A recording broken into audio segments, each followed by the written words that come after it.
Aden Alberio is the strongest dragon slayer and the greatest hero who saved the world from the demon lord. But the moment he struck the final blow, a curse took hold, one that would strip away his humanity and turn him into the very demon he had slain. And in this crucial moment, his trusted comrades betrayed him without hesitation. They sacrificed him to save themselves, showing no regret. Yet instead of dying, he wakes up somewhere unfamiliar, in a rich room with a woman that calls him her son. It turns out he was reborn as Aiden Remes. Memories he's never lived flood his mind. The life of a noble son 15 years before his own death. The truth soon becomes clear. The body he now inhabits belonged to a worthless scoundrel, a drunk who beat people, harassed women, and stirred up constant trouble. If not for being the Duke's son, he would have been killed long ago. Standing before a mirror, Aiden questions if he truly is Aiden Alberio, or if that life was only a dream. But when he checks his system, the answer is clear. The powers he earned after eating the Berserker's heart and becoming the Mercenary King's disciple are still his. In his past life, Master Valken had pulled him from the slums, trained him, and made him the strongest mercenary alive, the man who would one day kill the Demon Lord.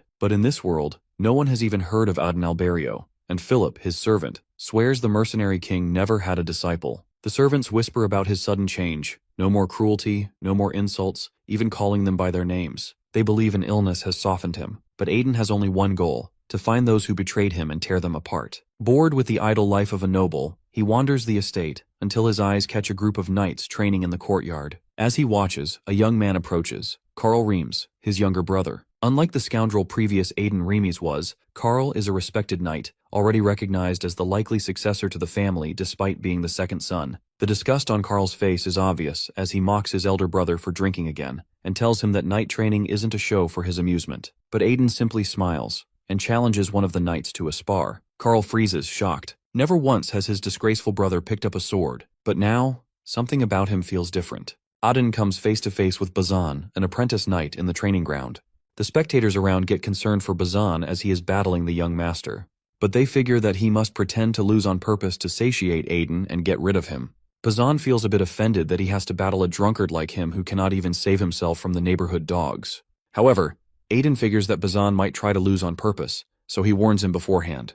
He gives him full freedom to go all out, and it would be really embarrassing for an apprentice knight to lose to a weak ruffian like him. He also warns to kick him out of order in case he loses to him. Carl, too, feels like he has gone crazy out there challenging a squire when he hasn't ever held a sword even. They finally start the battle, but to Aiden's surprise, his body is much weaker than expected. But still he wants to go in for more blows. People around get concerned for Bazan, as he is going all out against the master. However, what surprises everyone more than anything is the fact that Bazan is not able to take down Aiden. After multiple blows even, he still stands with the sword in his hand. Aiden gets some adrenaline rush as he hasn't felt this feeling in a long while. Carl and Bazan are in disbelief as they have never seen him display such swordsmanship ever. Everybody feels like it is an unreal dream or something. They can't believe that it is the same guy who used to get scared of the neighborhood dogs and would need saving from them. Since Aiden had been living such a luxurious and lazy lifestyle for so long, he forgot his true potential. But all this makes Aiden realize that despite this body of his being weak and having less muscle, he still is and will always be Aiden Alberio, the Dragon Slayer. Aden and Bazan are indulged in an intense battle. Both are taking shots at each other, and it is a fierce back and forth. Aden seems to be enjoying it while Bazan is giving up already. Everyone is shocked as they find it absurd that the young master beat Bazan at his own game. Aiden thanks Carl for giving him the idea of sparring and promises to spar every now and then with other apprentice knights. Nobody can wrap their head around the fact that it is the same scoundrel of a guy who used to be a coward. He tells everybody to keep pushing and practicing to get better. Aiden is back in his room and is exhausted as anything. He finds it surprising that his body is fatigued after such a small and surface-level battle. However, he does feel refreshed, as it was a good way to release his frustration. Besides, it was a new experience for him. He finds himself lucky to be back in his element and getting a chance to take his revenge. However, he is well aware that he is no match for those talented and high-status companions of his that can be even called one-man armies. He has to take revenge on biggies like Sylvetta, who is the Night King and heir to the Grand Duchy of Sires. Then there is the chosen saint of the Carnage cult, the Ironblood saint named Spica, and also Calcis, who is the second imperial prince of the Immortalia Empire, and also known as the Great Alchemist. He knows that he cannot battle them at this stage, especially not all of them together. Aiden wants to battle them all individually to have a better chance at defeating them, as even his past self in his prime had a difficult time dealing with them together. So before they could join any forces, he wanted to take it slow after being fully prepared. Moreover, he wants to defeat them all within the next 5 years before the Allied forces are created to conquer the warlocks. Most importantly, he needs to rip this weak body of his apart and build himself some strength and muscle. Provided with his current body, he feels like he won't even be able to defeat a mere goblin, let alone those powerful warriors. He comes up with a plan and calls Philip in his room. He gives him a list of herb ingredients that he wants. Philip is curious why he wants these, especially after days of being quiet. Aiden asks if there is a problem in getting these as he looks a bit concerned by the list. Upon checking it, Philip finds poisonous herbs like hell lily, angst flower, lunatic grass, etc. in the list, and asks why he would want such dangerous herbs. Aiden does not want to reveal his plans and make him doubtful towards him, so he plays another card of bringing his old self. He uses a threatening voice to warn of the immense consequences of finding out about his dangerous plan. He expresses his evil side and offers Philip to be his toy and revisit the old days after days of being quiet. Obviously, Philip gets frightened and quickly rushes out of the room after being reassured to buy these poisonous herbs for him. Aiden realizes that he needs to get stronger no matter what. Although he wouldn't have used these ways before, since he is the son of a duke rolling in money, he needs to approach things differently. Besides, he already is at a level of a superhuman, as he became a swordmaster today in no time. He knows how to reach there better than anybody else, but needs to take things strategically as these vices are still not common around there. After 1.5 months, he is practicing with his sword fighting when Philip brings him his mana potion. This expensive mana potion is worth someone's 1 month's salary, but since he is loaded being the duke's son, he can afford it. The potion helps him restore his strength after intensive training and workouts. He asks Philip if he bought what he asked, and he responds agreeingly.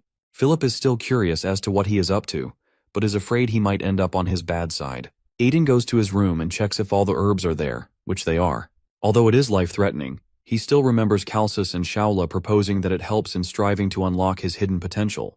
He tries to comfort himself by remembering that he already survived death once and begins eating those herbs. He falls to the ground and is in much pain but has to repeat it 100 more times. But he notices that his mana flow has become smoother. All of a sudden, he hears a familiar voice and is caught off guard. He starts asking the voice to reveal itself. Because of the loud sound, his servants barge into his room to confirm his well-being, but they are instructed to leave by Aiden. This confirms that it was real and not a hallucination. Aiden figures that it is the Underlord, who even knows his name but doesn't know his motive yet. After being caught, the Underlord reminisces how it has been a while with Dragonslayer, King Aiden Alberio. Aiden keeps telling the Underlord to reveal itself and make its motives clear. The Underlord reveals that he does not have a physical body, and he cannot see him even if he tried his best. He reminds Aiden that in his last moments, he was in the middle of becoming the Underlord himself. The Underlord discloses that the moment he died, he transferred his soul into Aiden's body. He was even planning to revive himself by taking over his 6 organs and 5 viscera. Aiden figures that this means that the Underlord's soul is in his body, but he is finding ways as to how he can kill it. He plans on pouring holy power in his body or dying again together. This makes the Underlord very defensive, and he swears that he has changed. Aiden doubts that, as he remembers that he used to love chaos and madness. Undelrord tells him that it was because of the virtues of the Demon Lord, but they were severed when Aiden was in the void. Aiden does notice the calmness in his voice, as he used to be a menace back in the day. He asks who exactly the demon god is, as he has heard his voice for the first time. The Underlord informs him that the demon god is also known as the ultimate sin, as it is combined with all the evilness in the world, and even the gods are cautious of him. Previously, he was cursed to carry out the demon god's evil wills. Aiden asks him if whatever is happening right now, like the regression of time 15 years back in Remes's body, is also a part of his plan. The Underlord responds affirmingly that it is indeed his doing, as whenever the dragon's mana was possessed by him, he would turn back time. Aiden is shocked as to how that is even possible, but Underlord explains that it is not impossible. He says that God created dragons as agents to help change the laws of nature, so it isn't a big deal for them. Aiden questions as to why he didn't do something to fix things for himself in the void if he is so powerful. The Underlord says that that's because he is now tired and needs some rest from all the work. A month has passed, and Aiden is seen training with a scarecrow. As he practices, he is thinking to himself as to how unsettling it is to have somebody like the Underlord inside of his body, but now he has to keep getting used to it. Moreover, having somebody know and acknowledge his past self is also kind of relieving to him. He is so immersed in his thoughts that he breaks the scarecrow. The training method he uses seems to be effective, but now he needs to find other dummies to practice on. He notices some knights practicing at a distance and feels like they will be perfect to practice in. The Underlord speaks to him, telling him how capable he is of being more evil than a hero. This puts him off, and he threatens to drink the holy potion to shut him up. The Underlord gets scared as he knows the holy power in it will cause him pain due to the evilness inside of it, so he quickly says that he is a hero no matter what. He sees a familiar face of a knight but does not recognize him. Their coach calls him Lo and tells him to practice harder as he is falling behind. Aiden is shocked to see the free knight Lo. He was a chivalrous mercenary pretending to be a knight, and he had saved his life multiple times. He was known to be one of the few S-class mercenaries, but had died during the fight against the Berserk dragon. Aiden feels he has actually returned to the past, as he thought he would see him in hell next. He goes into the field and calls for Lo. He is a bit lost but is quickly picked on by him as Aiden starts scolding him for speaking informally with the master. Lo apologizes but can't figure out why he is being picked. Aiden reads his mind, which catches him off guard, and he quickly denies thinking that way. He even thinks to quit right there and then. Aiden seems to be enjoying him getting nervous, and uses Remes's body to his advantage, and invites him to training in the evening. He says something in his ear and walks off, thinking to return his favor by giving him a small gift. This makes Lo visibly shocked. In the evening, Aiden waits for Lo, and he finally shows up. The first thing he asks is how he knows about his secret. Before Aiden could answer, he started crying hysterically. As he is crying, he asks Aiden if there is a way that he can fix his arm. In normal times, Lo and Aiden are seen drinking. Lo feels that if his right arm was intact, he must have been a great knight like everybody else. He was the nimble one-armed Lo, and the only way Aiden could repay the debt he owed was to fulfill his longing desire. In the night training ground, Lo was caught off guard when Aiden said something in his ear. He whispered that he knew that his right arm was stiff. Lo was shocked as he had not told this to anybody. He asks if there is a way his arm could be fixed. Aiden reveals that he is suffering from mana vasoconstriction syndrome, an incurable disease that occurs in the mana channels. Lo is afraid to find out, as he knows that there is no cure for it, but Aiden claims to be able to cure it for him. He knows that there will be a cure in 10 years, but at this point, only he knows how to cure it. However, in order to fix it for him, he would need to bind a contract with him. Lo was more than willing to comply with anything, and he asked about the contract. The contract said that he will spar with Aiden whenever he asks, and basically he would need to accept all of his commands. Lo is hesitant at first as he calls it a slave contract, but doesn't have any choice but to accept. His instinct is telling him that it might be dangerous, but he goes ahead anyway. Aiden is thinking in a vile manner, as he would even make him his slave in the near future, and even take his item from him. Aiden hears from the Underlord again as it tells him how he was right about the Dragon Slayer being on the evil side, but he tells it to shut up. A few days later, Lo and Aiden go to the small town of Marilyn. Lo is hesitant to find a solution in a shabby area like this, but Aiden tells him to have faith. They get out of the carriage, and Aiden instructs him to follow him. They reach a house-like building, but the signboard refuses to cure anybody or be a clinic or have any drugs, herbs, or medicines in its possession. Aiden goes inside anyway as he remembers Lo coming here to cure his disease. Even though he could not get a solution, there was still somebody here trying to research the mana vasoconstriction disease. They start looking for the owner, but get no response. Lo sees a painting and asks Aiden about it. It was the Philosopher's Stone, a superstition known to interfere with the realms of God as believed by alchemists. He feels it must have some truth to it, as he himself was able to break through the realm of death and go back in time to live again. Lo is impressed with his knowledge, but little does he know that he picked it from Shaula and Calcis. They are greeted by somebody, and Aiden asks Lo to step outside for a moment. When they are alone, Aiden reveals that he knows about the identity of this person named Kathy. Kathy is surprised to know that he even knows that she is Werebeast Alchemist, and that she is looking for the solution to the mana vasoconstriction disease. He even reveals to her that she herself suffers from the disease and that her signs are more severe. The only reason she is surviving is the herbs she smokes.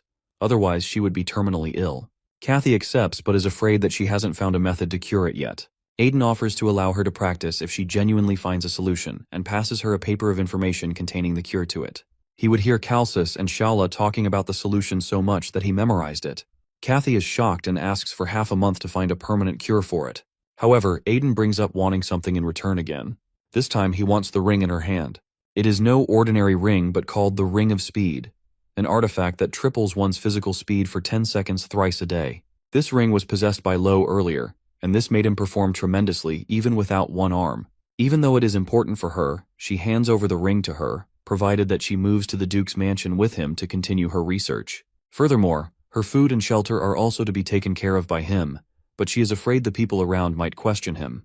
Aiden boasts that he is known to be Duke's scumbag, and nobody would question him. He returns to the mansion with Kathy and Lo and starts feeling like home already. However, he is greeted with a sense of emergency by Philip, who is calling out his name like a madman. Flip runs to Aiden and informs him that young Master Carl has gone missing in the Monster Mountain. This greatly worries him. He explains that upon hearing the news of somebody going missing at Monster Mountain, Carl went to save him. Instead, Carl and some other knights have not returned for 2 days. Aiden knows that the Monster Mountain only has insignificance, but is afraid that in case Carl doesn't return, he would have to be the successor. This in turn will mess up his revenge plan. A search party is about to leave. He asks Philip to accommodate Kathy and take care of her, which surprises him. Moreover, he asks for a favor from Kathy. Aiden asks his father, the king, to join the search party, but he says no. He insists, saying that he is worried about his brother Carl. He says that he does not want anything bad to happen to him. Seeing his concern, his father gets teary-eyed, hugs him, and permits him to go with the search party. He is just pretending to show concern, and the Underlord reminds him that he is a bit disgusting while he tells him to shut up. He entrusts Aiden with Sir Spale, who is the vice-captain of the Remes Knight Order, and tells him to take care of his sons. They reach the Monster Mountain and find traces of their people. As expected, they were attacked, but by the looks of the weapons used, it looks like the goblins attacked them. This shocks Aiden as he can't believe that such low-intelligence creatures defeated Carl and his team. He believes that such intelligence of hiding traces and planning can only be done by the king of the goblins, hobgoblins. They are the only ones that possess such intelligence and strength, so he quickly informs Sir Spiel about it. As he hears this, he is hesitant to move forward without preparation, as he feels they are no match for hobgoblins. However, Aiden refuses to retreat and orders to bring a search dog without any delays. As the search dog arrives, he feeds it a scent enhancement potion. He took it from Kathy as he remembers how useful it was for search operations in his time. Everybody is concerned as to what's going on, but to their surprise, the dog actually follows something and finally reaches the goblin village. They find Carl and his team stuck in a cage in the goblin village, but before they could move forward, they notice something odd. They see 3 hobgoblins, which makes the situation even more critical for them. According to Aiden, these hobgoblins are a match even for decent knights, so they should be prepared to give it their all in order to win. Sir Spiel suggests Aiden escape after rescuing the hostage, and he agrees, as he feels that these many knights will be able to handle them without him. The search party is finally discharged, and they march towards the village in order to attack hobgoblins. The knights cow to rescue Carl and directly attack the goblins. The hostages get relieved as the knights had arrived when Aiden breaks open their cage. They are delighted but surprised to see Aiden rescuing them. Carl is especially stunned to see his brother mustering up the courage to save them. Aiden frees the hostages and is ready to escape now. He instructs the knights to join the search party to wipe out the hobgoblins and help the villagers escape. As they deploy, Carl yells at Aiden to be careful as there is a giant monster behind him.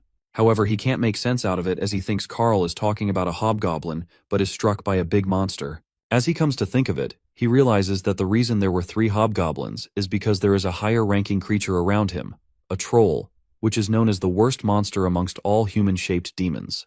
Aiden instructs Carl to escape with the villagers, but he is aware that it is a troll and he can't beat it alone. However, Aiden is adamant that he can take care of it, and that Carl should not forget that he is his elder brother and knows better than him. In his heart, Carl still thinks that his brother is just a good-for-nothing scumbag. Even though he said it just to sound like a stud, he is attacked mercilessly by the troll. He pulls out his sword and deploys a mighty attack on it as well. But, as expected, the troll is very resilient to his attacks. Despite much effort and countless attacks, the troll still stands unharmed and attacks resiliently. Aiden realizes that with his current strength, he cannot defeat the troll, especially the way it should be defeated, so he needs to start looking for other ways to increase his strength and defeat the troll. Aiden leaps into the air, searching for another method to defeat the troll. Meanwhile, the knights panic at the sight of a troll before them. Ever the heroic one, Sir Spale decides it's his duty, well, technically it is his duty, to protect Aiden, who is in danger. They already realize the extent of the threat when they spot 3 hobgoblins, but now, with a troll added to the mix, the danger escalates dramatically. Despite this, Sir Spale remains adamant about fulfilling his duty by saving Aiden, who just needs to hold on a little longer. That said, Lord again jumps into the air to dodge another attack from the troll. In his hand, the ring Cassie gave him gleams as it's time to put it to good use. In the next moment, he activates the Ring of Swiftness, granting him 10 swift seconds of light speed movement. Overall, his plan relies on a method that demands a high level of speed, which is something he doesn't possess due to the limitations of his body. But with the help of the ring, he can finally achieve it. 8 seconds remain when he slashes the troll's arm. 6 seconds remain when he wounds the troll in several places. In the next 3 seconds, he relentlessly attacks it with his sword. In the final second, he manages to behead the troll. Once it's over, He knows that this is the level he wants to reach. This is the sword aura he wants to master, even with his current imperfect body. Meanwhile, the clueless Sir Spell tells his knights to help Aiden, who clearly doesn't need it. But the moment his eyes land on our boy, he freezes, stunned by the blue light shining from Aiden's sword. At first he doesn't understand what it is. Then he realizes Aiden has awakened sword aura, which is something he, a knight commander, has never managed to do. On the other hand, Aiden is completely exhausted after his stunt with the ring. He collapses onto a tree branch, disturbing the birds' peaceful lives. The 10-second sword aura takes a heavy toll on his body, leaving him aching so badly he can't even move. He is determined to use the Ring of Swiftness cautiously after his recent experience, which leaves him trembling. Exhausted, he hangs onto a tree branch while his knights search for him, wondering where their favorite scoundrel has wandered off to. Eventually, he is found, and they all return home. The next day, Lord Remes is informed about the situation. He orders Sir Spell to compensate the families affected by the incident. Sir Spell agrees without protest. However, what truly astonishes Lord Remes is the news that his scoundrel son, whose reputation is undeniably terrible and well-earned, not only defeats a troll, but also awakens sword aura. Sir Spiel and the other knights give their testimonies, confirming the unbelievable truth. All of this makes Lord Remes question whether Aiden is truly his own son. That very son sits frustrated in his room, brooding over his lack of power. He meditates quietly, channeling sword aura into his weapon, which is a technique that helps him grow his mana capacity. But he knows it isn't enough. With a clenched fist, he vows to grow stronger soon so he can get his revenge. Suddenly, he is startled by an eerie voice praising his resolve. He looks up and immediately recognizes the figure in front of him, who is an underlord with a smug expression who introduces himself as the king of the underworld.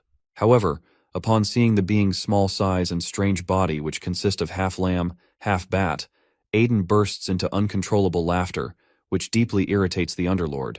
But Aiden can't stop laughing, even as the underlord protests and declares that it's all Aiden's fault for being weak, which in turn gives him a weak form. Finally, after a while, Aiden stops laughing and asks the underlord why he has shown himself. The underlord explains that Aiden is the only person who can see him. He also reveals that he plans to project himself more into Aiden as he grows stronger. Hearing this, Aiden feels disgusted at the thought of enduring the underlord's presence on a regular basis. This reaction prompts a rude remark from the underlord, who says that he should show some gratitude to the one who saved his life. Ignoring the taunt, Aiden begins commenting that he shouldn't even call him underlord, since that's not actually a name. He explains that underlord is just a title, passed on through the curse of the underworld to whoever possesses the soul of the former underlord. Then, he asks what his real name is. In a somber tone, the underlord admits that he lost his name a long time ago. Since then, his only purpose has been to simply exist. Aiden decides to name him Curse, which startles the underlord. He explains that since the underlord is his curse, he's going to call him Curse from now on. The underlord accuses him of being lazy for not coming up with a proper name, but Aiden just teases him by calling him Curse or Curse Being. Eventually, the underlord gives up and says he can call him whatever he likes. Aiden, of course, decides he very much likes the name Curse. A week passes like this. One day, Aiden visits Cassie for an update regarding the cure. However, instead of a proper response, he's greeted with the title Lord Troll. As if being called a scoundrel wasn't bad enough, now people have started calling him Lord Troll. Not even Troll Slayer after killing that giant troll. He hates the name. He then asks about Ro's whereabouts. Cassie tells him he's inside.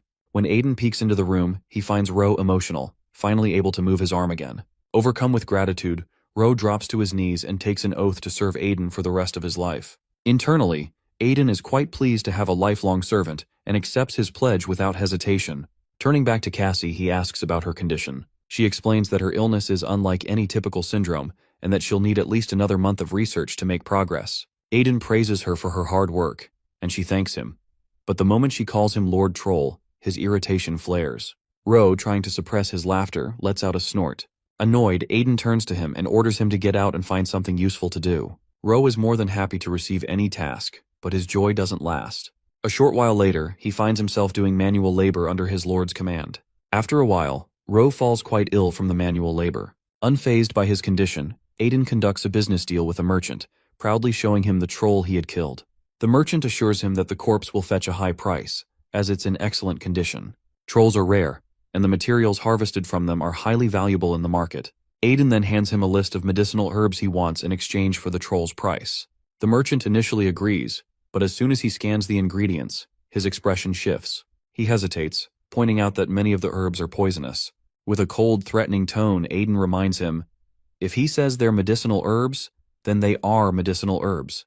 The merchant quickly gets the message. No one wants to end up on the wrong side of the infamous scoundrel, and he nods in agreement. Satisfied with the easy money, Aiden smirks. It's proof that his old mercenary habits die hard. Just then, Philip arrives with a message that his father has summoned him. After a while, Aiden knocks on the door, but the moment he spots another person sitting with his father, his expression turns grim. He doesn't understand why that person is here. The guest chuckles and comments on the rumors being true. Aiden really is the troll slayer. But when the man greets him with a warm smile, Aiden's expression remains unchanged. In his past life, this very man used to bully him for his status as a mere mercenary. Left with no choice, Aiden forces himself to exchange pleasantries and greets the guest who is the guardian of the northeastern border, Margrave Tyrede Cetus. Cetus is surprised to hear Aiden knows him, which Aiden confirms, casually adding that Cetus is one of the few swordmasters of the Empire.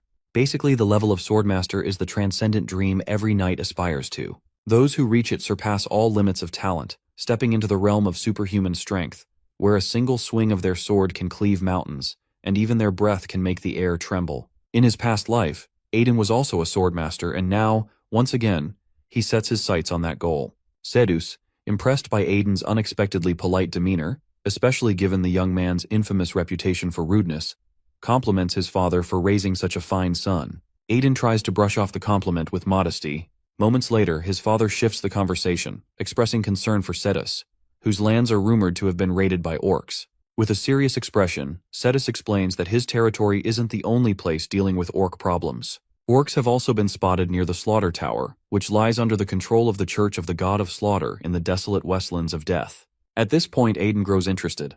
This is the place where one of his former companions, Ironblood Saint, might be. Cetus continues, expressing his suspicion that besides his own territory, the Slaughter Tower, and Lord Remes's lands, there has been unusual monster activity. It can't be a coincidence. Lord Remes agrees with him. Cetus proposes a collaboration to investigate the matter and requests Remy's help, which he agrees to offer. The next moment, Cetus flashes a wide grin and asks Aiden to join his knightly ranks, a suggestion that nearly gives Lord Remes a heart attack. Ignoring his father's protests, Cetus is clearly intrigued by Aiden, especially after seeing the sword aura burning within his body. He initially thought it was just a rumor, but now that he sees it with his own eyes, he swears on his name to make Aiden the best swordsman on the Western continent. Lord Remes protests once more, but Cetus brushes him off, assuring him that he'll take good care of Aiden. Now the decision rests on Aiden's shoulders. After a moment of thought, Aiden politely declines. Cetus, still with a grin, reminds him of the cost of turning down such an offer. Aiden interrupts, confidently stating that he knows Cetus has the best knight order in the entire empire, but he intends to become a swordmaster on his own. He's done it before in his past life, and he'll do it again. Then, his expression shifts to one of arrogance as he challenges Cetus to a spar, determined to at least land a scratch on him during the match. Lord Remes is definitely on the verge of a heart attack after hearing his son's rude challenge. However, Cetus is intrigued by Aiden's audacity and activates his sword aura. The air trembles as his power fills the room. Aiden senses the swordmaster's aura, which radiates with such intensity it feels as though the very atmosphere is shifting. Cetus notices that Aiden doesn't even flinch upon sensing his aura. He then reminds Aiden of the enormity of his challenge. Undeterred, Aiden withstands the pressure, even going so far as to make a bet. At that moment, it's clear that Aiden is playing on Cetus's weaknesses when it comes to bets. Aiden proposes that if he loses, he'll join Cetus's knightly order. But if he lands even a single scratch on Cetus, then Cetus will give him his sword. For a moment, Cetus is stunned by the audacity of the demand. Then he laughs, finding amusement in the sheer boldness of staking his family heirloom on a bet. Turning toward Lord Remes, Cetus comments on how different his son is from him, only to find that Lord Remes has already passed out from the shock of it all. Cetus then turns to Aiden, accepting the challenge. Underlord, watching from the sidelines, understands Aiden's strategy. He sees that Aiden is trying to get his hands on Cetus's legendary sword, and Aiden admits to the plan. After all, the opportunity to possess a sword like Balzabul is too good to pass up. Underlord remarks that Aiden truly belongs to the demon race, given his cunning and boldness. After a short while, both of them are ready to spar. However, Aiden protests, while claiming that using a high-quality sword built to slay ogres against someone like him, who's more like a goblin, is unfair. Cetus, with a skeptical glance, questions whether Aiden is indeed an ogre or a goblin, but as a knight, it's his duty to give his all in a fight, regardless of his opponent's status. After hearing Cetus's words, Aiden's expression changes as he realizes that Cetus is the same as he was in his past life. The challenge is set with two conditions. First, they won't use sword aura, and second, Cetus will not move his right foot. While these terms might seem unfair to an outsider, Aiden knows that even with these limitations, Cetus remains a formidable opponent. He can't afford to let his guard down. The crowd gathers around them, and the fight begins. Aiden rushes forward immediately, but Cetus easily blocks his sword tip with his own. The move, aimed at Cetus's neck, makes it clear to him that Aiden possesses real battle experience. However, Aiden has already predicted that Cetus would block it effortlessly. Aiden continues to attack relentlessly, each swing blocked effortlessly by Cetus without breaking a sweat. Cetus taunts him, commenting that his swings are loose like those of a lowly mercenary. He suggests Aiden should join his order to learn how to be a proper swordsman. After hearing this, even Underlord understands the depth of the bitter relationship between Cetus and Aiden. On the other hand, Aiden's anger grows with each taunt. His grip tightens on his sword, and with a fierce determination, he raises it high, ready to show Cetus the true taste of a lowlife mercenary's swordplay. Cetus is quite bored seeing the simple pattern of our boy's swordsmanship, but he is startled the next moment when he almost gets scratched by Aiden's sword. Cetus doesn't know that this simple swordsmanship, which he likes to call basic, is also known as the Nightbreaker. Everyone is shocked to see that Aiden finally pushes him, proving that he really did kill the troll. Meanwhile, Lord Rems also doesn't understand how someone like his son is holding his own against a swordmaster. Finally, Cetus starts taking our boy seriously. He analyzes the sword pattern of our dude, which is sloppy but precise enough to target his weak points. Now, he's having fun trying to take down our dude. The next moment he tries to strike Aiden, but Aiden dodges. He can't believe Cetus has seriously raised his sword. Underlord reminds him that it would be stupidity to block an attack that could kill him. Aiden steps back. Cetus compliments his swordsmanship, but adds it should be all he's got, so he should give up. But Aiden reminds him that he is still standing, so they can continue. This makes Cetus laugh, praising himself for having a good eye for talent. Confident in his victory, he welcomes our boy in advance to his knight order. Then our boy thanks him in advance as well. The next moment, Cetus's eyes widen as he sees him move so quickly, something that shouldn't be possible with his current skill. Before he can even finish his thought that our dude is hiding his true abilities, Aiden already scratches his shoulder with a smirk on his face. He assures him that he will take good care of his sword. For a moment, everyone around them is stunned, but then they suddenly understand that it's over and our boy is the winner. With that, a cheer erupts in favor of our dude. While Aiden is exhausted, he is taunted by Underlord for using a ring against Cetus, which should make him feel guilty, but he doesn't feel anything. Underlord states that he really deserves to be on the dark side because with his tendencies, he's more of a con artist than a hero. Despite the loss, Cetus praises our boy wholeheartedly for hiding his skills to throw him off guard. Our boy shamelessly pretends to be humble, which even gets taunted by Underlord. But our dude is quite disappointed because he wanted to take Cetus's arms off but, in the end, only managed to scratch him. On the other hand, Cetus is noble enough to keep his word and hands him his sword, happily. Aiden receives it with a polite thank you. Inside, he's grinning to finally get this sword, which prompts another taunt from Underlord. After a while, he is in his room, inspecting his new legendary sword. But when Underlord calls him by his title of Dragonslayer, he immediately knows that Underlord wants something from him. With a smirk, Underlord suggests that he knows the secret of the legendary sword, a secret no human knows. Our dude asks him to make sure of it. But with an arrogant expression, Underlord lists a number of demands from our dude, with the top one being a lifetime pledge of devotion to him in exchange for revealing the secret of the sword. However, his expression changes as soon as our dude makes a blood pact with the sword, which is likely a secret no one knows. Underlord is in disbelief, wondering how he could know that. Our boy arrogantly reveals that he had noticed Underlord's men wielding the demonic sword, performing this. Belzebul is actually a demonic sword created from the bodies of the lords of corruption who divided and ruled the underworld. It's said that this sword holds the power of those lords. There are 3 conditions to awaken its true power, and the first one is to feed it blood through a blood pact, which our dude has already completed. Meanwhile, Underlord is whining like a child who missed the opportunity to have the upper hand. Our dude, being a superior evil to Underlord, reminds him that he's going to use his daily dose of holy potion, which even makes Underlord apologize to him profusely. Now he needs to fulfill the second condition to awaken the holy sword. To this end, he goes to his father to request joining Cetus's investigation team. But Lord Rems is not going to let him go, even though he's proven himself. The place where the investigation is being held is more dangerous than anything they have faced in the mountains of demonic creatures. Aiden reminds him that he's going with Cetus. Cetus, who is nearby sipping his tea, reassures Lord Rems that he's going to protect his son. But Lord Rems remains adamant, reminding his son that it's not a walk in the park. He politely tells him that he wants to protect his territory, which makes Cetus agree to his favor. With a grin, Aiden thinks about how Cetus was useless to him in the past life, but now he's being used well. Underlord scoffs at this declaration because he doesn't care about serving the country. He wants to awaken his blade. Aiden agrees with Underlord, but doesn't have any choice but to join the mission, which will help him shed a large amount of blood, fulfilling the second condition to awaken the blade.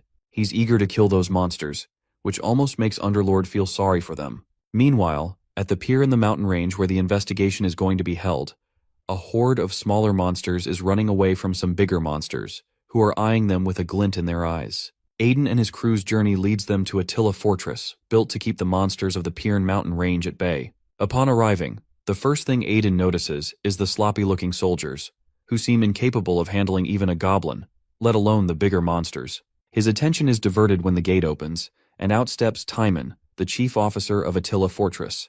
He welcomes them, but when he calls Aiden Lord Troll, everyone's attention shifts to him. Whispers spread about how he's called Lord Scoundrel, though more often referred to as Lord Troll. Some speculate whether it's because he defeated a troll or because he resembles one. Ro, angry at hearing this slander against his master, bristles with fury. However, our dude remains unfazed, thinking himself too high above picking fights with such underlings. Besides, the constant murmurs don't bother him anymore. He's grown used to them. Meanwhile, Cetus casually comments that the air is so fresh it makes the bugs buzz so loudly. Then he turns to Timon with a furious expression, and Timon, visibly scared, agrees with him. At that moment, everyone gets the message, and the gossip abruptly stops. After a while, Timon reveals that he's heard reports of unusual monster activity in other regions as well. Our boy asks about the condition of his territory. Instead of answering directly to him, Timon assures Cetus that there's no need to worry about Attila's territory, which irritates our boy. Cetus reminds him that his territory is a house of demonic creatures, and that's something to worry about. But Timon explains that the usual orcs live in the middle mountain range, preventing any other demonic creatures from entering his territory. This makes Aiden question the logic behind this. Why would one type of demonic creature be protecting the territory from others? At that moment, Underlord warns Aiden that while he can't see anything, he senses something big is coming. Casually looking beneath the bridge, our dude suddenly notices something. He turns to Timon and urges him to close the gate as monsters are approaching. Timon doesn't believe him, assuming he's joking. But Cetus, with a serious tone, tells Timon to close the gate, which shocks him. Cetus looks ahead, his expression grim, and reveals that a wave of monsters is coming toward them. He immediately orders the soldiers to lower the gate quickly. As the guards try to close the gate, one of the wolves manages to slip through. It charges toward the soldier, but with a swift motion, our boy finishes it off. The gate is closed behind him. Meanwhile, he is focused on feeding life aura to his sword. At that moment, the soldiers who witness his sword's aura conclude that he must have slain the troll, which prompts a taunt from his underlord friend. The next moment, he is thanked by the soldiers, but with a flushed expression, he asks them to guard the gate instead of thanking him. Ro immediately rushes to him, asking about his well-being. He points out the huge swarm of monsters, whining and burning with hunger to kill them and satisfy the hunger of his blade. With a menacing expression, he is about to taste their blood, burning with bloodlust. But he stops himself, wondering what in the world he is really doing. Underlord informs him that even he is not beyond the manipulation of Balzabul, the sword of gluttony. This sword has the power to bring out the baser hunger of its user. He decides to be cautious from now on. Then it's time to feed his blade some life force, but his plan is ruined by Cetus, who informs him that he is going to clean up the monsters. Devastated, he tries to stop Cetus, wanting to take a rest so he can kill some monsters himself. But unfazed by his protests, Cetus goes to clean out the monsters, leaving everyone in awe. Our guy pleads with him to leave him half, or at least a quarter of the monsters. After a while, Cetus has killed all of them, feeling satisfied to use his strength after so long, which makes our guy question what his real use is here. Anyway, Timon thanks both of them for cleaning up his mess with minimal damage. During this conversation, Underlord addresses him seriously. He informs him that the huge thing he was talking about wasn't the monster wave, which widens our guy's eyes in realization. He looks up, frozen for a moment, to see a huge fireball coming toward them. He immediately turns to everyone and asks them to cover themselves. The large fireball is hurled toward the city. Cetus is also confused by this massive fire magic, which makes him wonder whether a mage is behind it. But our dude knows that it's not the work of a mage. Instead, it's something he countered in his past life, which almost cost him his life back then. Everyone is shocked to see that orcs and trolls have teamed up against them. Timon is also confused because these monsters are supposed to be sworn enemies. To realize the gravity of the situation, Cetus is ready to fight them, but our dude reminds him that he can't do it by himself. Cetus doesn't understand Aiden's warning, but then our boy points out the silent-looking monster boss behind the trolls and orc crew. This monster is not just any random monster, it's a high troll. This creature possesses the capability and mana equal to a swordmaster. Burning with his sword aura, Cetus orders Timon and him to rescue the villagers while he buys them time. But our boy has another idea. Cetus doesn't buy it though, because the high troll, along with the numerous other monsters, is too much, even for someone of his caliber. Ignoring Cetus's statement, Aiden turns to Ro and asks him to hold the monsters off as long as he can with the help of the soldiers. Ro immediately complies. Cetus wonders about Aiden's thought process and reminds him of the gravity of the situation due to the presence of the high troll. Our guy agrees that they're no match for it, and neither Cetus nor he can defeat it, but he knows a way to save them all. However, due to the limited time, he prefers to take action rather than waste time explaining everything. He then forms a strategy with the soldiers to take down the orcs. Afterward, he asks Cetus to leave while assigning him some particular task, which prompts a protest from Timon. Without Cetus's strength, he insists, they will all be crushed. Just then, another fireball is shot at the fortress wall, causing it to crumble in half. Cetus reminds Aiden how foolish his suggestion sounds. Aiden presses that he does understand everything but urges him to trust his judgment. At that, Cetus remembers his bet and his promise to save the territory. He smiles, deciding to give in. Before leaving, Cetus reminds him that no matter what happens, if they lose, he will join his knight order. Aiden agrees, fully aware of Cetus's obsession with the bet. Once Cetus leaves, the Underlord again asks Aiden if he is sure that it is the same high troll he faced in his past life. Aiden answers that he can confirm it by looking at the trolls and orcs working together, creatures who hate each other to the core. In this situation, only a high troll would have the power to twist their fate and manipulate them into obedience. Meanwhile, the trolls continue crushing the soldiers. Ro leaps into the air, attempting to attack one of them. Over the past few days, Aiden had given Ro poisonous herbs to make him strong enough to take down the troll. However, these trolls can't be killed that easily. They are part of an undead army under the command of the High Troll. As the High Troll activates a fiery magic on his staff, he captures the head of a dead troll. With his magic, he resurrects the troll, making the fight seem like an endless game. Normally, it would take the magic of an archmage and the sword of a swordmaster to eliminate a High Troll. But our boy has another idea. With a calm and almost affectionate tone, he calls the blade, which is likely hungry for blood. He decides to give it a bath in the blood of the troll, something that, for which Underlord, wishes him good luck. Meanwhile, Ro watches as the troll he just killed comes back to life and charges toward him. He thinks of his master and the debt he owes, like the poisonous herbs Aiden gave him to make him stronger. Before the troll's fist can reach Ro, our boy jumps onto its head and praises Ro for his hard work. In the next moment, he pierces the blade into the troll's body. Ro warns him that simply cutting its head won't kill it. But Aiden ignores his warning and asks Balzabul, his sword, to drink the troll's blood. Our boy is right to say that he has a great way to eliminate this calamity, and the key to that is the blade in his hand. Despite not being strong enough to match an archmage or swordmaster, Aiden holds a trump card. Balzabul, the sword of gluttony, has the ability to suck up all the life essence of the troll. The life drains from the troll as it falls to the ground, lifeless. Even the high troll is taken aback by this sight. Unbeknownst to the others around him, our boy is filled with a gluttonous hunger after feasting on the troll, which brought him more life than an entire pack of wolves. He then turns his attention to the orcs, wondering if they might satisfy his bloodlust as well. After a while, Aiden successfully takes down 4 trolls, each one stuffed but still leaving Balzabul hungry for more. The high troll, along with the remaining trolls, is furious upon seeing this. The high troll raises his staff, deciding that Aiden is finally worthy of his attention and magic. In the next moment, Aiden is bombarded by several fireballs, but he's quick to dodge. It seems the high troll is irritated by him. The Underlord also suggests that Aiden stop running and face the high troll properly. But running is more than just a strategic retreat for Aiden. His past life taught him that a single fireball could cost him his life, so he needs to buy time until Cetus completes the task he's been assigned. Suddenly, an orc swings an axe at him. Observing this, the Underlord advises him about absorbing the life force of the orcs, even though they are not as powerful as the high troll. They are still formidable monsters. But Aiden has another plan for these orcs, and for this, he needs to keep them alive. All he needs to do is buy time until Cetus returns. His thoughts are interrupted by the scorching heat of the high troll's fire magic. He has no choice but to leap into the air, speeding up with the ring of swiftness. Meanwhile, the trolls roast everything and everyone in their path, friend or foe alike. But in the next moment, Aiden realizes the gravity of the situation when he realizes he can't dodge another fireball while airborne. Luck is once again on his side when, at that very moment, Cetus shields him with his aura blade.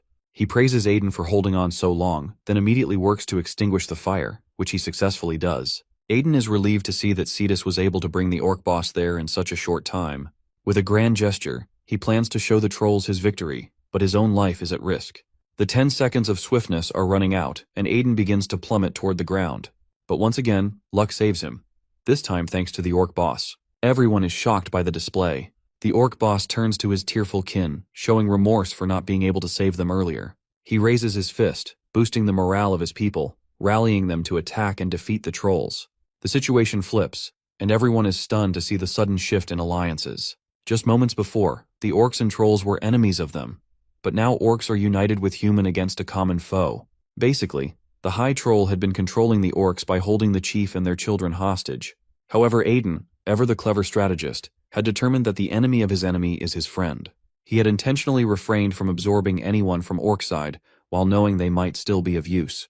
The High Troll, now furious, watches as his plan crumbles to dust.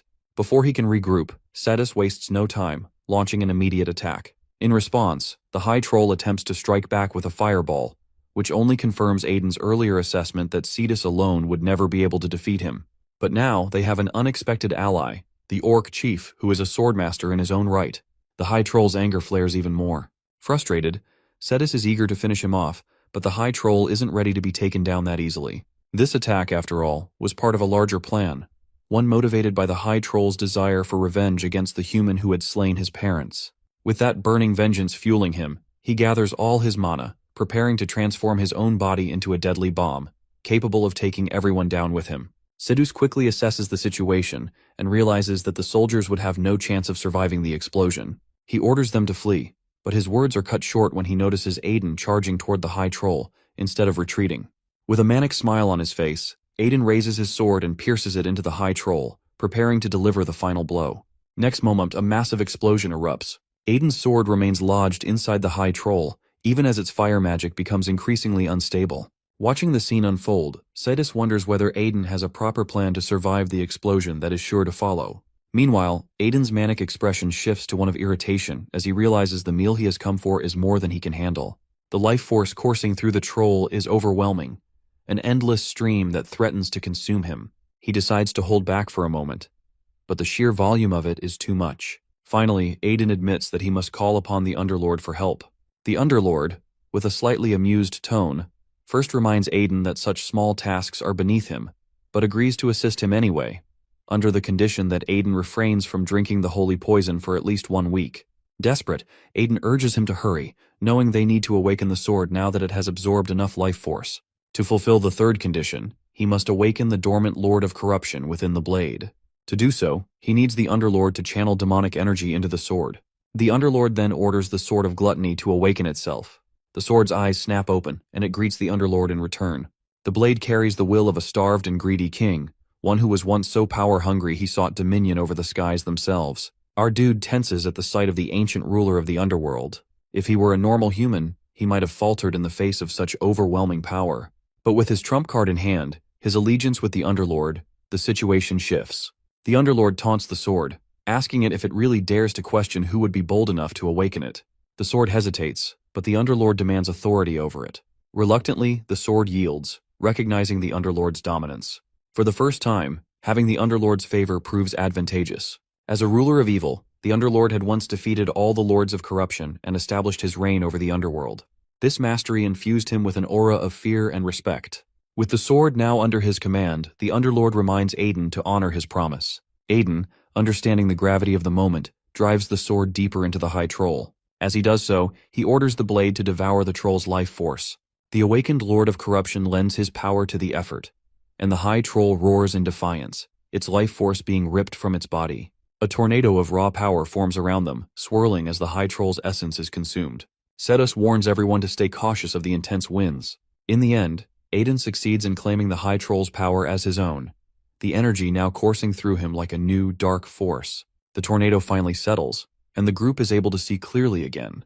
Aiden stands there, drenched in sweat, his body still trembling from the overwhelming mana and life force he absorbed from the Sword of Gluttony. His body struggles to process it all, and moments later, he falls to the ground, nauseating violently after absorbing too much power. The Underlord taunts him, mockingly suggesting that he should have thrown some of it, knowing his body couldn't handle the excess. But Aiden, ever the greedy one, refuses to let any of it go. He's determined to absorb everything, his desire for power eclipsing his own well-being. However, as he struggles to steady himself, a flash catches his eye. His gaze fixes on a phoenix egg, and his thoughts sharpen immediately. He recognizes it instantly. It's in a critical state, teetering on the brink of death, consumed by the High Troll's fire magic. The troll had been using this egg to enhance its own flames. Aiden's expression morphs into one of sheer hunger, reminiscent of the Lord of Gluttony himself. He decides, without hesitation, to absorb the phoenix egg's magic, pushing past his nausea and the overwhelming mana surging through him. The Underlord, sensing his intent, agrees that it might be beneficial, though he reminds Aiden of the risks involved. Undeterred, Aiden prepares to consume the egg. Before he can indulge in his greed, however, Cetus intervenes. He taps Aiden's back, causing the excess mana to surge out of him violently, forcing him to throw up on the phoenix egg in the process. The moment is absurd, but Cetus knows the situation is too dangerous for Aiden to continue down this path. The next moment, Cetus realizes that he's looking at a phoenix egg. On the other hand, our dude is utterly devastated to find out that he's just thrown up the very mana he struggled so hard to absorb. Still, he remains stubbornly determined to consume the phoenix egg. But once again, his plan fails. This time because the phoenix chick decides it's finally time to be born. The egg cracks open, and from it emerges a beautiful, soaring phoenix. The Underlord dryly comments that it's probably the mana vomited by Aiden that saved the bird's life. Meanwhile, everyone stands in awe at the sight of a phoenix in person, even Cetus, though our boy is clearly still annoyed at him. The next moment, the phoenix settles itself on Aiden's head, catching everyone's attention. A golden aura begins to engulf him. At first, it feels like he's burning, and he panics, worried the phoenix might have sensed his earlier intention to eat it.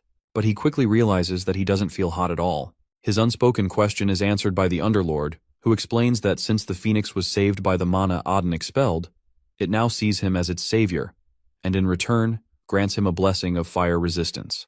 Hearing this, Aiden's expression turns serious as he begins thinking about to defend against his companion, who is the fire mage. Moments later, the phoenix takes flight and soars away on its own path. Cetus immediately checks on Aiden's well-being, assuming, like everyone else, that the phoenix had set him on fire. In response, Cetus remarks dryly that ever since Aiden entered his life, it's been nothing but chaos and surprises. Aiden, of course, tries to brush it off with an air of obliviousness, pretending not to understand. Turning his attention to the orc chief, Aiden asks him directly why he's come here. The orc mumbles vaguely about breaking an oath and, as penance, offers his head as the price. Our boy is completely thrown off by this cryptic offer, but the pieces begin to fall into place as he learns more about the orc's past. It's said that long ago the head of the House of Remes and the orc chief once fought a duel, one that ended in the orc chief's defeat. Shamed by his loss, the orc swore an oath to retreat into the forest and guard the land from there, away from human territory. Now that he's appeared here, he believes that he has broken that sacred vow. Hearing this, Aiden recalls Timon's earlier words about the orcs fiercely protecting their land, and it all starts to make sense. Recognizing Aiden as a clear descendant, or perhaps even the chosen heir of the House of Remes, the orc offers his head to him. But our boy has no interest in taking the orc's life, which only infuriates the proud warrior more. The orc insists that some actions carry weight and must be repaid in kind. For a brief moment, Aiden is tempted to grant his dramatic suicide wish, if only to shut him up, but quickly dismisses the idea. They need these green brutes alive if the territory is to stay protected. Then he halts his train of thought, because of course his old friend Greed kicks in again. With a sly, devilish glint in his eyes, he turns to the orc chief and suggests offering something else instead of his head. The poor orc, tragically unaware of the slippery slope he's just stepped onto, has no idea what's coming. A little while later, when our boy's plan finally swings into motion, Cetus can barely believe what he's seeing. Soldiers are grumbling and dragging their feet over manual labor, while the orcs, big, burly, and completely unaware they're being scammed, are hauling sand like they weigh nothing. Turns out, the grand plan is simple. Since our boy mercifully spared the orc chief's life, the orcs are now repaying the favor by doing all the grunt work to help repair the bridge. Free labor.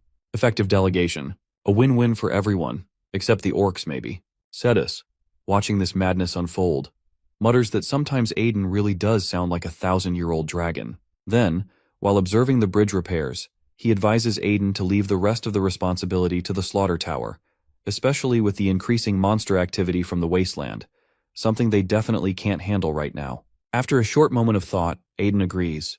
He's already gotten what he came for, plus a surprise phoenix blessing as a bonus, so it makes perfect sense to return home and focus on training in peace. But his expression is downright grumpy when he returns home. Everyone's cheering for him like he just slew a god, and to top it off, someone even places a very girly flower crown in his hands. The crowd is praising his feats of bravery, with wildly exaggerated tales that make our boy's frown deepen with every word. He absolutely hates this kind of flashy, over-the-top parade, and has no idea who started these ridiculous rumors. Naturally, Underlord decides this is the perfect time to taunt him. But, for once, he follows it up with something genuine while pointing out the awestruck faces of the people, who clearly see Aiden as a true hero. Aiden, being Aiden, just scoffs. He more cares about money, that admiration, which earns him another jab from Underlord about sounding like a textbook mercenary. With a long, tired sigh, he resigns to the reality that his dream of quietly training in peace has just gone up in flames again. After surviving the unwanted hero's welcome, Aiden makes his way to visit Cassie, only to be told she still hasn't healed. In fact, her condition is even more severe than Rose. Determined, Aiden offers to pay whatever it takes. But with a sad, weary expression, Cassie gently replies that it's not about the money. The truth is that she simply doesn't have the apothecary skills or knowledge yet to create the miracle pill her body needs. This kind of person can only be found in the Imperial Palace. Anyway, she is grateful for everything he has done for her. But he still insists on finding an apothecary expert fit for her, if it means she can be cured. He gets up with determination despite her protest, while adding that he might know someone who can help her and even decides to bring him here. While looking at him, Cassie expresses her doubt why someone like him would help someone like her, because it's not like there are no expert alchemists around. But without turning to her, he shows her the ring he got from her, while adding that he has invested so much money and time into the research on her disease, so he would like to see the result, whether the cure will work or not. In other words, Cassie should be better off alive until then while being his pet project. Despite his rude remarks, his words bring tears to her eyes. She has indeed suspected his real intention in the beginning, but with no choice, she has to accept his offer. Until then, she had accepted that her disease was incurable. Everyone told her so, even with warm words. But despite his cold remark, she can feel a warmth suddenly, because no matter what, his actions speak louder. With a smile, she asks him to bring the best apothecary because she has perfect research. As he heads outside, the Underlord doesn't understand his sudden change of heart and jokes that he might be going to die, as the saying goes. He calmly replies that, as a mercenary, his words are important to him, so he is going to find the apothecary, since it seems like this doctor himself is short of time. For this purpose, he travels and reaches McKellen City after 3 days. While looking around the lively city, he feels nostalgic, remembering how this largest free trade city used to be so vibrant.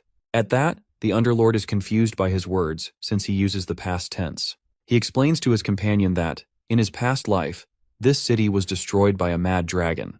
Then he looks around at the people and feels quite out of place. The Underlord asks for the location of the apothecary, but he shuts him up, insisting he will find it on his own. Meanwhile, in the slum area of the city, some goons are threatening that said apothecary, having apparently failed to deliver the goods they ordered.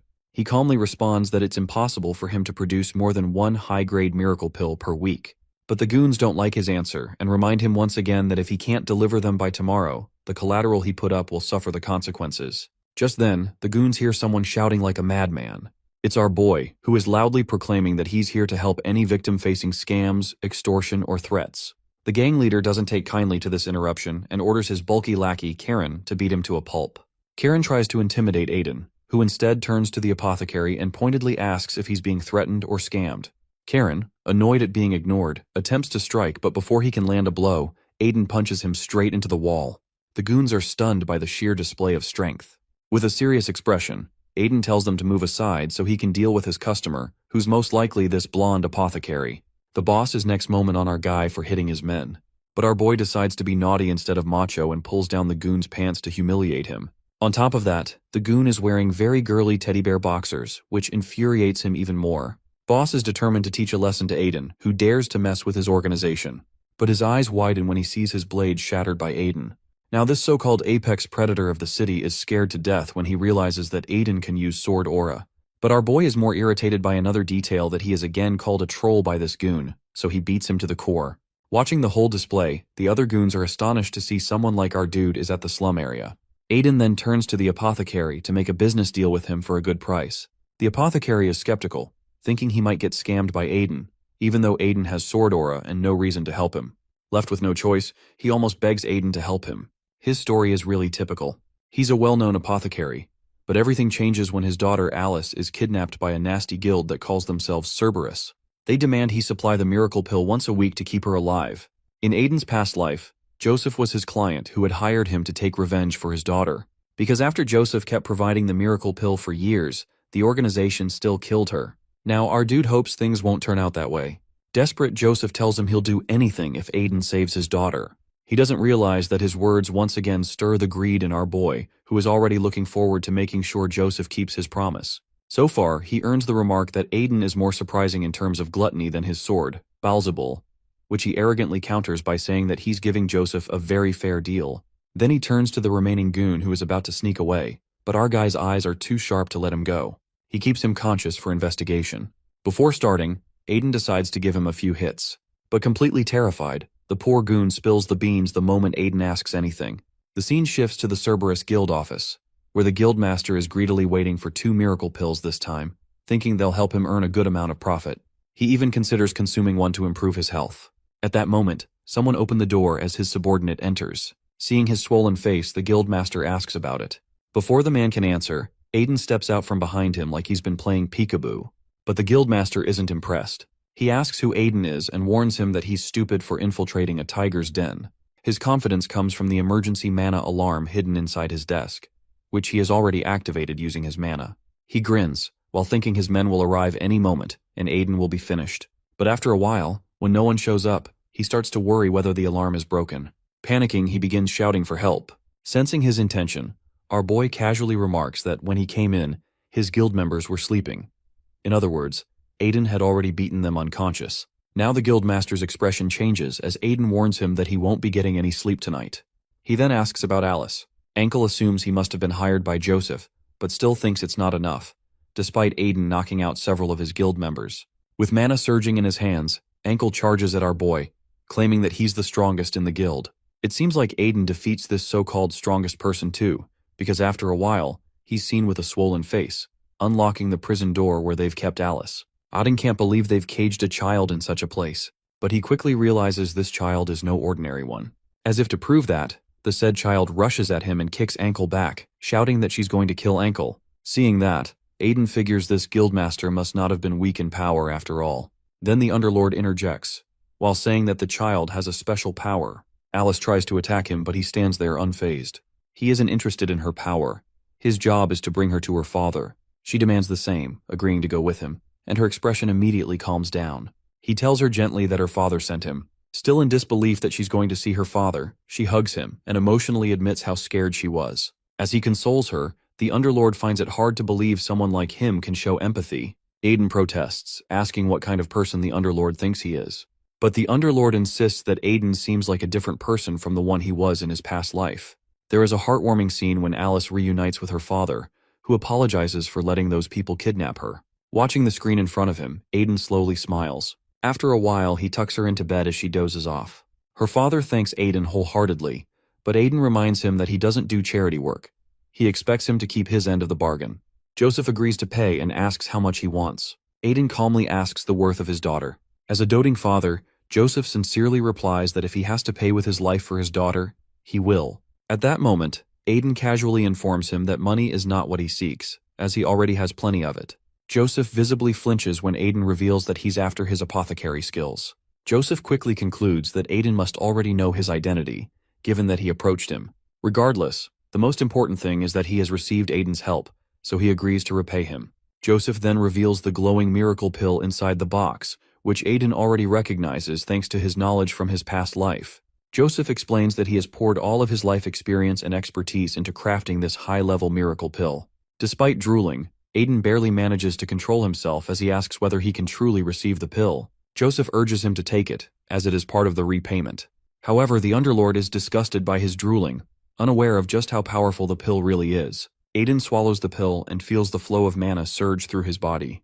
With just that sensation, he realizes that this is an extraordinary high-grade miracle pill, capable of doubling his mana with a single dose. After complementing the pill, Aiden is ready to receive a regular dose of it, but instead, Joseph asks him to join the House of Duke in exchange for their protection. Joseph clearly panics as he realizes that he didn't even bother to ask the identity of the man before him. As soon as Aiden introduces himself, Joseph exclaims that Aiden is the infamous Lord Troll, the one everyone talks about. It seems the title of Lord Troll has become a personal annoyance, as he is quite grumpy, and irritated to hear it. Finally, Joseph asks what Aiden's purpose for being there is. Aiden reveals that he needs Joseph's help with a matter for which his family will be protected by the House of Remes, which seems like a good deal. Joseph is curious about the urgency of the matter. For this purpose, Aiden traveled with Joseph to the Cassie lab, where they examine her. After diagnosing her condition, Joseph concludes that she is suffering from severe mana depletion, which is something he has never encountered before. Even though it doesn't for her strong beast genes, she would have died long ago because of this strange condition. After checking her research, he concludes that it is possible for him to create a cure using her method. But the issue is finding the ingredients. Aiden offers to provide financial help to gather the necessary ingredients. Joseph clarifies that it's not about money. The problem is that obtaining these ingredients is nearly impossible. For example, one of the ingredients is an extremely rare fire elemental, which is needed to melt the frozen channel of mana in Cassie's system. Aiden is curious about where they can find this fire element. The answer comes from Cassie, who informs him that such a fire element, whether it comes from a dragon's heart or a phoenix feather, is impossible to acquire, as both creatures are mythical and nearly impossible to find. She says with dismay that having an apothecary doesn't solve the problem, but she appreciates his efforts anyway. However, both of them are shocked when Aiden casually pulls a phoenix feather from his pocket. He answers nonchalantly that a phoenix had dropped it, remembering the blessing he had received from it. Joseph takes the feather, while adding that it will only take him 2 days to make the cure. As she looks at the scene, a tear slips from Cassie's eye as she finally sees the possibility of a cure. At that moment, Philip knocks on the door and informs Aiden that he has been summoned by his father. Hearing this, Aiden begins to sweat profusely, remembering his mistake in leaving the house without informing his father. A while later, he stands before his father, who asks about his trip to McKellen City. Aiden informs him that he had some business there and even apologizes for not informing him beforehand. But it seems his father's intention is not to scold him. Instead, he extends an invitation envelope towards Aiden, while revealing that he's been invited to the imperial banquet held for the crown prince's birthday. Aiden reminds him that it's usually Carl who represents their family at such events. With an unnervingly creepy smile, his father relays that Carl refused the invitation because he was busy. Besides, everyone wanted to see Aiden. Aiden is about to respond that he's busy as well, but he stops himself when he remembers that it's the year 450 of the imperial calendar, a year linked to something from his past life. His father tries to convince him again, but Aiden simply replies that he will go, while stunning his father. Aiden fakes a reason, claiming that he must attend since his brother is busy. His father dismisses him, wishing him a safe journey. As he steps outside, his underlord, who knows him too well, comments that there must be some personal reason for him to attend the banquet. Aiden reveals that in the year 450 of the imperial calendar, there will likely be an attack by dark mages at the imperial banquet. During that time, there will be a silver witch related to the event whom Aiden wants on his side. The underlord reminds him that he has personally hated dark mages, so why would he want to recruit someone he despises? Aiden replies that she's different from the typical dark mage. She formed a faction called the Florence Flames, which is distinct from the Radical Chaos faction. In his past life, he had killed her. He recalls her final moments when she revealed that if they had met under different circumstances, they would have been quite close. She regretted not separating the corrupt side of dark magic and establishing the true will of her family before she died. Aiden is determined to change this course of action this time. The next day, Aiden sets out on his journey with his entourage, feeling quite confused about why he needs to bring so many people with him to a simple birthday party. Ro explains that it's a way to display his power and maintain the dignity of his house. But Ro doesn't understand why they need to stay at the village according to Ro's plan, when they could easily take a shortcut via another route. Aiden lies, claiming that it's because he wants to have a slow journey. But in reality, before arriving there, he meets with Joseph because he wants more of his miracle pills, but Joseph is unable to produce another one. The reason is that Joseph used Tyr's event as the key ingredient in the pills, and those are going extinct nowadays. Back in the present, Aiden reflects that he has never witnessed an Ent himself, but he knows someone who might know about them. Besides, he needs to collect a gift for him left by his master. He then orders his crew that he is going to visit someone in the village. Ro offers to escort him, but Aiden's savage reply is that Ro is weaker than him, so he doesn't need his protection.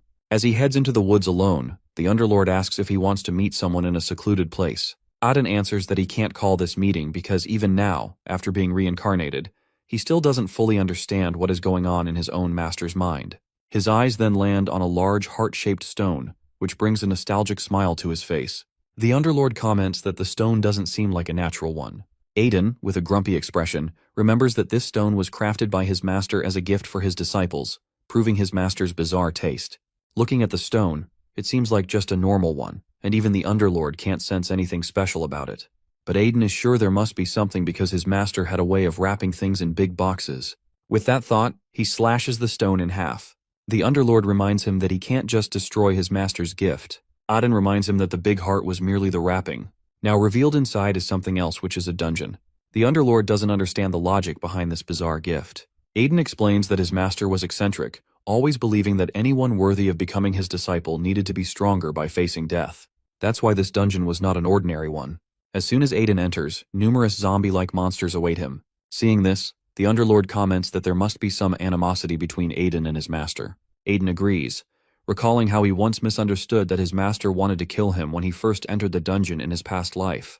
But now, looking at the boss monster, Aiden is thankful for the training. According to the Underlord, this boss monster is called a Lich, a dark mage who eventually turned himself into the undead. Aiden agrees with his Underlord because, in his past life, he had difficulty defeating the Lich. This is not a monster an amateur can play with. The Lich, on the other hand, arrogantly declares that they are foolish to step into his territory. Now he plans to make Aiden a part of his undead army. Before the Lich can finish his sentence, Aiden rushes at him, determined to finish him off. He knows that the undead army is linked to the Lich, and once he kills him, the zombies are likely to vanish. Aiden attacks, thinking that since he has killed many Liches in his past life, taking down this half-fledged one would be a piece of cake. Aiden manages strike and defeat Lich in one shot. While crumbling, it regret that he died before it could see the rise of its dark mage kingdom.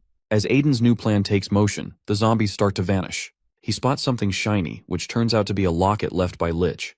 The Underlord questions whether it is a gift from his master, but Aiden replies negatively, as he has never seen it before. Upon looking closely, Aiden recognizes a pattern on the necklace and decides to keep it, intending to inspect it later.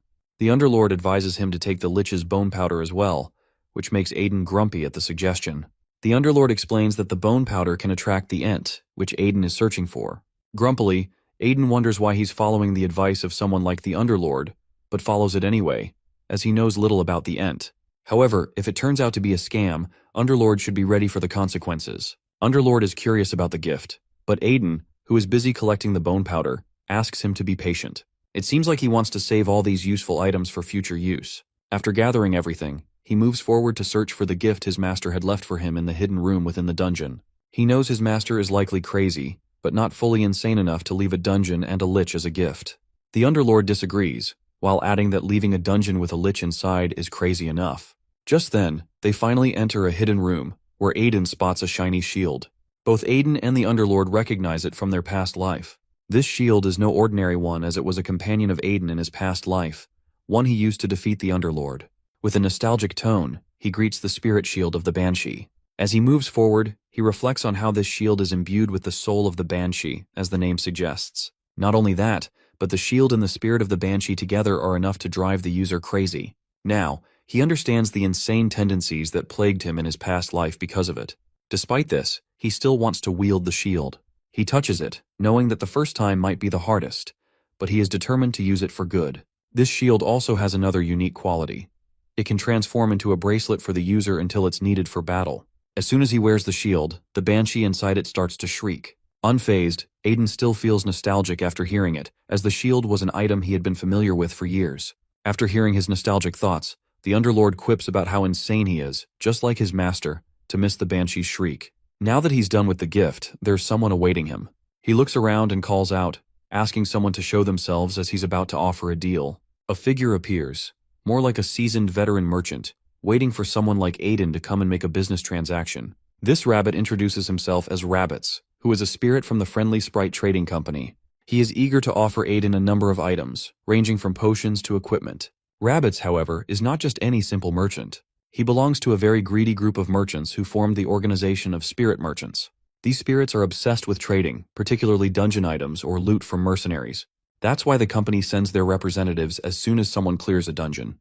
The seemingly innocent-looking rabbit is far from innocent.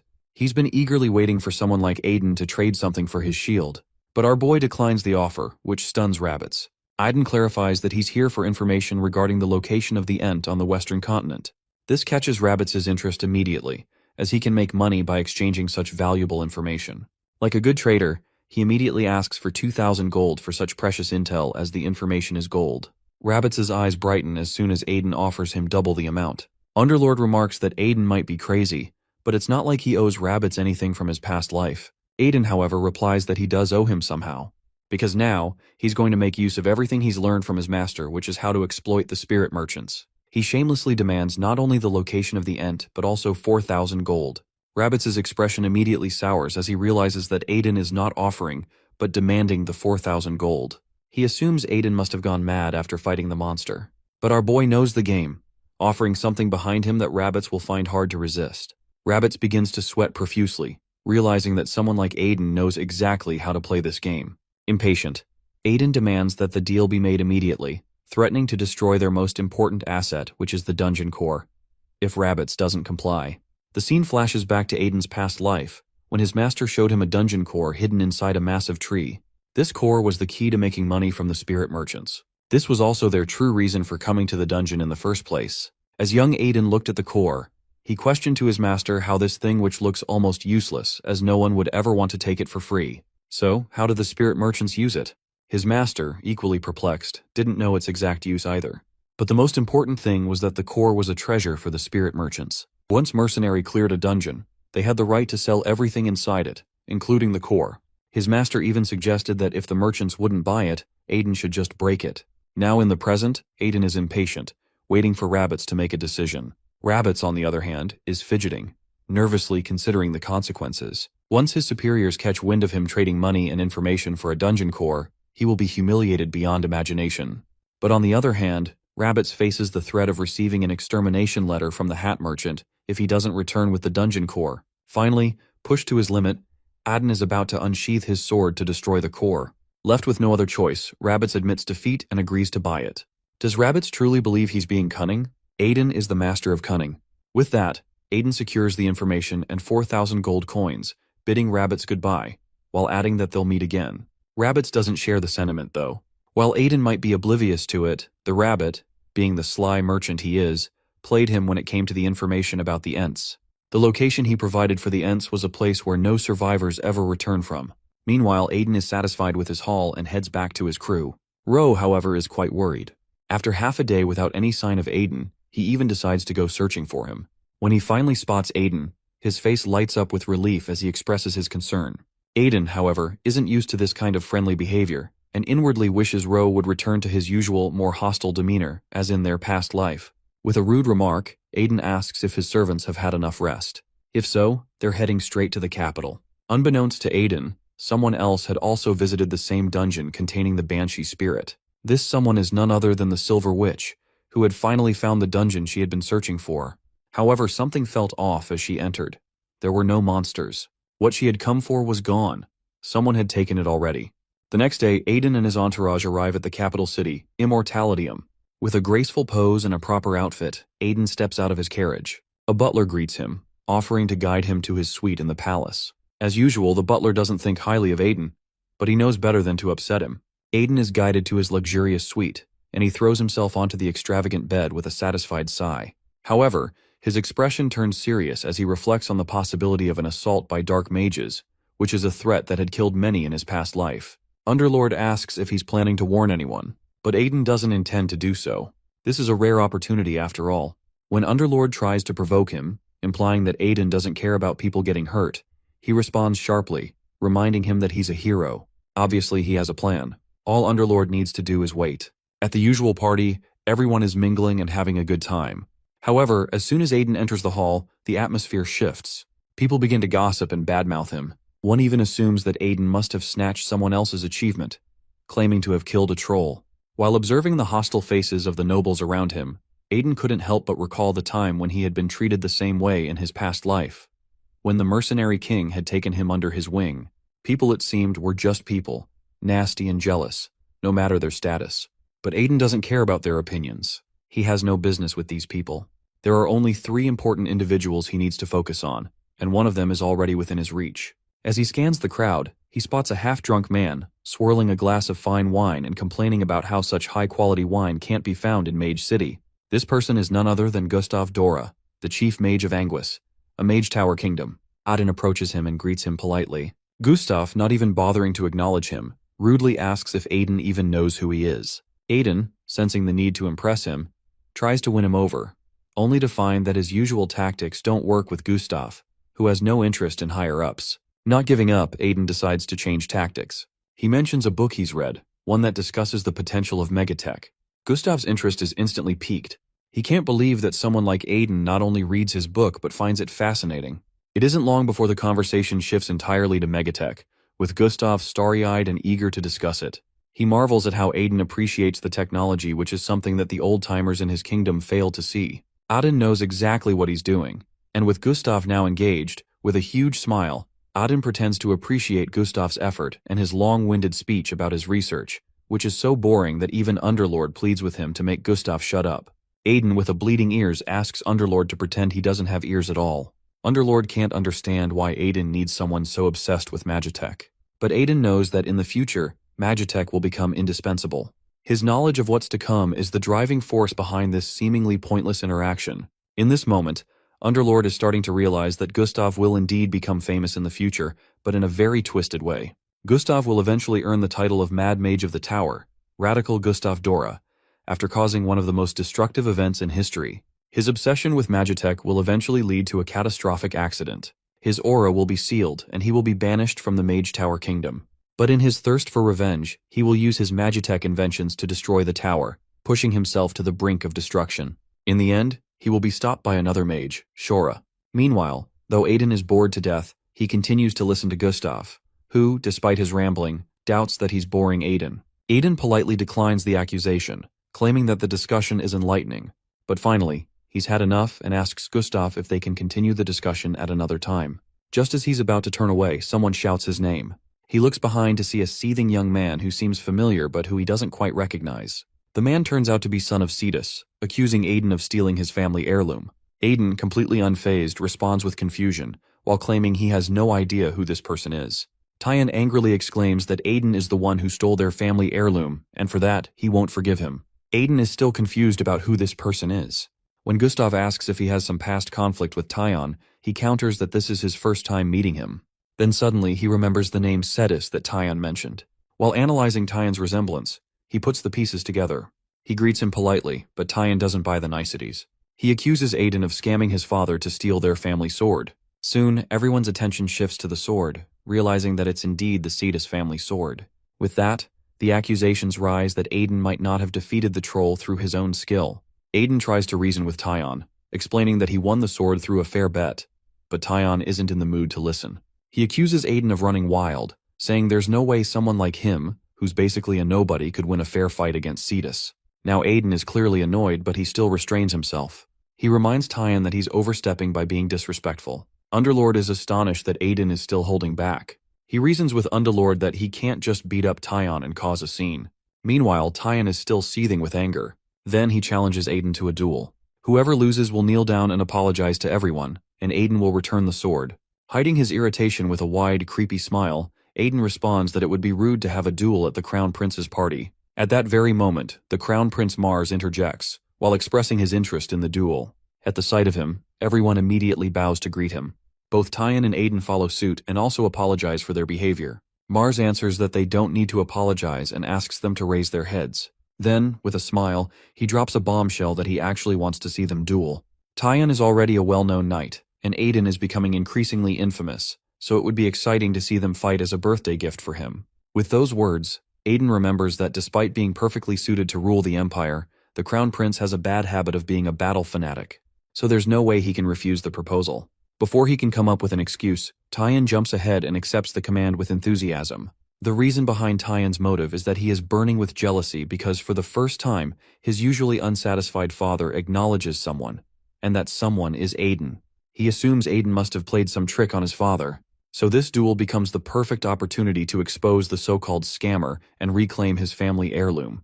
At that moment, Tyan also notices our guy shaking and mistakes it for trembling in fear. Underlord looks at him with concern, unsure of what's going on, but in reality, Aiden is shaking with excitement, while pretending to be someone reluctant to shed blood and simply following the Crown Prince's orders. Meanwhile, he's more than ready to teach Tyan a lesson. Underlord, even as a demon, reminds him that Tyan is just a teenager. Despite that, Aiden is still prepared to fight. Mars announces the rules. The use of sword aura and artifacts is strictly prohibited for safety reasons.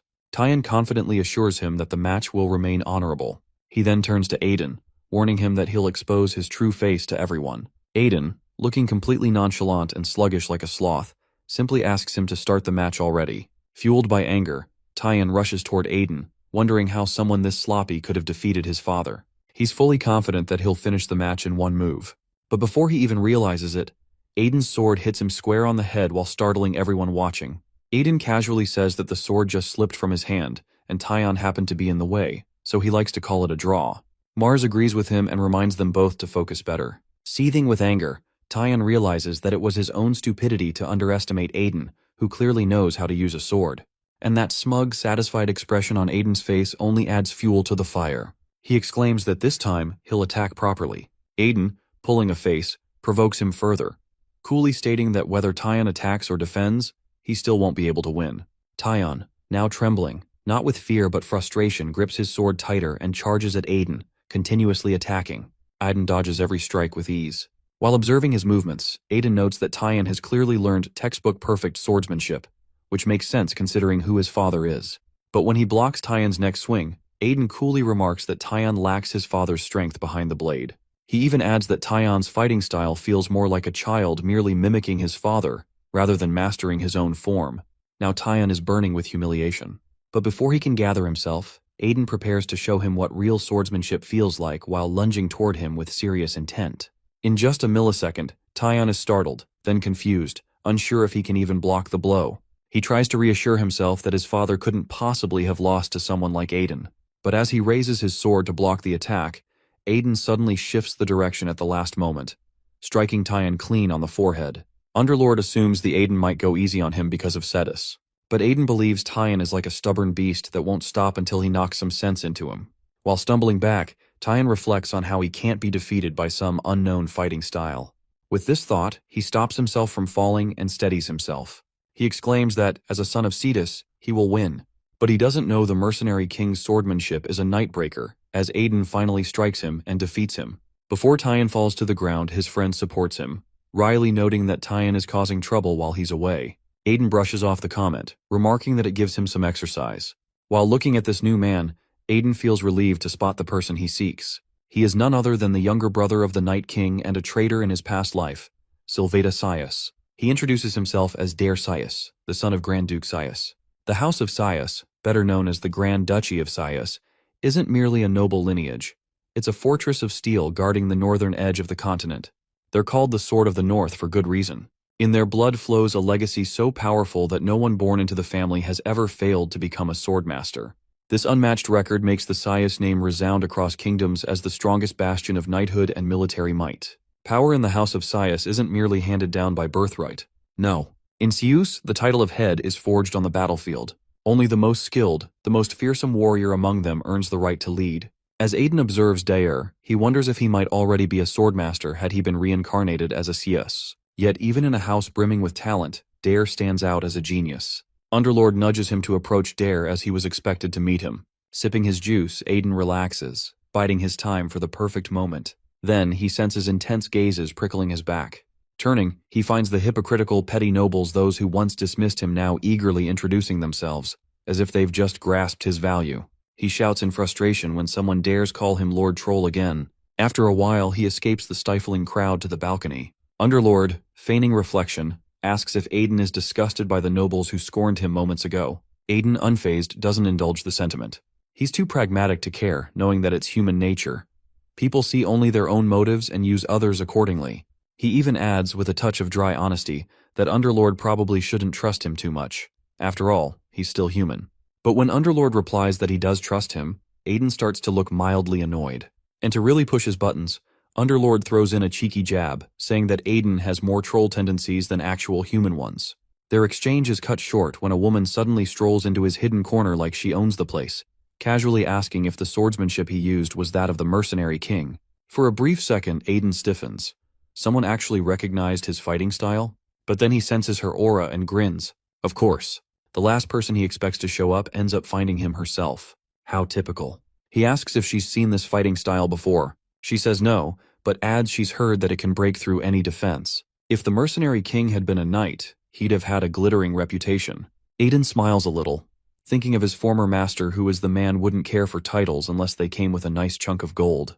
But out loud, he politely agrees. Then, with the enthusiasm of someone stuck at a 5-hour wedding ceremony, he mutters how dull all these formal events are. And now, our boy decides to casually drop a bomb. He knows exactly who this girl is. Not by her face, but by her aura. No matter how much she tweaks her appearance, he could recognize that presence in his sleep. They've fought each other hundreds of times in his past life. So, without missing a beat, he finally addresses her by name, Nikita Florence, the real Silver Witch. Before she can respond to him, she sees the sudden light of magic from downside. She first doesn't understand, but suddenly there's a carving of that magic. She's also baffled to see that this carving is used to summon the undead. She doesn't expect the Chaos Organization to go this far, while our boy still thinks their actions are predictable. Then he turns to her and adds that they need to kill the caster in order to end the dark magic. He asks her to deal with this mess first because he knows she's here to take care of the Chaos Organization, which is a dark mage faction. She is confused about his identity but still decides to talk to him later, as she's busy for now. Aiden decides to leave this matter to Nikita since he has something else to deal with. With that, he walks into the banquet hall, where several knights make formation to fight the undead. With a swift motion of his sword, Tyon fights the zombies. While watching them, the Underlord comments that Tyon is already at the advanced level of sword aura. Aiden agrees with him, adding that it's unfortunate for Tyon to have picked him as an opponent. Not only that, having a best friend and genius like Dare also makes him feel like a loser. The next moment, an undead troll appears. Tyon shouts for reinforcements. Before Tyon can finish his sentence, Dare rushes forward and deals with the troll himself. The Underlord comments that Dare is on the verge of becoming a swordmaster. Aiden agrees, saying that he's nearly a semi-master already. Tyon, however, seems to have bad luck. Having someone like Dare as a friend only makes things harder for him. Finally, the Underlord realizes that he hasn't been helping them. He replies that he's observing how they handle the undead, while waiting to confirm something. The scene shifts to the outside of the hall, where Tyon and Dare are fighting with the undead army. Tyon comments that he senses a very dark aura approaching them, which is coming from the Death Knight. The said Death Knight has set his eyes on Dare and is about to attack him, but just before he can succeed, our boy blocks the strike with a banshee shield. Auden has been waiting for the appearance of this Death Knight. In his past life, this monster was the strongest. Not only did it ruin the banquet, but it also killed Dare. He was so powerful with dark magic that if Aiden hadn't had the spirit shield of the banshee, Dare would have been finished. The Dark Knight still keeps his eyes glued to Dare because clearly, subtlety isn't in his job description. That confirms our boy's theory. He realizes the undead aren't here to launch a grand attack. Their actual purpose is much more specific. Separate Dare from the rest of the soldiers. Turns out, this whole dramatic spectacle has been orchestrated for one simple reason: to assassinate Dare. Aiden blocks another blow from the Death Knight, who of course just happens to be at the level of a semi-swordmaster. Blocking his attacks is no walk in the park. He asks Dare if he sees any chance of landing a solid hit. Dare, mid-assault while Aiden defends, replies that his spear is being casually brushed off by the Tin Can Death Man. Aiden agrees, adding dryly that the knight's magic feels like it belongs to a semi-master. But one thing still doesn't make sense. Who wants Dare dead badly enough to raise an undead army? Then it hits him. Of course. His eyes widen as the obvious finally clicks into place. Dare's brother. Sylveta. The guy must be panicking at the idea of living in Dare's shadow. In the Grand Duchy of Sias, where leadership goes to the most skilled, not the eldest, just the deadliest, Sylveta's destiny as a glorified background character is basically sealed. Now he truly realizes that in his past life, Sylveta didn't become the Night King by sheer luck. No, now he sees the twisted ambition behind that smug face. The man killed his own brother just to climb the ranks. And if that wasn't enough, he even went behind everyone's backs to strike deals with dark mages. Meanwhile, Dare is frustrated. There was supposed to be a plan to defeat something like this, but nothing seems to be working. That's when Aiden casually mentions that he does have a plan.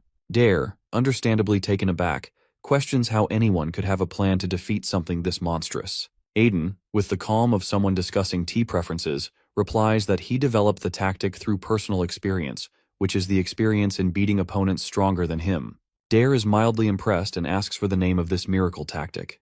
Aiden, of course, delivers that it's called the annoyance strategy. Dare's awe immediately evaporates. He's unimpressed but out of options, so he reluctantly agrees to give it a shot. At that moment, the Underlord chimes in, reminding Aiden that even he gets annoyed sometimes. But that's exactly why he knows how effective this strategy can be. Give it a name and suddenly it sounds tactical. The Death Knight, clearly done with their banter, announces once again that Dare must die. With that, he lunges forward to strike. But once again, our boy blocks the blow with his shield. While holding him off, Aiden thinks bitterly about how low Sylveta has stooped. But this time, he's not letting him win. The Death Knight is getting visibly irritated and demands Aiden step aside. Still, Aiden doesn't move an inch. Instead, Dare channels his sword aura and launches an attack that actually pushes the Death Knight back. Aiden is quietly impressed. That level of power is clearly approaching semi-masterclass. If it hits properly, it might just finish the knight off. But just as Dare loses sight of the Death Knight's aura, the enemy leaps into the air, aiming to land a fatal blow. Predictably, Aiden intercepts the attack once again, because of course he does. The Death Knight is now fully irritated. And to make things worse, Aiden has the audacity to make mocking faces at him like a petty child who just stole his lunch. The Death Knight, now thoroughly annoyed by Aiden's antics, decides to finish off the source of his frustration before dealing with Dare. The battle continues in a frustrating loop. Aiden defends while Dare attacks, and through it all, Aiden keeps provoking the undead foe, which only seems to add fuel to the Death Knight's fury. Despite their combined efforts, they can't land even a scratch on him. At one point, Dare raises the issue, asking why they haven't made any progress. Unexpectedly, Aiden starts to snicker, which causes both Dare and the Underlord to be worried, assuming he's gone mad. Underlord even accuses Balzabul of somehow causing this madness, to which the innocent Balzabul defensively responds that he's done nothing wrong. Aiden, however, reassures his companions that he's still sane, despite the odd behavior. The Underlord remains concerned, especially since his life force is tied to Aiden's, and he's yet to even attack the Death Knight. Aiden clarifies that it's not that he can't attack, but that a simple attack won't work against such a powerful foe. He needs the shield to succeed. The Underlord, curious, asks if Aiden will indeed attack using the shield. Aiden smirks, explaining that his attack won't be so simple. The shield, he reveals, is imbued with the soul of a banshee, which is a soul known to drive others mad. However, through constant use, Aiden is learning to wield its energy alongside his sword, making him stronger with each use. With a sudden motion, Aiden slashes at the Death Knight, and for the first time, grins in victory. He reveals that, like the Death Knight, he too is a semi-master. Dare, watching in shock, realizes that Aiden has been hiding his true power this entire time. This revelation forces Dare to acknowledge that Aiden is, in fact, stronger than he is, a fact he never expected from his earlier clash with Tyon. The fight shifts. Aiden is no longer just defending. He's taking the fight to the Death Knight, and for the first time, they have a chance to win. Dare stands stunned, realizing that Aiden is more powerful than he could have ever imagined. Aiden grins widely, realizing that he missed his target because he was too drunk on his own power. The Underlord quickly retorts, questioning how every weapon Aiden possesses seems to be so insane. Aiden responds that the best weapons are always a bit crazy. The Underlord disagrees, thinking these items might actually complement Aiden's own madness. Meanwhile, Aiden, ready to end this fight, activates the Ring of Swiftness. The Death Knight, sensing the shift, prepares to strike as well. In a swift motion, Aiden leaps into the air, positioning himself behind the Death Knight. Then he challenges the Death to face him directly, teasing that he is too slow to catch up. Next moment, he attacks with a speed that shocks Dare, who hadn't realized just how powerful Aiden had become. As the fight continues, Dare watches in awe as Aiden relentlessly presses his advantage. The Death Knight, realizing he might lose this battle, becomes desperate. He turns towards Dare, raising his sword with a cry, determined not to fail in his mission. In the next moment, as the Death Knight shifts his focus toward Dare, Aiden, still reeling from the side effects of the Ring of Swiftness, is temporarily slowed by the intense pain coursing through his body. He curses under his breath, knowing that if he doesn't act fast, Dare might be struck by the Death Knight's final attack. Dare freezes, watching as the Death Knight moves toward him. With no time to waste, Aiden struggles to push through the pain, hoping he can reach Dare in time before it's too late. At that moment, the author decides to make Tyon the hero, rushing to defend his friends. Despite knowing he doesn't stand a chance against the Death Knight, he is determined to save his friend. In that instant, Tyon remembers Aiden's words from earlier, when he advised him that his sword swings were not powerful and precise, like his father's. With newfound determination, he channels all his strength, adding more power and precision to his strike. With a bright sword aura, Tyon slashes at the Death Knight. The Death Knight, even in death, realizes that his mission remains incomplete, but he is finally taken down by Tyon. The other undead creatures vanish as if the fall of the Death Knight is the key to ending the calamity. At that moment, some soldiers notice Tyon standing behind the fallen knight and cheer for him. Moments later, Dare approaches and remarks that Tyon not only saved his life, but also became a semi-master. He promises to repay the debt, extending his hand. Tyon takes it with a somber expression. Dare then wants to include Aiden in the celebration, acknowledging his contribution, but Aiden is gone by the time he turns around. Meanwhile, Tyon doesn't feel like he's truly the one who defeated the Death Knight. On the other side, Aiden is completely drained, having pushed himself to the limit. He needs rest. The Underlord urges him to enjoy the victory, but Aiden knows his body will break down if he doesn't recover. Besides, he can't celebrate. This victory is just a small step toward his revenge. He's also discovered that Sylveta is working with dark mages, making him suspect that his other companions may be involved in shady dealings too. The Underlord consoles him, while saying things are going according to plan. Aiden agrees, though his thoughts linger on Nikita, who once dealt with people from the organization Chaos. It's because of that, the summoning was reversed, and the Death Knight was defeated. At that moment, Ro rushes over, asking about his well-being. Aiden dryly replies by asking if he looks alright to him. Then he notices Ro's swollen face, and Ro explains that he was fighting the undead himself. With no other choice, Aiden tells him to rest, and Ro agrees. The next day, in the guest room of the Imperial Palace, Aiden is sleeping like a log. Suddenly, he senses someone in the room. As he turns toward the intruder, he suddenly realizes who it is and shouts. Nikita, completely unfazed, informs him that she has already placed a soundproof barrier around the room, so no one will come to help him. Aiden goes quiet. He expected her to come, but he didn't think it would be this soon. When he asks how she managed to sneak into his room, she answers that it was as easy as killing a goblin. With a darker aura surrounding her, she seriously asks how he knows so much about her. She even threatens to kill him, but he calmly replies that there's no need for hostility, as their goal is the same. She doesn't believe him. She points out that, as a noble, he couldn't possibly know her goal firsthand. He cuts her off and tells her that he loathes dark mages. Nikita's mood shifts as she threatens him to say it again. Aiden clearly flinches, but continues, saying that nowadays dark mages forget their roots, which catches her off guard. He explains that someone once told him that dark magic, though imbued with demonic energy, was originally created to purify the land and fight against underworld monsters. But New Age dark mages have strayed from that path. That's why he hates those kinds of dark mages, especially the ones from Chaos. Then he extends his hand, adding that this is reason enough for them to have a friendly relationship. Nikita, meanwhile, is stunned and in disbelief, wondering if this is just a trick that a noble acknowledging her beliefs. Seeing the hesitation on her face, he tells her to take her time. He even offers to share some very interesting information. She counters, saying she's part of the intelligence organization, so she already knows everything. At that, he leans in and whispers into her ear that this information is about something yet to happen in the future, and that he is the only one who knows it. Just as he's about to reveal the secret, Ro escorts Tyan into the room. The moment Tyan sees him that close to Nikita, he completely misreads the situation, assuming they're engaged in something romantic. Without a word, Tyan slams the door and storms off. Aiden is left baffled, shouting after him that it's not what it looks like. After a while, he finds himself standing in front of Tyan, whose face flushes just thinking about the awkward encounter. Tyan asks whether the boy had a good time with Nikita. Aiden awkwardly replies that it wasn't like that they were only having a conversation. Judging by Tyan's expression, it's clear that he doesn't believe him. A little while earlier, Aiden had finally revealed to Nikita that a drought is going to hit Barkan territory. However, she refuses to believe it, as that region is known as the Land of Abundance, and hasn't seen a drought in decades. Aiden tells her it's up to her whether she believes him or not, but insists that the drought will come in exactly 3 months. Besides, he adds, he needs to warn Tyan too. She casually responds that it doesn't matter, since he's already infamous in a bad way. As he tries to get her to believe him, he ends up pushing her out of his room. Before leaving, she warns him that if he's lying, she will find him, no matter where he hides. At her cold glare, he trembles, even though deep down he knows the drought will come. Now, in the present, he asks Tyan about his reason for being there.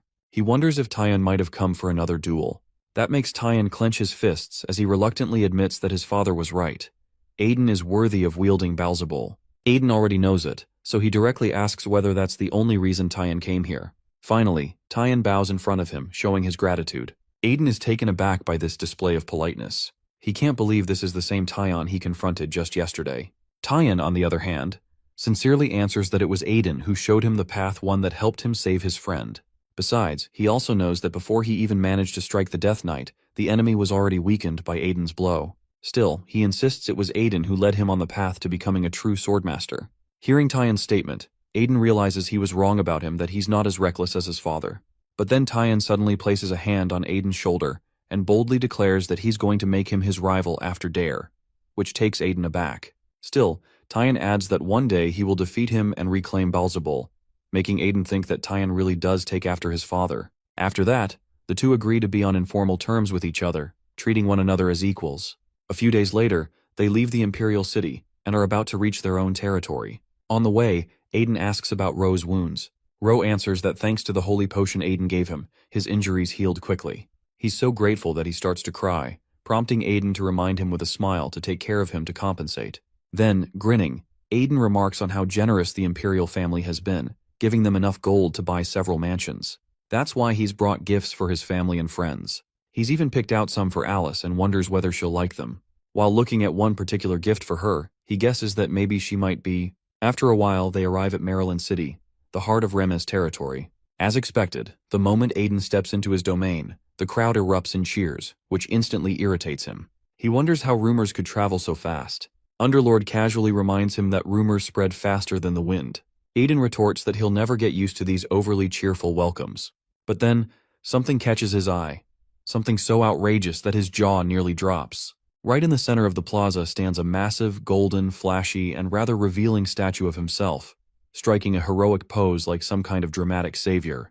He's even more horrified to learn that it was his father who ordered the statue after hearing that Aiden defeated a troll. Ro, meanwhile, stares at the statue with sparkly eyes, genuinely appreciating the sculpted body, which prompts Underlord to gag theatrically. Aiden yells at Underlord not to throw up in his body while Ro frantically tries to calm him down.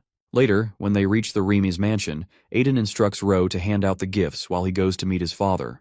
He's still fuming about his father's stunt about installing such an embarrassing statue right in the middle of the city without even bothering to ask him. Just then, he notices the servants wearing strangely downcast expressions. Confused, he assumes it must be because of the ridiculous statue, which only makes him even more annoyed. Aiden knocks on his father's door, ready to bring up the embarrassing statue.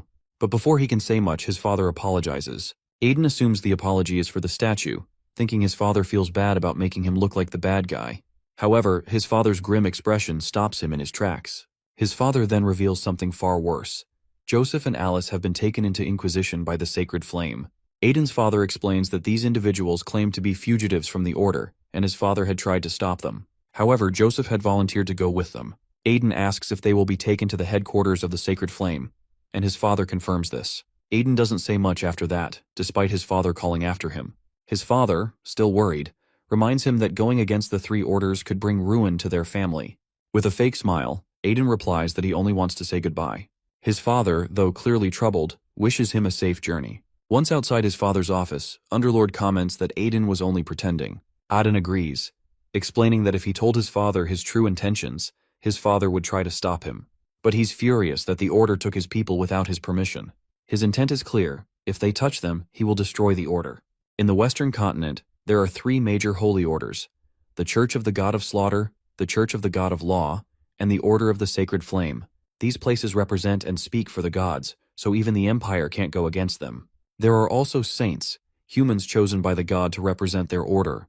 They serve as intermediaries between God and humans, revealing their divine will and power in this world.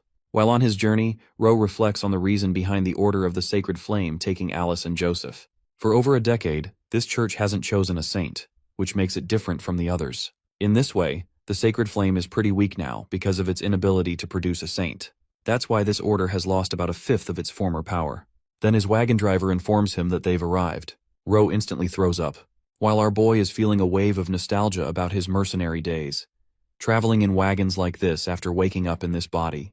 He turns to Foval and thanks him for helping him make it in time. Foval brushes off the thanks because, obviously, he likes doing favors for his regular customers. Aiden knows that merchants from the Merchant Guild are pretty familiar with the routes and funding the shortcuts. That's the reason he's only done business with Foval's guild ever since selling that troll. Seeing Ro's condition, Aiden tells him to rest for a bit, as it looks like he might even throw up yesterday's breakfast. He now observes the Temple of the Sacred Flame, still thriving despite the Order's growing weakness. Luxurious and dignified on the surface, there's something unnerving about the place. An eerie calm born from the Order's self-imposed seclusion. Foval had mentioned it before, but now Aiden sees it firsthand. People come seeking healing from the Sacred Flame, but the guards turn them away. The gates remain closed, the sacred grounds silent.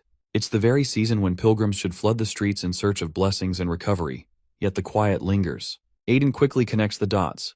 This seclusion must be related to Joseph and Alice being taken into the Order. Foval, always suspicious, curiously asks how Aiden plans to get inside. Aiden only gives a vague response, saying he has his own way. That's enough to make Foval visibly nervous. Experience tells him that whatever Aiden has in mind is bound to be troublesome. Moments later, Aiden stands before a monk guarding the entrance and introduces himself calmly, stating he has urgent business inside.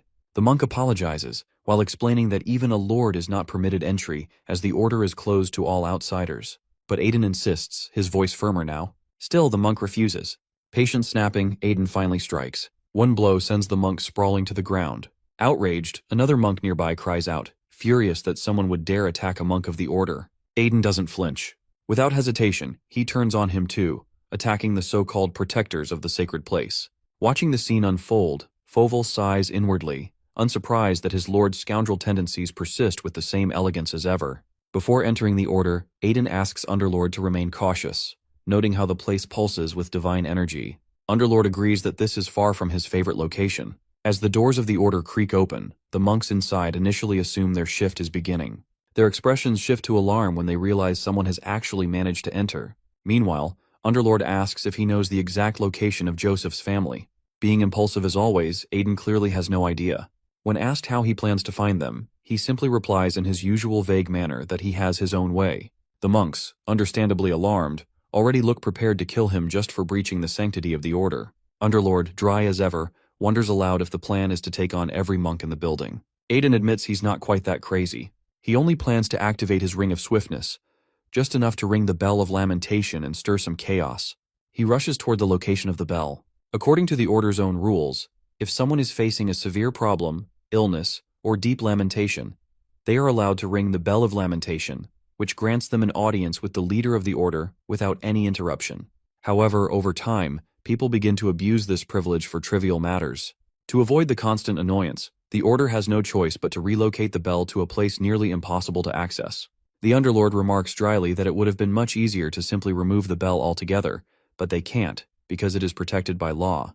As Aiden heads toward the bell's new location, everyone quickly notices. Orders are issued to intercept him before he can reach it. He is still far from the bell and realizes he must activate the Ring of Swiftness for a third time, despite its side effects. Finally, he spots the bell, and his face lights up with renewed determination. He only needs to ring it now. But just before he reaches it, someone catches up from behind and attempts to strike. Despite the close call, our boy skids away from the attack, narrowly avoiding being crushed. He's genuinely surprised. Whoever this attacker is, they manage to reach him even while he's using the Ring of Swiftness. The monk claims he surpasses other monks in power, but he refuses to let Aiden ring the bell. After all, he is the guardian of the bell. Valley, a high-ranking monk. Upon seeing his massive size, the Underlord wonders if this person is even human. Aiden stands dumbfounded. He's never seen anyone like this before. The resemblance to something inhuman stuns him. Realizing he can't rely on the Ring of Swiftness anymore, Aiden grabs his sword, ready for combat. He unsheathes his blade and politely asks Valley to step aside. Valley just laughs, amused that an intruder dares to threaten him. Still, he's excited. He hasn't faced a worthy opponent in a long time, and judging by Aiden's aura, this one seems strong. Valley strikes first. Aiden blocks the blow with his sword, but it's tough. Valley's raw physical strength is monstrous. In fact, it's so overwhelming that he even surpasses Cetus in power. Never in either of his lives has Aiden faced an opponent like this. Valley, on the other hand, is clearly enjoying himself. No one in the Order has been strong enough to challenge him. Until now. As Valley expresses his chaotic excitement, the Underlord dryly remarks that the stronger someone is, the crazier they seem to get. Aiden nervously agrees, saying it feels like bad luck that they always encounter lunatics. The Underlord adds with a grin that he too is crazy. Aiden disagrees because he considers himself pretty normal compared to these maniacs. Then again, Valley is ready to attack him. But knowing Aiden is no match for him in his current state, Aiden decides to give him everything he's got. He pulls out his shield, planning to block the attack and counter. However, before he even completes his strategy, he's stunned to see Valley's weapon shatter his shield. The next moment, he's thrown through the air. Aiden slams into the wall from Valley's attack, bloodied and lying on the ground. Valley looks somewhat satisfied, commenting on Aiden's performance and expressing his disappointment that he couldn't last longer. But it's still fun for him as he steps forward, ready to finish the job. He declares that he will end Aiden's life for his sins. However, to Valley's surprise, Aiden still moves, despite his fatal injuries. Valley is shocked, unable to believe how Aiden can still fight. He analyzes the situation, realizing that Aiden hid his mana-infused sword within the smoke, planning to strike when Valley let his guard down. Valley is impressed that Aiden tried, but disappointed to see that he missed. Raising his weapon again, Valley taunts that Aiden is a useless knight without his sword. But then he's confused as Aiden gives him a sarcastic smile. Valley thinks he's gone mad, facing certain death with that grin. But the next moment, his eyes widen as he realizes that Aiden's sword was never aimed at him. Instead, he hears the sound of a bell. Valley understands that Aiden's tactics upon hearing it. Aiden, in a weak voice, asks if he now has the right to meet his leader, since the bell has rung. However, exhausted from using the ring and the fight, he loses consciousness. After a while, Aiden is given a great healing testament by the monks, which helps him regain consciousness and melts away his tiredness. Underlord, however, is not pleased with the whole ordeal. The divine energy used in the healing process causes him immense pain, and during it, he endures a kind of torture. With a smug smile, Aiden supposes that it serves him right. Underlord, understandably, gets quite irritated by this. At that moment, Valley escorts Hakel, the vice leader of the Sacred Flame Order. Aiden introduces himself. Looking at the person, Aiden concludes that he may have heard wrong about him. Hakel seems kinder than expected. Thinking about the information he has of the future, Aiden learns that Hakel will one day become the last leader of the Order, eventually causing its downfall due to corruption. Despite this, Hakel looks quite normal for someone who will later bring about the ruin of a centuries-old order. Aiden nervously apologizes for intruding, but Hakel brushes it off, explaining that according to the rules, he is the guest. At that moment, Valley also shows his face to him, which makes Aiden a bit more cautious. But he still greets Valley back, albeit reluctantly. Valley then offers Aiden another shield of the Order, as his own shield had been broken. Aiden brushes off the offer, while saying that his shield has regeneration abilities and will fix itself. In reality, the shield originally belonged to the spirit realm, which is why it has such properties. However, it has taken significant damage due to the constant night attacks. Therefore, it will take 4 more days to fully regenerate. Until then, Aiden plans to take it easy. He then turns to Hakel and asks to meet with the leader, as it's necessary to sort out the situation with Joseph and Alice. Hakel apologizes, explaining that it's not possible to meet the leader as he is currently unavailable due to certain issues. Instead, he can meet the highest authority present at the moment after the leader. Aiden suspects that something must be wrong because, according to the rules, he has the right to meet the leader after the bell rings, which indicates a special circumstance.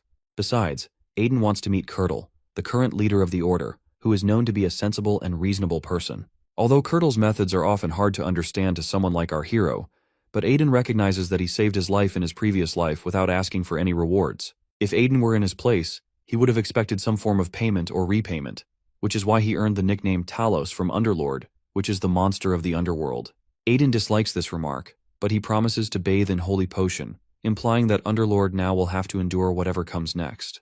Then Hakel informs Aiden that he's about to meet the current highest authority, someone who holds a rank lower than the level of the leader, but above Hakel's own. Aiden remains determined to bring Joseph and Alice back, though his curiosity about who this higher-ranking person might be continues to grow. As they proceed, Hakel informs Aiden that the person they're going to meet is a bright individual, which only adds to Aiden's anticipation. However, when Aiden enters the room, his expression shifts drastically as he sees Joseph and Alice, seated at a lavish table, enjoying a luxury meal. To his surprise, both Hakel and Valley bow before this individual who turns out to be Alice, calling her the Saintess of the Sacred Flame. Aiden's panic sets in as he realizes the gravity of the situation. Finally, after the shock wears off, he confronts Joseph with a glare that could kill, demanding an explanation. Joseph, ever so calm, smiles nervously, and then drops the bombshell. He's reintroducing himself. Joseph reveals that he was once a member of the 7-Star Council, serving as a master of the Sacred Flame. Aiden is once again left speechless, shocked by this revelation. The 7 Stars Council is made up of the greatest apothecaries, chosen from the best of their generation. This is why Aiden believes Joseph is the best apothecary he's ever met. Underlord raises a question, wondering why these apothecaries are only slightly better than regular doctors. However, the truth is that the Sacred Flame Order controls all of the best apothecaries on the continent, giving them significant power over the leaders and vice leaders. Despite all of this, Aiden can't understand why someone like Joseph, who is clearly at the top of the food chain, is living in a slum area. Joseph explains that every 40 years, a saint is born and ascends to the position of the leader. This chosen saint fulfills their duties for the next 40 years, and during that time, new candidates are born, chosen by a divine mark. However, for the last 10 years, these candidates have been getting assassinated one by one, from newborns to young adults. Alice is one of these candidates, so Joseph had to run to protect his daughter. Joseph adds that he had to return after hearing the news of another catastrophic event. Aiden's eyes widen in disbelief, wondering what on earth could be as catastrophic as the death of the saint candidates. A growing sense of dread creeps over him, because from his knowledge of the past life, This period is supposed to be one of peace for the Sacred Flame Order. A few days ago, a group from the Sacred Flame Order arrived to take Joseph and Alice.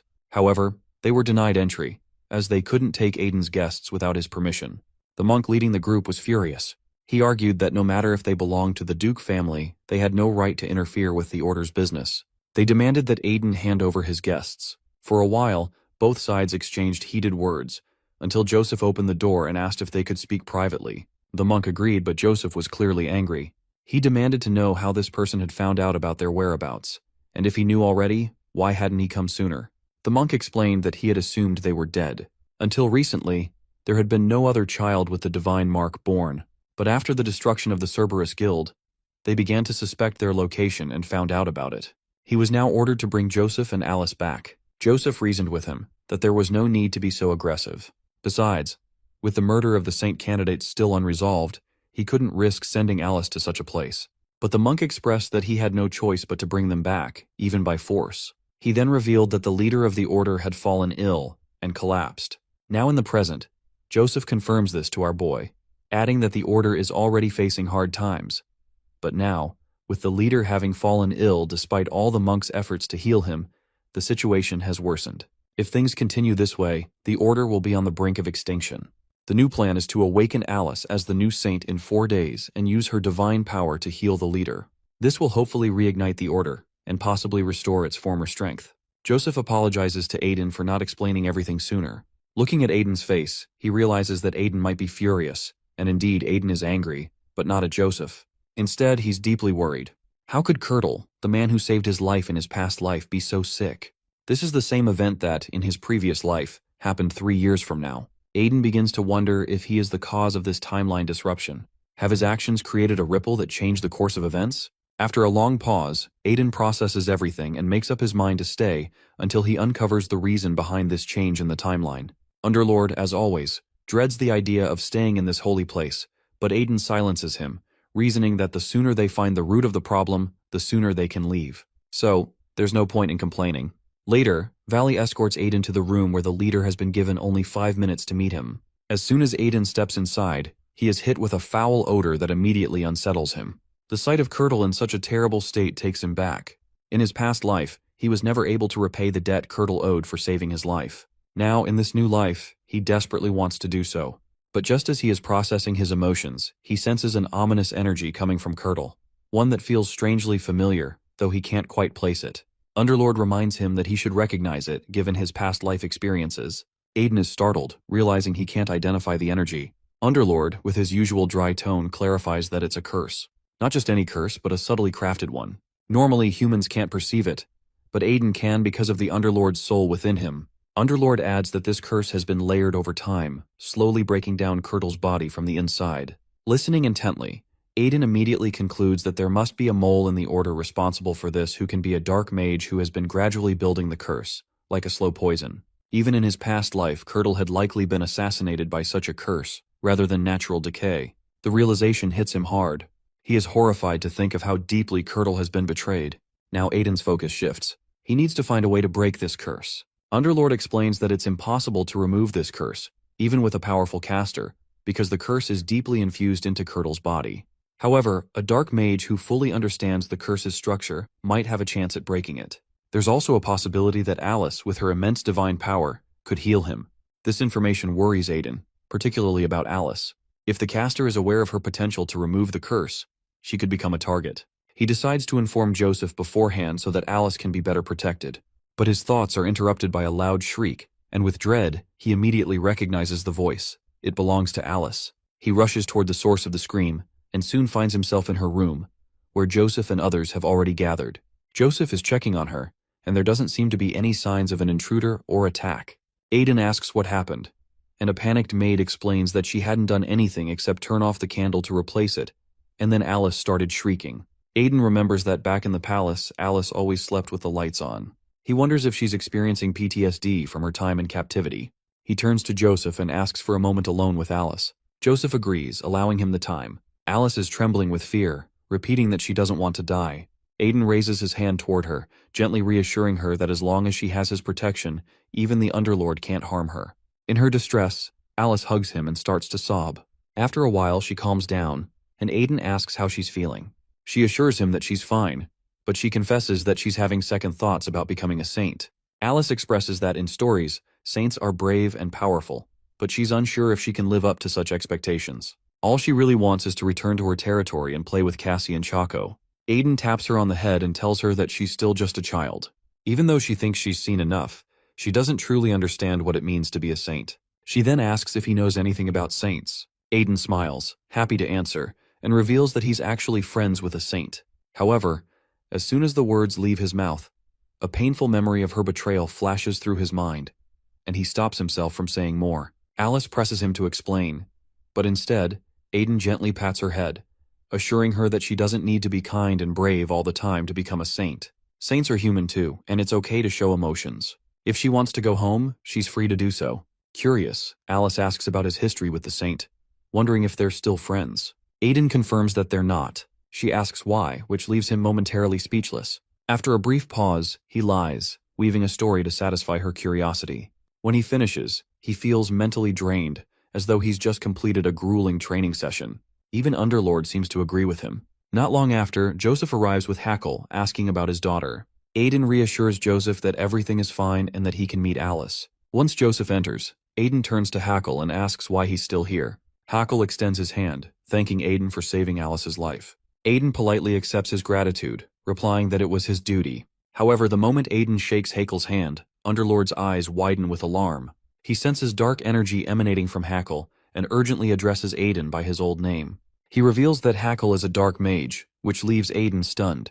After thanking Aiden, Hackle heads down to the basement of the Order, which has become the stronghold for the dark mages. He's frustrated, cursing the fact that his plan has been ruined because of Alice. He regrets not killing her earlier when he found out her father had escaped. His subordinate tries to calm him down, but Hackle is in no mood for it. He asks about the special guests expected to arrive soon. The subordinate replies that they'll be there shortly, and once they arrive, he'll escort them to Hackle. Hackle's plan is to have the intruder assassinate Alice during the awakening ceremony. After that, he's sure he'll take control of the Order and become the leader. Unbeknownst to him, Aiden is witnessing the entire ordeal. He already suspected there was a dark mole in the Order, but he didn't expect Hackle to be the one. Underlord smugly comments that he could sense it the moment Aiden touched Hackle's hand. Dark mages give off demonic energy. Aiden curses under his breath, realizing there might be more dark mages in Hackle's circle. But one thing he doesn't understand is why Hackle sped up Curdle's decline compared to his past life. He wonders what changes in the timeline aside from saving Alice could have led to this. First though, he needs to find out who Hackle has invited. Meanwhile, outside the Order of the Sacred Flame, at the outskirts of the village, a mysterious figure steps forward and meets another person. The monk asks the new person to lead him inside. The newcomer scoffs at the mess the monk has made. The monk defends himself, explaining that they're rushing things because of Alice. They didn't anticipate her surviving their plan. Meanwhile, Aiden quietly follows the monk, absorbing every word. The new person's voice seems familiar, but he can't quite pinpoint where he's heard it before. Suddenly, the monk announces that this mysterious person's commander will gain great benefits from Hackle's leadership in the future. The new person, clearly agitated, grabs the monk, his tone sharp with threat, warning him to be cautious or face serious consequences. The monk, struggling for air, begs for mercy, and the person finally releases his grip, allowing the monk to catch his breath. As the figure steps forward, Aiden's heart skips a beat. Recognition floods him when the person's face is finally revealed. It's none other than Benij Haima, the Red Knight. Aiden's mind races, piecing together the fragments of his past life. In that life, Benij had been one of Sylvita's subordinates, the very same Sylvita who had promised to rid the Order of the Dark Mages. Now it becomes clear to Aiden that Sylvita's corruption was far deeper than he ever realized. Everything that's gone wrong in this timeline can be traced back to Sylvita's actions. Underlord, sensing Aiden's turmoil, asks what Sylvita stands to gain from Hackle's leadership. Aiden's thoughts turn sharp, realizing that Sylvita wasn't just after power for his family's name. He needed it to solidify his position.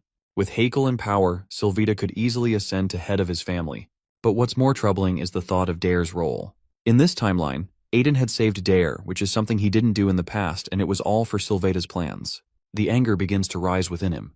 How low can Sylvita go? His thoughts are cut short when he senses movement behind him, his instincts kicking in.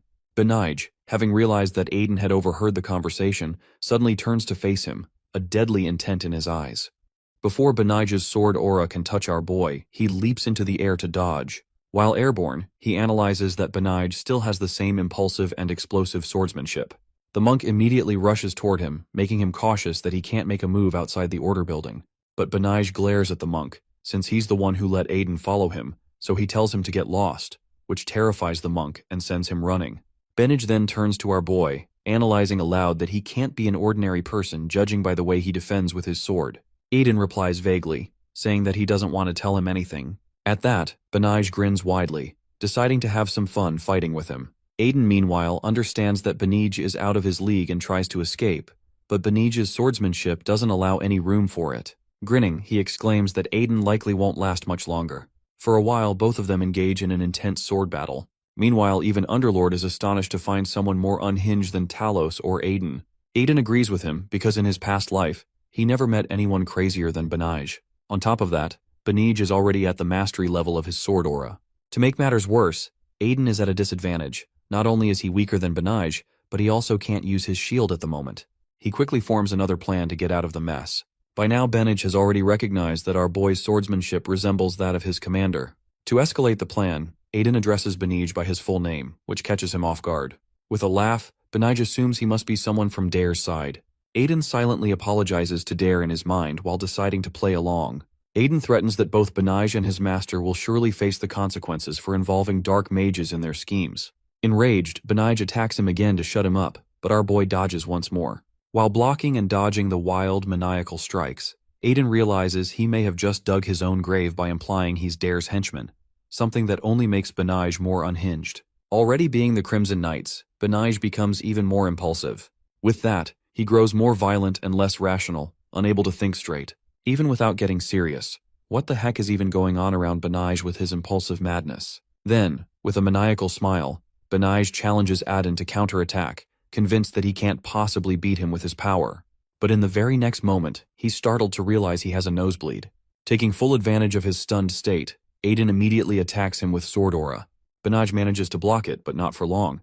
He starts losing his balance. Aiden wears a smug smirk, having successfully used his main skill, Resonance. It's a subtle technique that disrupts the opponent's internal mana flow every time his sword collides with their mana wave. It's slow and almost imperceptible at first, something most opponents dismiss as an illusion, but over time it becomes a fatal poison that eats away at their core.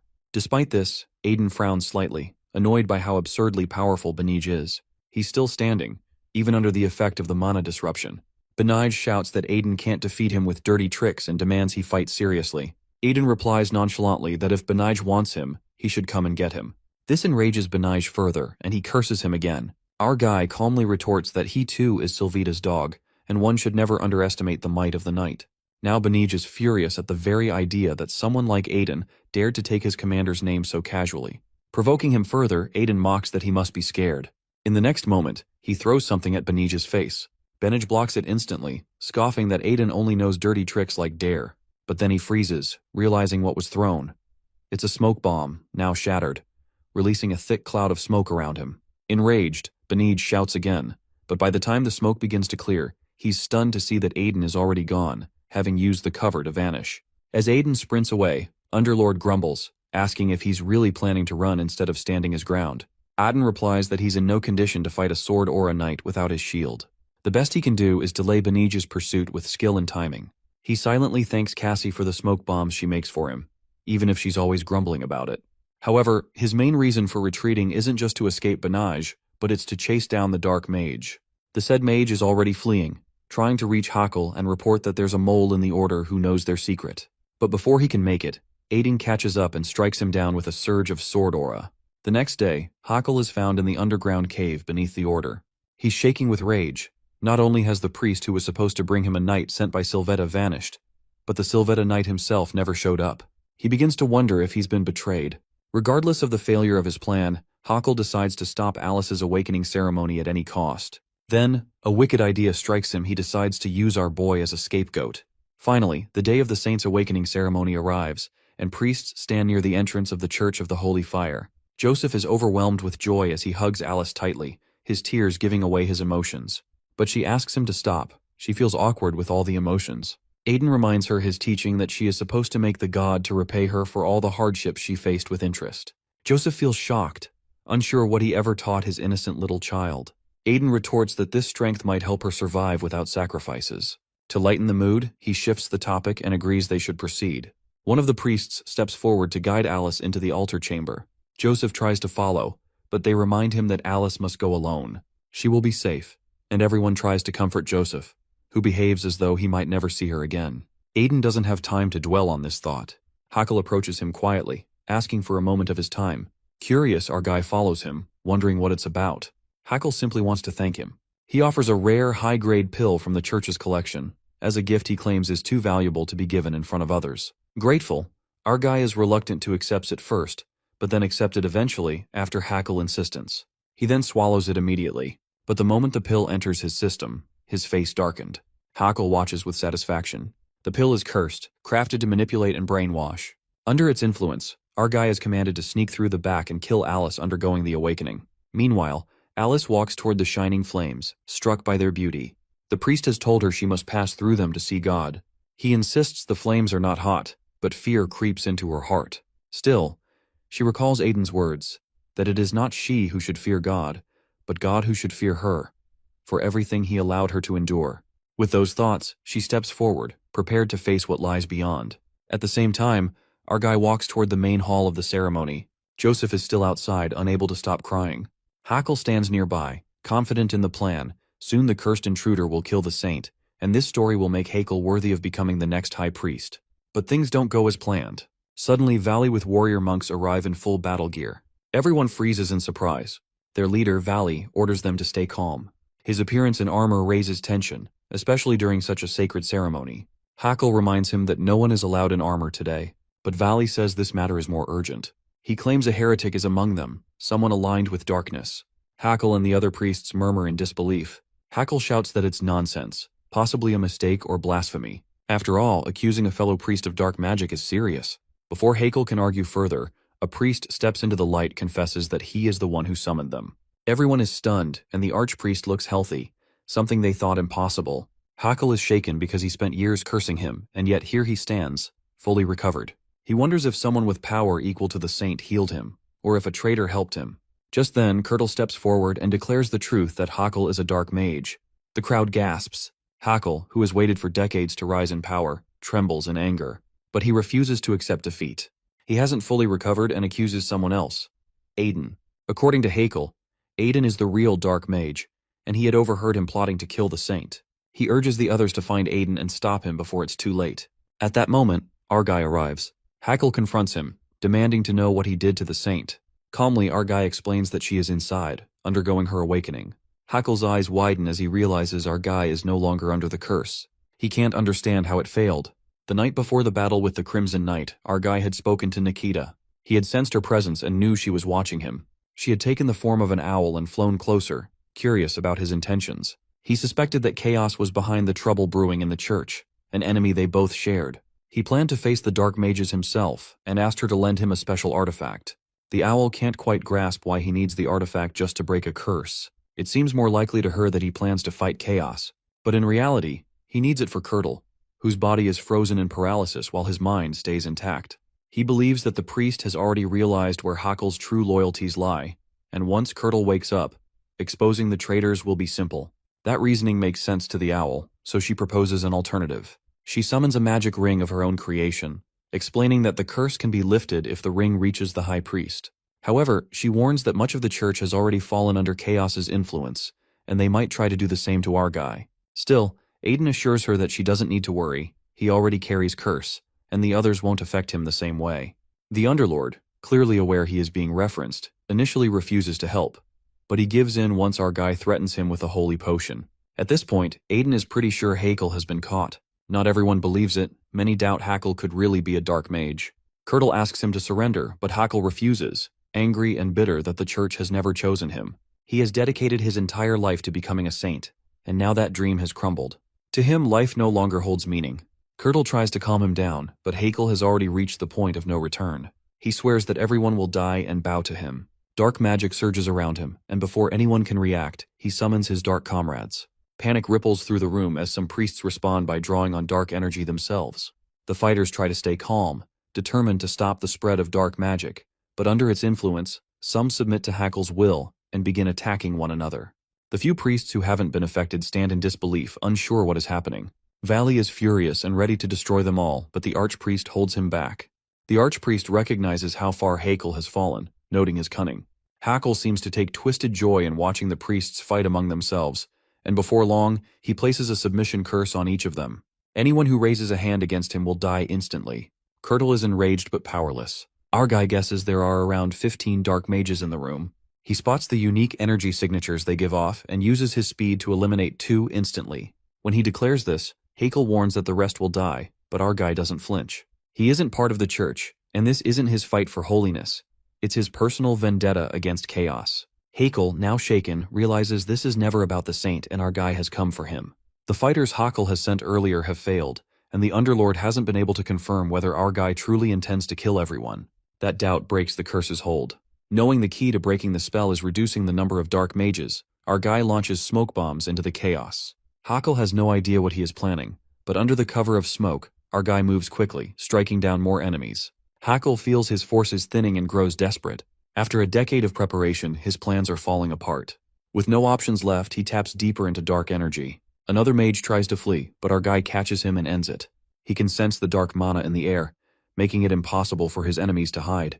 Now only 6 dark mages remain, but then something strange happens that their numbers seem to drop even more. He suspects Valley has joined the fight, but that isn't the case. The Underlord confirms that the dark mana isn't vanishing, instead it is gathering. A single point begins pulling it all in. One scared mage begs Hakel for mercy, but Hakel drains him dry, offering the Underworld's Baron half his life and every soul he's taken. Our guy silently wishes this won't go through. As the sky shimmers with ominous light, the priests look upward, and Kurel braces himself, certain that the end is near as a magical portal begins to open overhead. The priests slowly come to their senses. They have no idea what just happened, but the others instantly realize that the Underlord has finally lifted, and now they are regaining their insights. Still, they know this isn't over. The real fight is only beginning and they must regroup. The portal in front of them keeps growing, pulsing with strange energy. Valley freezes at the sight of it as he's never felt anything like this before, and it sends chills down his spine. Then, without warning, a blinding beam of light shoots out from the heart of the portal. The priests panic as the light slams into the ground, breaking it apart and throwing massive fragments everywhere. People scream as they're hurt, but somehow Valley and Archpriest remain unharmed. That's because Aiden steps in just in time, blocking the debris with the aura of his sword. He tells Valley to get Archpriest out of there, anywhere safe and far away from church. As the dust slowly settles, a silhouette emerges through the haze. A creature, Talos, breathes in deeply, as if savoring the fresh air. It's been so long since he last experienced this world.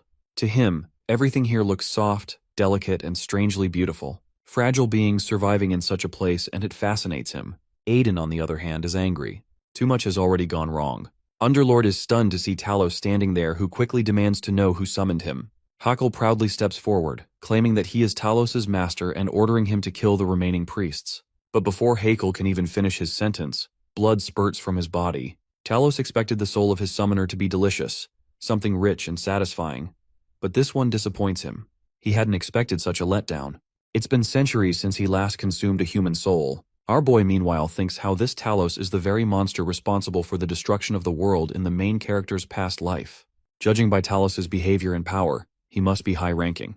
Even a skilled swordmaster would struggle against someone like him. In the past, our guy might have taken him down with a single strike, but things are different now. Suddenly he senses something and looks back that every priest around him is unconscious. It's Talos's doing. He used a special spell called Illusion Fog, which is a technique that traps anyone who breathes it into their worst nightmare, slowly draining their life. But thanks to the protection from the Underlord, our guy isn't affected.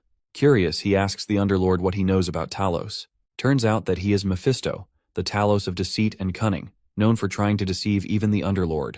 But in the end, it backfired because his soul was captured and turned into a slave. Our guy actually finds this hilarious. The idea that Talos once dared to fool the Underlord makes him laugh. He calls the guy insane, but the Underlord doesn't join his amusement. Instead, it gives a grim warning. Out of nowhere, our guy realizes Mephisto is already standing right in front of him. He didn't even notice when he moved. The fog hasn't touched him. Mephisto starts wondering aloud what our guy's soul might taste like. Just being this close is terrifying. The Underlord tells him not to be scared. Not yet. Mephisto hasn't even reached his final form. Because the summoning wasn't done properly, Talos is only using half of his true power. Hearing that, Aiden feels slightly better. Mephisto decides that Aiden will be the first to die.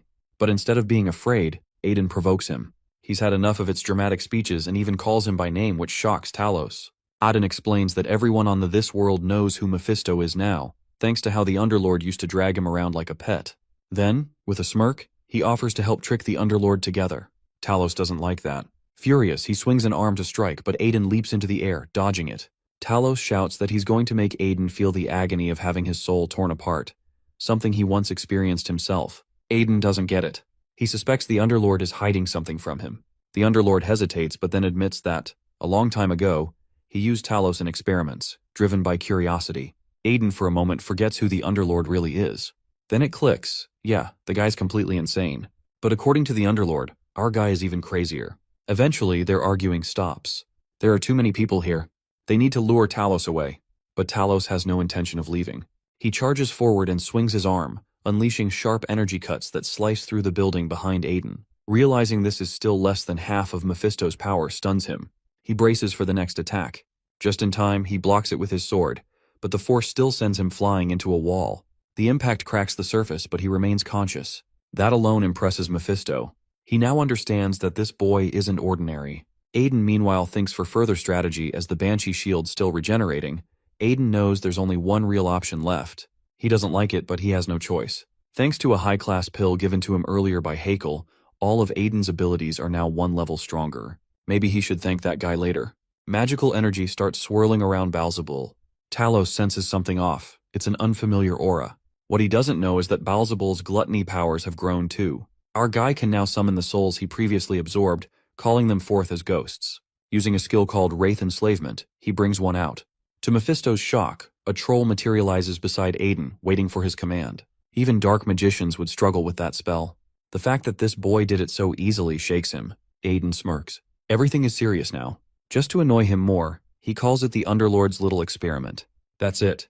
Talos snaps that he's ready to drag Aiden straight into the depths of hell. Meanwhile, Alice has wandered off to a different area, drawn in by the fire's light. She finds the place surprisingly beautiful. Suddenly, a figure appears before her, the master of the sacred flame, the main lord of the Holy Trinity. He looks at her with curiosity, mentioning that it's been ages since he last encountered a human. Not really in the mood for a long chat, he tells her to take his power and leave so he can go back to sleep. Alice, however, isn't just going to nod and walk away. She assumes he's a lord, and her tone catches him off guard. Instead of reverence, she vents saying she's suffered a lot because of him, and now wants compensation, interest included. The lord blinks, stunned that a mortal dares to demand payment from a divine being. Still, instead of getting angry, he smirks. He's always been unpredictable anyway, and if nothing else, her boldness might be entertaining. He tells her he'll repay her, not just for this life, but for the one before as well. Alice blinks in confusion, and he softly explains he hopes things go differently this time. He refers to her as a child whose destiny was altered by Aiden who had lost their own, referring to him saving her life in this timeline. Now, he seems genuinely interested in seeing how all of this turns out. Back on the battlefield, the troll is channeling fire and hurling blazing attacks at Mephisto. Mephisto manages to dodge, flinching every time, clearly uneasy with fire magic. But it's not nearly as terrifying as what he's faced before. While he's distracted, Aiden quietly moves in from behind. He doesn't waste time, swings hard, and slices off one of Mephisto's wings and an arm in one brutal motion. Mephisto screams in agony and crashes to the ground. Landing nearby, Aiden points out that ignoring him was a mistake. Mephisto, writhing in pain, swears he won't forgive him for taking his limbs. Aiden sarcastically suggests asking the Underlord for replacements, maybe even some shiny angel wings. But it doesn't matter much. Mephisto is done for, except he's not. The troll is already behind him, unleashing a torrent of flames. The fire engulfs Mephisto while Aiden casually warns Underlord that he might need to find a new test subject. But the Demon Lord simply tells him to stop joking, because Mephisto isn't that easy to kill. As the flames start to die down, Aiden stares in disbelief. Mephisto is still standing. Not only that, he's already healing. Even for high-ranking Talos, this is shocking. But Mephisto isn't just any Talos. What makes him so powerful isn't raw strength, it's his endurance. Fire, the very thing he seems to fear, doesn't even burn him anymore. Aiden can't understand the contradiction. But the truth is, Mephisto's fear of fire comes from trauma.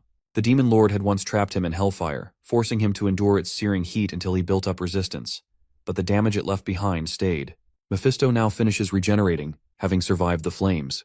He realizes Aiden's trick failed and grins. He finally understands the gap between them. Underlord, on the other hand, wonders if Aiden has anything else up his sleeve. Aiden knows the odds aren't great.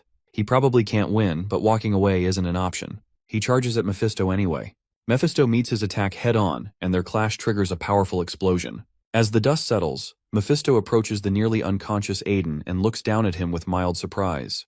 This is all he's got? Sure, Aiden is stronger than most, but he still hasn't reached the level of a true powerhouse. Just like before, Aiden's focus slips. He's tired, everything feels heavy, and sleep is calling. He doesn't want it to end like this. He's still got people to protect, still has unfinished business with those who betrayed him. He was supposed to surpass the strength of his past life, not die here. Mephisto raises his arm for the final strike. Aiden lies still, quietly accepting that this might really be the end. He just wishes the last thing he saw wasn't the face of a demon. Underlord, however, is fed up with his dramatic antics. He scolds Aiden for being arrogant and foolish, then offers him something unexpected, access to his true power.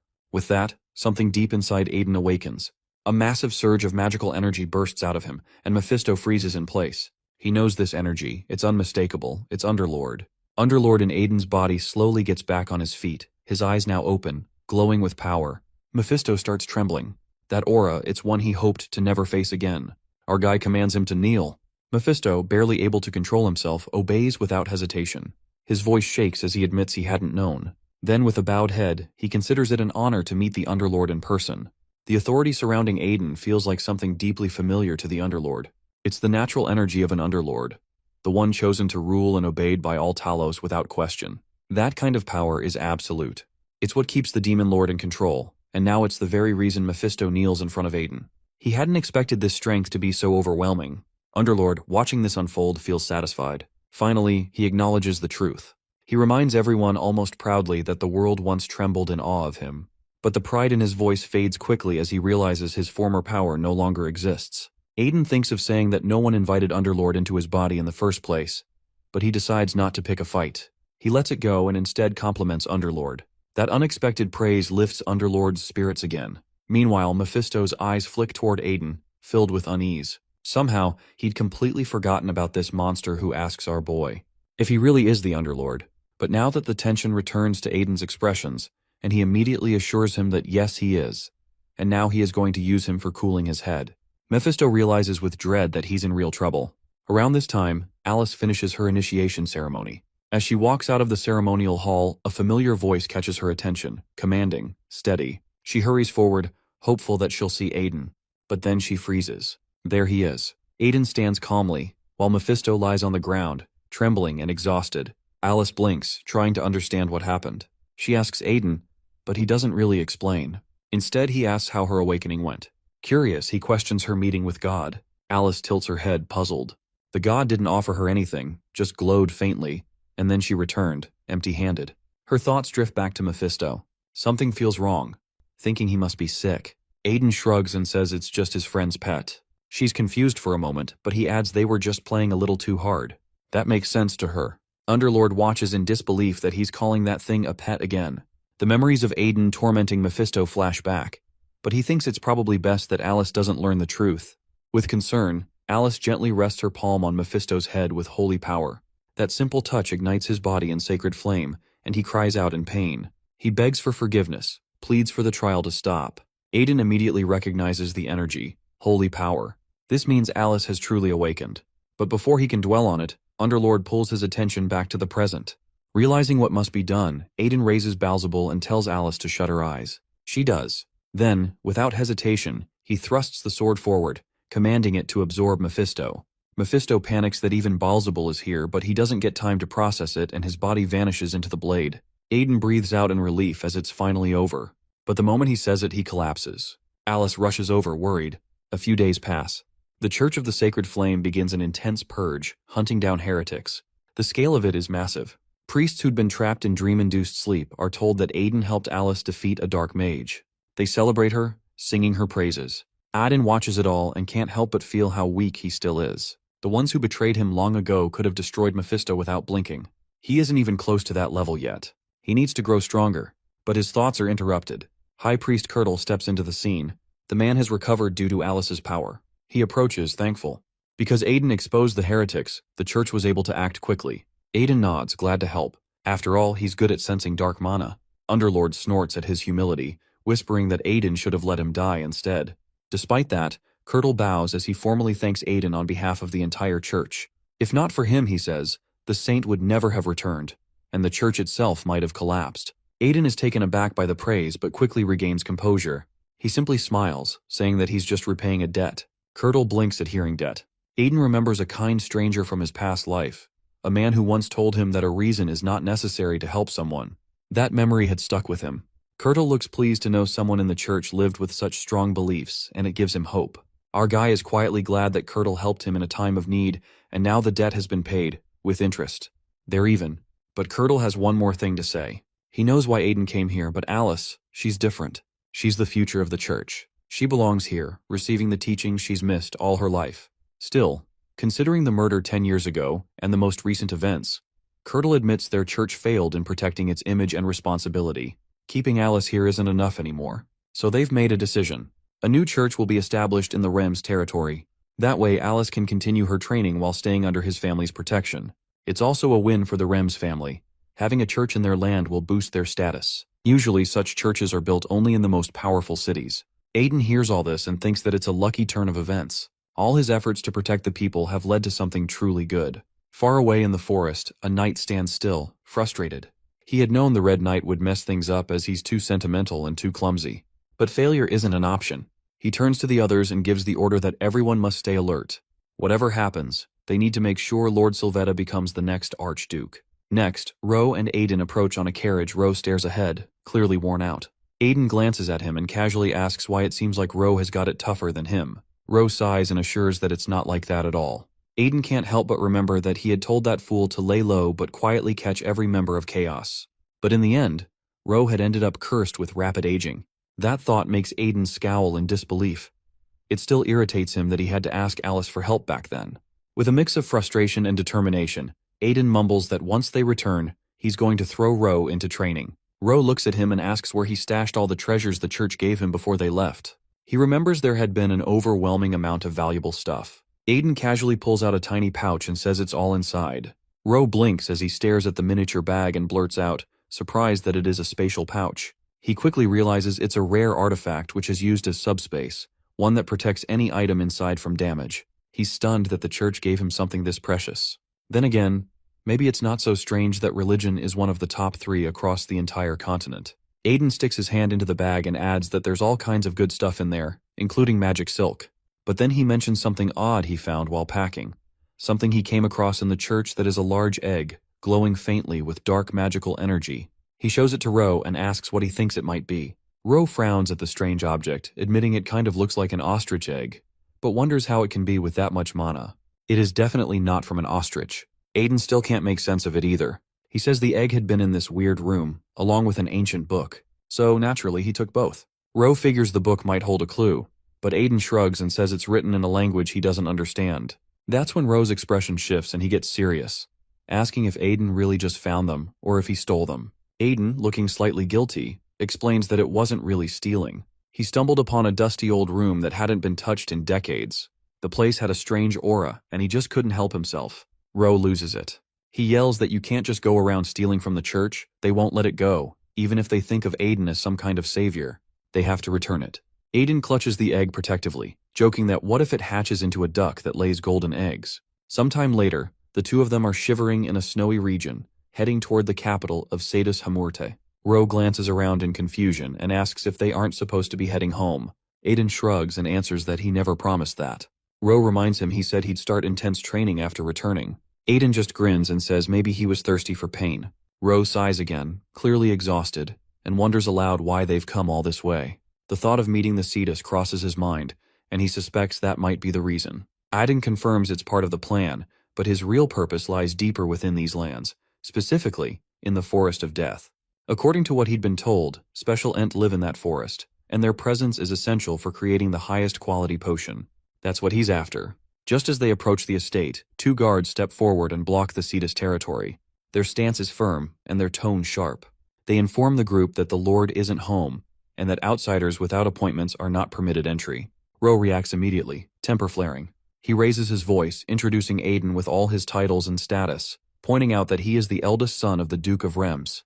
The guards remain unmoved, growing increasingly angry. Aiden watches the situation escalate and quietly wonders how it reached this point so quickly. Underlord mutters that to the people of this region, Aiden is nothing more than a thief who stole from their master, and a disgrace who had humiliated the Lord's son at a royal banquet. The memory hits Aiden like a wave. It has completely slipped his mind. With a grim expression, he wraps his fingers around the hilt of his sword and silently vows to get in, one way or another. Ro, sensing his intent, nervously questions what he's thinking, but Aiden is already drawing a sword, one he suspects will carry weight in this land. The guards instantly recognize the blade and react with alarm. They identify it as Balzabul, which is clearly something of great significance. Still, despite the weapon's presence, they insist their lord is not home and that Aiden must leave. Aiden slowly slides the sword back into its sheath. Realizing there's no easy way forward, he decides to try another route. He asks about Tyan. The guards snap back that Tyan is occupied and that without an appointment, Aiden needs to leave immediately. If he refuses, they threaten to use force. Ro nearly explodes at this, appalled that they would speak this way to someone of Aiden's rank. But Aiden doesn't respond to the insult. Instead, he simply turns and takes several steps back, measuring the distance with quiet precision. Ro stares after him, puzzled by his silence. Then Aiden takes in a deep breath, one so forceful it makes the guards tense, mistaking it for the calm before an outburst. But what follows is not an attack. It's a sudden, thunderous shout that echoes across the estate, calling out to Tyan in the most provocative way possible.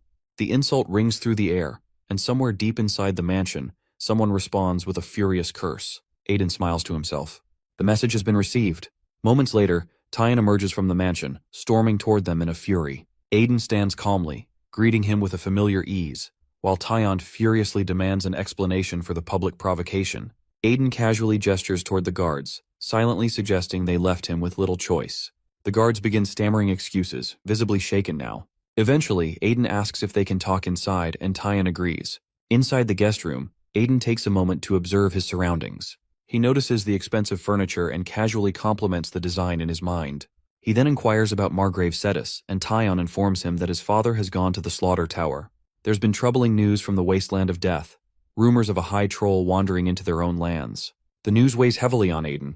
Thoughts of the Slaughter Tower stir old memories. In his previous life, he had been too entangled in endless conflict to understand what had truly sparked the chaos. This time, though, things are different. He's seen the signs, knows what's coming, and understands that he must grow stronger, quickly, if he hopes to stop it before it begins. Tyan, watching him closely, asks what Aiden's real reason is for coming here. Aiden admits that he needs to go into the Forest of Death. The reaction is immediate. Tyan stares at him in disbelief and questions whether Aiden truly understands the danger. The forest is no ordinary place. It's drenched in poison and infested with the undead, monstrous creatures, and lethal flora. But Aiden, unfazed, considers that to be exactly the reason he must go. There's a rare, poisonous plant that only grows in that very place, and it's something he desperately needs. Tyan mutters that Aiden has always been reckless, but this plan is beyond reckless. Unfortunately, he adds, Aiden's timing couldn't be worse. No one is being allowed into the Forest of Death right now.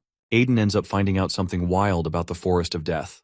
It's not just a creepy forest, it's packed with brutal monsters and deadly plants. And even with all that danger, people actually live there. Turns out, most of them are folks who either ran away from the law or were too poor to pay taxes, so they had no choice but to hide in this place.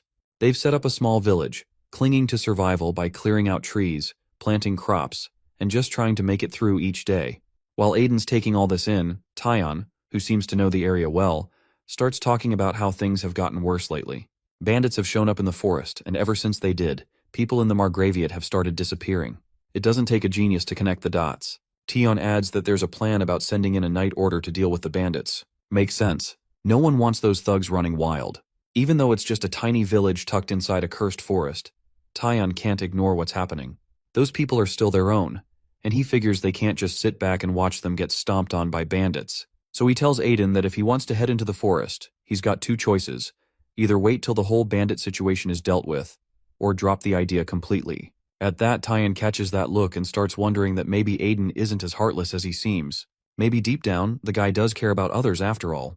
But here's where it gets interesting. Aiden suddenly starts thinking about the Ent, as he worries what if those bandits stumble upon them first. If they find them, they'll definitely try to catch and sell them. That can't happen. There's no way Aiden's letting them take the elixir, no matter what. He cuts off his own train of thought and suddenly decides he's got to save the villagers. That's when Curse notices Aiden's shift in tone. It's like the guy just let his real intentions slip out.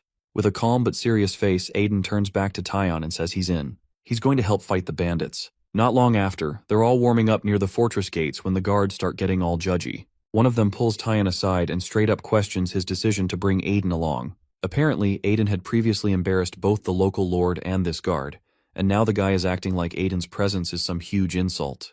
Tyon isn't having it. He gets visibly annoyed and throws the question back at the guard that what matters more to him, his knightly pride or the safety of their people. Then he calls him out hard for disrespecting someone who's literally risking his life for them. He even adds that this kind of arrogant attitude only drags their noble name through the mud. Tyon makes it clear that both he and his father already see Aiden's worth, even if others still judge him by appearances. Later on, Tyon thanks Aiden again, but reminds him that this mission won't be easy. Aiden, being chill as always, answers that he doesn't mind. It's actually kinda nice helping people. Then he glances at the group and casually asks if this small team is really enough to take on a forest full of bandits. He's got a point. If bandits are moving freely in there, it probably means they've got numbers. Tyon agrees and reveals that's why he hired a mercenary to balance the odds. Right on cue, a laughing figure starts walking toward them.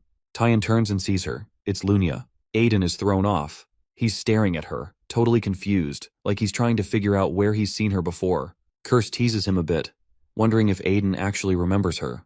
Aiden admits he doesn't, but weirdly, he's pretty sure where she's from.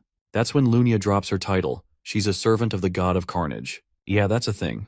Ro looks at her in shock, wondering how she's a servant of God. He figures she must be a priestess from the infamous cult. Aiden, still a little uneasy, quietly thinks to himself that hiring a mercenary from that cult is definitely a bold move. Ayn whispers something about how priests from that cult are supposed to be super crazy, but Lunia honestly seems really sweet and calm. Aiden admits he thought the same at first.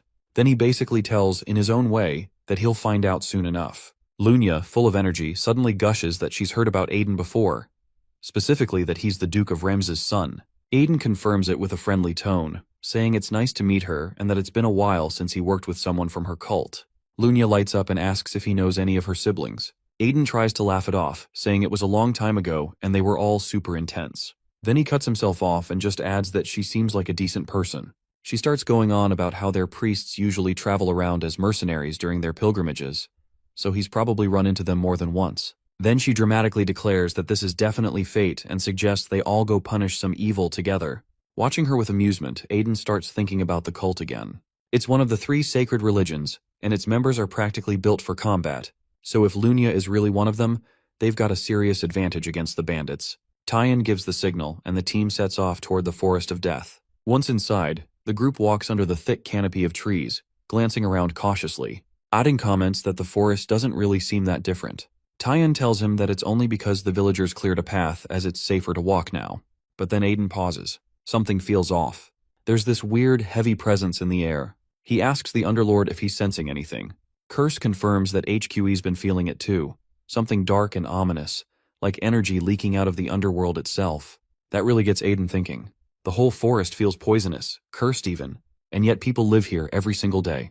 He starts to wonder if that annoying rabbit really sent him here on purpose, if it is a joke or something. Either way, he decides he's definitely getting back at him next time they meet. Then he turns to Tyon with a little worry in his voice. He wants to know if bringing Lunia is going to be a problem. After all, his father hates mercenaries, especially ones from strange cults. Maybe she's technically on a pilgrimage, but it doesn't change the fact that she's still a mercenary. Tyon gets serious and admits that yeah, his father might not be thrilled. But right now that doesn't matter. People are suffering and they need help. That comes first. Plus, let's be honest, mercenaries are usually better at dealing with bandits than knights anyway. Aiden is genuinely surprised and realizes Tyon's pretty sharp. Maybe even sharper than his own dad. Tyon fires back, yelling that Aiden's an idiot if he still doesn't get how valuable he is. Aiden shrugs and jokes that Tyon could use a little more humility, which just fires the guy up more. After a while, as they move deeper into the forest, Tyon, leading the way, suddenly stops. He warns the group to stay alert. They're nearing the first village. And just like that, the air turns heavy. They all step out of the trees, only to find ruins. The village is gone, burned to the ground. Aiden stares ahead in shock, his heart sinking. They were too late. They're standing in front of the 5/and-burn farming villages in the Forest of Death. They used to be a village, now nothing but ashes. The Forest of Death has 5 villages scattered within it, and the first one they reach is already reduced to charred remains. Not a single soul survives. The sight is grim. Worried, the group rushes to the second village, then the third. It's the same story everywhere. Burned buildings, no signs of life. By the time they arrive at the fourth village, hope feels like a distant memory. Tyan stands among the wreckage, visibly shaken. He mutters that this is already the fourth village they've checked. Our guy watches him, realizing that each village they visited looked just as destroyed. Not one survivor. They're digging through the rubble again, searching, when Aiden starts questioning the occurrence of something this brutal. These were farming villages. They should have had guards. Whoever did this couldn't have been ordinary bandits. A shout from one of the guards breaks through the heavy silence. Survivors. Everyone immediately runs over. Behind a pile of debris, they find two children, shivering, frightened, and hiding. The guard guesses they probably survived by taking cover under the rubble. Tyan walks up with a gentle smile, kneels down, and offers his hand. He tells them they're Cetus Knights, and they're here to protect them. The children, their eyes filled with tears, ask if it's really true. The girl clings to Tyan, sobbing. He softly apologizes for not arriving sooner. The boy, still clutching onto a shred of hope, says if they really are knights, then they need to save his parents. Tyan looks down and gently tells him their parents might already be gone, but the boy screams back that they aren't. He insists the bandits didn't kill them. They took them and others away. They're still alive. Tyan's expression shifts. His voice grows cold as he demands to know their audacity to take the people away. Not long after, a group of knights steps into the forest. Our dude questions whether they should really be chasing after just a scrap of information. But deep down, he knows that the last village might hold the answers. Suddenly, Aiden hears movement. He turns to Tyan and whispers that someone's nearby. Tyan curses under his breath. It's time for someone to pay. Out of the woods, a group of men appears and surrounds them. Tyan quickly orders everyone to stay put. Aiden and Lunia glance at him, confused. Then Tyan steps forward. These aren't enemies. Turning to one of the men, he remarks that it's been a long time. The man, startled, tells his people to lower their weapons. He squints at Tyan, almost not recognizing him, then asks if they've really come to help. He introduces himself as Marcus, the leader of the 5th Slash and Burn farming village. Our guy looks to Tyan and asks quietly if they know each other. Tyan nods. A long time ago, 10 years maybe, Marcus served in their knightly order. He retired after a serious injury. Tyan didn't expect to see him here. Smiling faintly, he teases Marcus for greeting his old master so formally. Marcus apologizes, explaining that they've been under constant attack lately. He admits that Tyan has changed so much, he almost didn't recognize him. Tyan places a reassuring hand on his shoulder, glad to see Marcus still alive. But Marcus looks past him, expression dimming, and asks, hesitantly, if the other villages have fallen. He doesn't get to finish the question before Tyan quietly confirms it. All the other villages are gone. Burned. Almost no survivors. Marcus closes his eyes. There's not much to say. He sighs and suggests they head to his village first. When they arrive, the place is chaotic. People are shouting, running around and tending to the wounded. Tyan notices signs of a recent attack. Marcus explains that they were ambushed too, but since many of them were knights, they managed to fight back. The problem is, one of the attackers had strange powers. He could bring the dead back to life. That's when both Tyan and Aiden realize the truth that these people are none other than dark mages. It all makes sense now, how the other villages were wiped out so easily, why the people were taken alive. At that, Aiden's mind races as he figures out that the villagers were sacrificed. His stomach churns with anger on the number of lives have been offered to feed this madness. A sudden shout distracts him. A man crouched beside a wounded person, panicking. The potion isn't working. The wound glows with a strange dark light. Aiden hurries over, pulls out another vial, and calmly explains that normal potions won't help. This needs a holy one. The man, startled, stares at the glowing potion. He asks if Aiden is really giving away something so valuable. Aiden raises his voice so everyone hears. If a wound glows like that, it's been touched by demonic energy. Only holy potions can heal it. He urges anyone with those wounds to come to him. He starts handing out the potions, thinking it's a good thing he has so many stored in his subspace. That's when Underlord scoffs as he accuses Aiden of caring more about money than people. Aiden whirls around, snapping back that what he thinks of our boy. Obviously, he hopes that Tyan would settle the score for all of this, every drop of blood spilled. Underlord suddenly claims to recognize Aiden now. Just then, a man walks over and asks if the holy potion will work on a child too. Aiden nods and starts to explain how it works, but then stops mid-sentence. He stares at the child. At first glance, the clothes make the child seem normal. But up close, something's off. Because this child is not a child but Ent. Meanwhile, near Marcus's village, a group of dark mages trudges through the forest. One of them complains about being cast out of the city, still angry at how fierce the villagers fought back. Another warns the others not to touch the one-armed man. They need him. One of them turns to the man they call the magician. He notes that the man hasn't used his powers yet, and asks if they have some sort of arrangement. The magician doesn't bother answering directly. He tells them to gather all the food, clothes, money. He only needs the people. He calls the bandits fools. All they have is muscle and big mouths. Without another word, he orders them to take the prisoners to the location he mentioned earlier. As he walks away, one of the bandits curses him under his breath. But the dark magician keeps moving, cold and quiet. He knows the moment this is over, the bandits will be next. He'll have enough bodies for his research either way. The scene quietly shifted to a dimly lit room where the wounded Ent slowly opened his eyes, confused about where he was. Aiden noticed the movement and recognized that Ent was awake. The little creature, gripped by fear, immediately began to panic. Trembling, he assumed he was in danger, convinced someone was about to harm him. He seemed certain that Aiden intended to eat him and shouted frantically, claiming he was tasteless and poisonous. But Aiden's calm demeanor slowly helped Ent settle down. Despite Aiden's reassurances, Ent remained skeptical. Underlord couldn't believe someone with such a hungry-looking face meant no harm. Aiden, however, stayed in his cheerful state, teasing Ent by calling him an elixir, while insisting he wouldn't eat him. The frightened Ent continued to argue that he was poisonous and unsafe to consume. Aiden then casually handed over a small pouch of powder and encouraged Ent to try it. The enticing aroma caught Ent off guard, and he suddenly felt hungry and, after hesitating, asked for confirmation. Aiden gave a casual nod, mentioning he didn't need bone powder anyway. Ent gave it a try, and his eyes lit up with amazement. The flavor stunned him, and he declared it incredibly delicious. Observing all this, our guy quietly admitted to himself that Ent truly seemed to enjoy the remains of the lich. Curse, who had been silently watching as well, appeared satisfied that his advice had been followed. Our guy thanked him, then turned to Ent to ask how he ended up wounded and unconscious in the first place. The shock of realizing that Ent had been alone in the forest hit him hard, and he quickly questioned where the others who had been with him had gone. Aiden recalled what the rescuers had told him, that Ent had been found unconscious and alone, with no one else nearby. Ent stared blankly ahead, unable to understand how such a thing was possible. Aiden cautiously asked if Ent knew anything about what was happening in the forest, then implied that if the truth was shared, he might be able to help.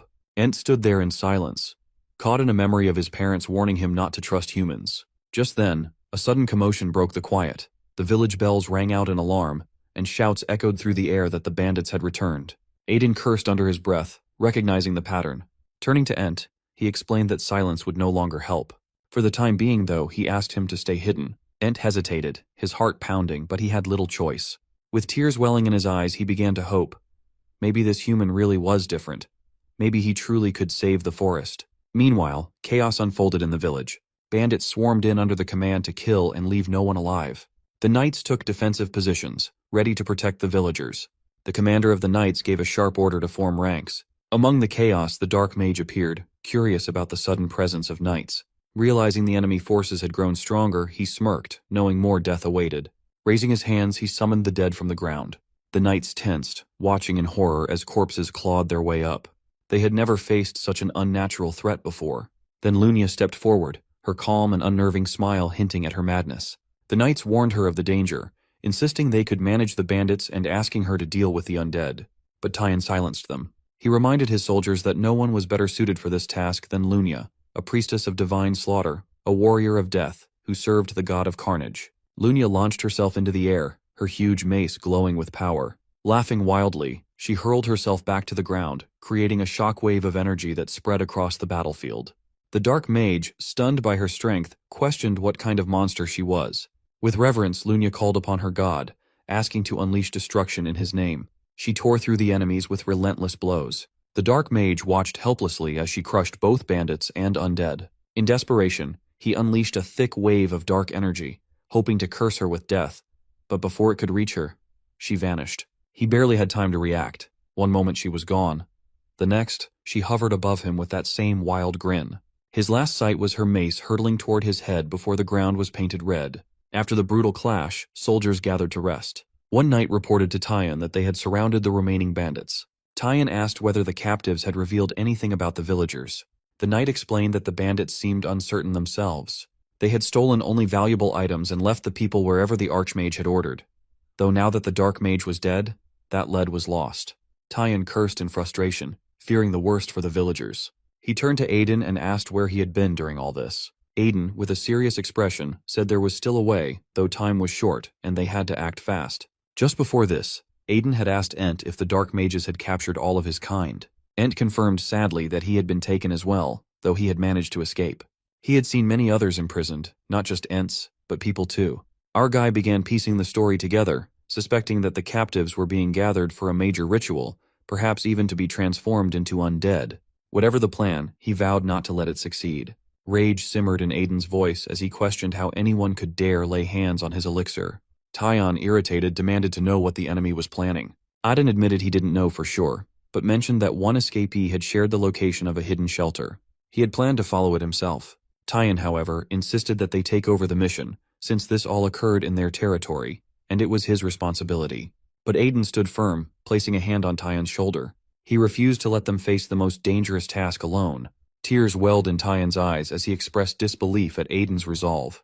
He admitted he had misjudged him. Watching from a distance, our guy was stunned to see Tyon crying. At that moment, he wonders if only Ent continued to tell the truth. Inside a dense forest nestled within the crater of an extinct volcano, a man walks up to the dark mage and asks how far things have progressed. The mage shares that he has already completed the main circuit and now only needs to melt the essence of the sacrifices and let it soak again. He then wonders aloud whether the squad from the 5th village has returned. The warrior beside him responds that they haven't, though he expects them to arrive soon. A sly smile creeps onto the mage's face as he considers this perfect timing. With their return, he believes, his creation will finally be complete, and once the jewel is done, his master will be one step closer to achieving his goal. The warrior agrees and reminds himself that this is the reason they're doing it in the first place. Inwardly, the warrior prays to Lord Sylvetta, asking him to wait just a bit longer. He, Dares Kleeman, intends to pave the way to the Archduchy of Sire's Grand Duchy. Meanwhile, in the forest, Aiden starts to wonder whether the dark magicians truly have taken over the Ent village hidden deep in the volcano. He finds it shocking, especially because no one had suspected that the mysterious Night King was behind it. In his memory, a scene flashes when Ent had tried to name their captor, and Aiden had reacted with surprise upon hearing the name Dares Kleeman. Ent had quickly confirmed it, shouting that the dark magicians had attacked their village, destroyed their guardian tree, and imprisoned the villagers. Now Aiden begins to understand. Just like the Crimson Knights, Dares Kleeman must be one of Sylvita's 3 servants. Aiden knows he must be sure, and for that, he decides to take Ent with him for reconnaissance. Watching Tyon, Aiden feels annoyed. The man insists on joining the mission just because this is his territory, and Aiden questions why the woman is even here. Suddenly, monstrous roars echo through the forest, and Lunia charges into battle with a wild grin, tearing through the creatures with no hesitation. Watching the brutal scene, Aiden assumes she's simply bored. He then turns to Tyon and points out how she single-handedly wiped out the bandits and a mage. Tyon, shocked, acknowledges her strength. Aiden senses something odd about the situation. Turning to Curse, he points out how strange everything is. Curse agrees, while stating that one doesn't need to think deeply to realize how insane the woman is. Aiden, however, thinks she's too obedient, leaving Curse confused. Curse, watching her gleeful dismemberment of enemies, wonders how obedience fits into the picture. Aiden explains that ordinary priests of the cult usually indulge in senseless violence, but Lunia is far too powerful for just a regular servant.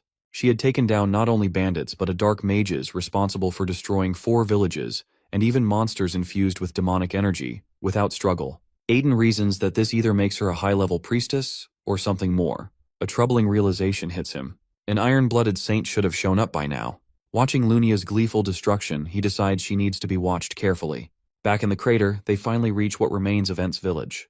With a tense look, Ent confirms it, and adds that a fairy tree should be standing in the center. Aiden now understands they had cut down the fairy tree, which was the source of spiritual power, to weaken the Ents. He knows that for dark mages, fairies are far more valuable than humans. He begins to wonder why Chaos would need so many humans and fairies. Nearby, Anoa opens his eyes in awe upon seeing Dares, and feels strangely glad to see him again. Tyon, on the other hand, is furious. He identifies Dares as their enemy and prepares to strike, but Aiden stops him. Tyon is frustrated, questioning how Aiden can remain calm when their people were attacked and sacrificed. He insists that with Lunia's help, they could win, but Aiden remains firm, urging him to look more carefully. He points out that Dares is not alone. 7 more dark mages stand with him. The 3 of them wouldn't stand a chance. Aiden knows that this Night King isn't an ordinary foe. He's at the level of Silvera's power. Right now, Dares might be only half a master, but even that makes him far stronger than anyone Aiden has ever faced. Even if all 3 of them fought together, victory wouldn't be guaranteed. Involving the villagers would only lead to unnecessary losses. Thinking of another way, Aiden turns to Curse and asks what he's doing here. Curse stares ahead, saying that since entering the forest, he has felt something strange. He eventually notices something and shares it with Aiden, who admits he sees nothing. Curse snaps, saying he's trying to help, and adds that an ordinary person wouldn't feel it, but he can sense it clearly. Aiden, feigning interest, asks what he's discovered. Underlord warns him not to be too shocked, and then reveals that there's something under the tree that would surprise even him. Aiden freezes with a tense expression as several unusual details suddenly begin to make sense. He quickly formulates a plan. He asks Ent if he truly knows everything about the forest. After Ent confirms, Aiden turns to Tyan, asking if he's ready to help his people. Tyan declares that he's willing to die for them. Aiden repeats the question, pressing him to be certain, as there's no going back. Tyan looks at him in confusion. Then Aiden turns to Lunya, asking for her help and promising excitement. Soon after, a monstrous roar rings out from the left side of the crater. Tyan, now panicking, yells as he runs from a horde of giant spiders, cursing Aiden for getting him into this. On the right, even more monsters charge ahead. Lunya runs after them, shouting with joy. She calls it a fun game and tells the ogres to chase her, and warns them that getting caught would mean death. Ent and Aiden observe the chaos. Ent asks if Aiden plans to use the wave of monsters to scare the dark mages. Aiden shakes his head. His plan is to awaken a true monster, one that will fight the mages directly. Deep underground, a massive snake lies in silence. After centuries of slumber and starvation, its eyes finally begin to open. Aiden glances at Ent and seems to wonder if he's scared. Ent, although visibly shaking, denies the feeling. He admits instead that shame and anger weigh heavier on him. He appears to blame himself, thinking that if only he were stronger, things might be different. Before he can fall deeper into self-doubt, Aiden unsheathes his sword, cutting through the tension with quiet determination.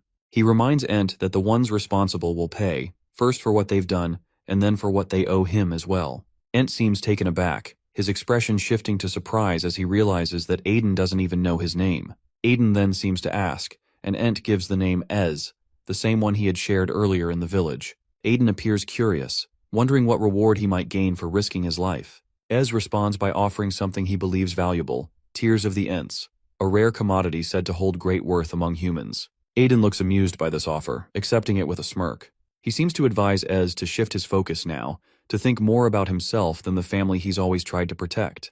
Ez stiffens at the thought, perhaps unsure what Aiden means. Aiden doesn't explain.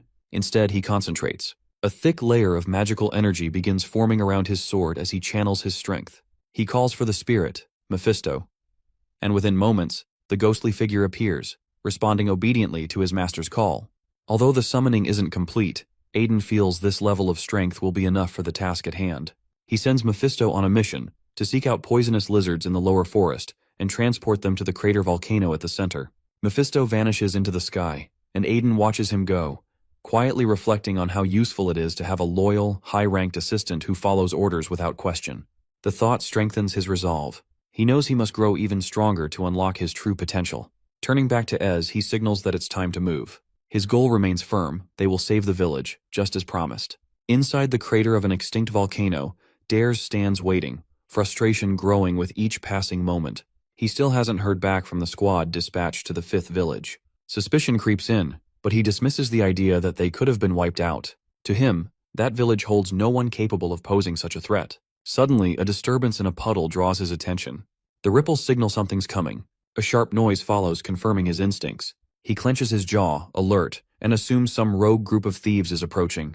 But when the earth begins to tremble and a wave of monsters appears on the horizon, his expression shifts to alarm. He quickly issues an order to protect the laboratory. Tyan, both furious and terrified, rushes through the crowd, throwing himself into battle with reckless determination while determined to kill our boy. Dares watches the chaos unfold and curses under his breath. Despite the number of enemies, he still believes they can handle this. Then, an explosion behind him pulls his attention.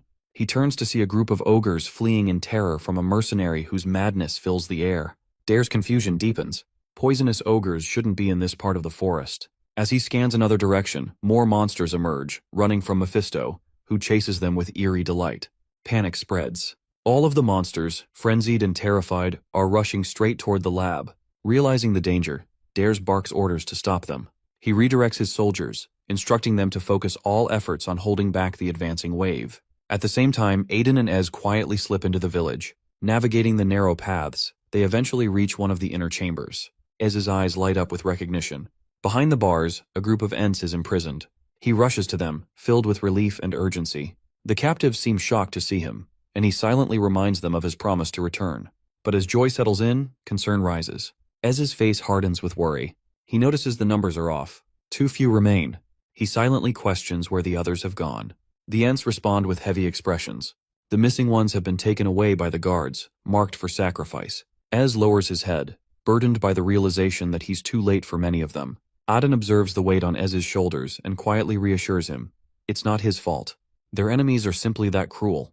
Aden steps forward, asking Ez to move aside, and gestures for the other Ents to back away from the bars. With a sharp motion, he slices through the metal, freeing the prisoners. He knows this isn't the right moment for questions, but there's something he needs to find out. He asks if they know where the others were taken. Aden believes that if he can reach that location, the enemy's larger plans will finally become clear. While the rescue unfolds, the battle at the laboratory intensifies. Dares, surrounded, fights ferociously. The ground becomes stained with blood, red, green, black, all mingling as the chaos grows. Some of it seeps into the earth and reaches a hidden chamber far below. There, a massive snake lies dormant. But as soon as the creature tastes blood, its eyes snap open. Hunger rises instantly. With a hiss, the beast begins to climb upward through the soil. The tremors reach the surface. Dares feels the earth shake and frowns, unsure what new threat is coming. The vibration carries deeper meaning for Aden, though. His expression shifts into a knowing smile. He realizes what's awakening. The king of vipers, the basilisk, has risen. Moments later, the ground erupts. The monstrous serpent bursts forth, and Dares, unable to comprehend the sight, stands frozen in horror as the beast towers before him. A few moments ago, our guy questions Underlord about whether he truly believes there is a basilisk nest hidden here. Curse appears convinced, stating that the king of snakes has venom so deadly it could fell even a master swordsman with a single bite. He's sure that the creature must have gone into hibernation after becoming weakened and speculates that the poisonous air in the Forest of Death has been leaking from this very basilisk for ages. As Aden peers ahead, he finds it peculiar. Basilisks typically inhabit warm southern woods, so it wouldn't make sense for one to be in this area. Curse becomes annoyed by the inquiry and internally snaps, contemplating that if he had the answers, he wouldn't be trapped in the body of someone so weak. He then raises his voice, assuming the basilisk has likely starved for centuries and is now, at last, awakening and beginning to growl deeply and menacingly. Now in present, Dares stands nearby, eyes wide in confusion, wondering why a basilisk would appear. But the sight doesn't shake his resolve. He tightens his grip and decides it doesn't matter. He won't let anything interfere with his master's plans. Holding the sword steady, he charges toward the basilisk without hesitation. Far away, in a dark laboratory, a magician reflects on the chaos. The incoming wave of monsters, he thinks, is actually useful. It will speed up the completion of the ruby. With more bodies, both human and beast, his progress will accelerate. And once the ruby is finished, everything will fall into place. Just then, someone interrupts his thoughts. Aden suddenly appears and grabs the magician by the head. As he inspects a glowing stone, he notices it's far from ordinary. The magician looks up in alarm, but before he can react, Aden slams his face into the table. A memory flashes through Aden's mind. He remembers the Ents saying something about being used to make a special kind of stone. Now, as he holds the ruby, he realizes that this must be what they meant. He takes the stone into his hand and wonders what its purpose could be. But as he does, a brilliant glow bursts from it. Confused, Aden questions what's happening. A system message appears, notifying him that a hidden item's condition has been fulfilled and the ruby is being absorbed into him. Aden jerks in surprise, trying to figure out what's going on and why the stone has merged with his body. Once he calms down, he examines his palm, noticing no visible change. He wonders again what exactly was this stone for, and the system had mentioned the jewel was incomplete, but offered no other clues. With no clear answers, he decides to treat it as just another burden he now carries. Curse, visibly annoyed, questions if he really considers him just luggage. Aden doesn't fully agree, but concludes he needs to end this situation quickly. Back at the battlefield, the basilisk unleashes its venomous breath, sending dark magicians flying. Dares shudders, cursing the poisonous fog that's rendered him immobile. He thinks his master could have handled this beast with a single strike. Now standing face to face with the creature, he wishes he could borrow his master's power just for a moment. Clenching his sword tightly, he releases a loud war cry and swings hard. After delivering the blow, he gasps for breath and declares to himself that he's succeeded. He wonders if this brings him any closer to his master's level. Then, a strange voice speaks from behind, congratulating him on reviving the swordmaster's legacy, and immediately bidding him farewell. Tension floods Dares' body as he realizes he's never heard that voice before. He tries to turn, but a blade pierces through him. It's Aden. He tells Dares coldly that he should rest in hell, because his master would be joining him soon. He calls Dares a loyal dog. In agony, Dares turns back, demanding to know who he is. Aiden's gaze sharpens as he reveals that he is the one Dare's master once called a comrade. Then, he commands his sword to consume Dare's. The cursed blade absorbs the screaming man as he cries out that he must report back to his master that he has finally become useful. Moments later, only the sword remains, embedded in the ground. Aiden sheaths it and wonders if, even at the edge of death, Dare's truly thought more of his master than himself. Thinking about Sylveta, our guy remarks that he was lucky to have this kind of loyal servants on his side. Looking at the lifeless basilisk, he admits that he didn't expect to defeat it so easily. It's not a bad result for a chained beast, even though Aiden had planned to finish it himself. Curse, watching with amusement, asks why Aiden was inside the basilisk's mouth. With a grin, our guy thinks he couldn't miss such an opportunity. After all, a basilisk's remains are full of valuable materials. Fangs can become weapons, skin can be turned into armor, and its venom can be used to build poison immunity. Now that everything's been claimed, our guy believes it's time to visit the Ents. Curse then looks up, his tone serious, and urges our guy to look at the sky. He mutters that a mere snake shouldn't have possessed such a thing. Aiden, puzzled, turns his gaze and notices a glowing object in the distance. As he gets closer, he recognizes it. It's a demonic soulstone. Holding it in his hand, he realizes this stone must act as a container for dark energy. It finally explains why the monsters in this region have been so overwhelmingly strong. But then another question hits him. How did this thing end up inside the basilisk? He stashes the stone away, but his subspace pocket begins to tremble. A pendant suddenly appears before him. It's the one his teacher had left behind in the dungeon. He guesses the demonic stone is reacting to it. Moments later, the two objects pull toward each other and merge, surprising our guy. He wonders if this was all meant to happen from the start. A system message states that the pendant's affinity with magic and darkness has increased, and that its full power has yet to be revealed. It also states that the item is bound to the soul and cannot be taken while the owner is still alive. Our guy studies it in confusion, realizing it must be a soul-bound artifact once used by dark magicians. Furious, he throws it away, shouting internally about how the thing clings to him without consent. But almost instantly, the pendant is back on his chest. Cursing again, he tries to rip it off using his teeth, only to be interrupted by the sudden appearance of rabbits. He solemnly congratulates him for clearing the dungeon. Aiden, still biting at the rope, stares at him in anger. The creature trembles under his glare, recognizing who he is. He demands to know if they just claimed he cleared the dungeon. The rabbit stumbles over their words, saying he may have been mistaken. Aiden, filled with anger, demands to know the location of the dungeon core and if he should just destroy it immediately. With tear-filled eyes, the rabbits urge him to relax. Meanwhile, nearby, an owl observes quietly, its gaze locked onto the peculiar pendant currently on our guy's chest. Rabbits trembles with anxiety, his body stiff with tension. He can't believe his misfortune to run into that same person he had hoped never to meet. Aiden, however, calmly reflects on their exchange. He confirms with Rabbits whether the entire Forest of Death truly functions as a dungeon.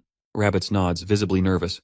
Aiden recalls something he once read, that if a powerful monster leaves behind enough energy, the land it inhabited could slowly transform into a dungeon. Looking around, he realizes this forest fits that exact description. A faint smile creeps across his face as he remembers something Rabbits had mentioned earlier. He questions Rabbits, his tone sharp beneath the calm, asking if he had intentionally directed him toward the ant village, despite knowing the area was extremely dangerous. The accusation hits hard. Aiden wonders whether Rabbits had really dared to pull such a cheap stunt on a valued client.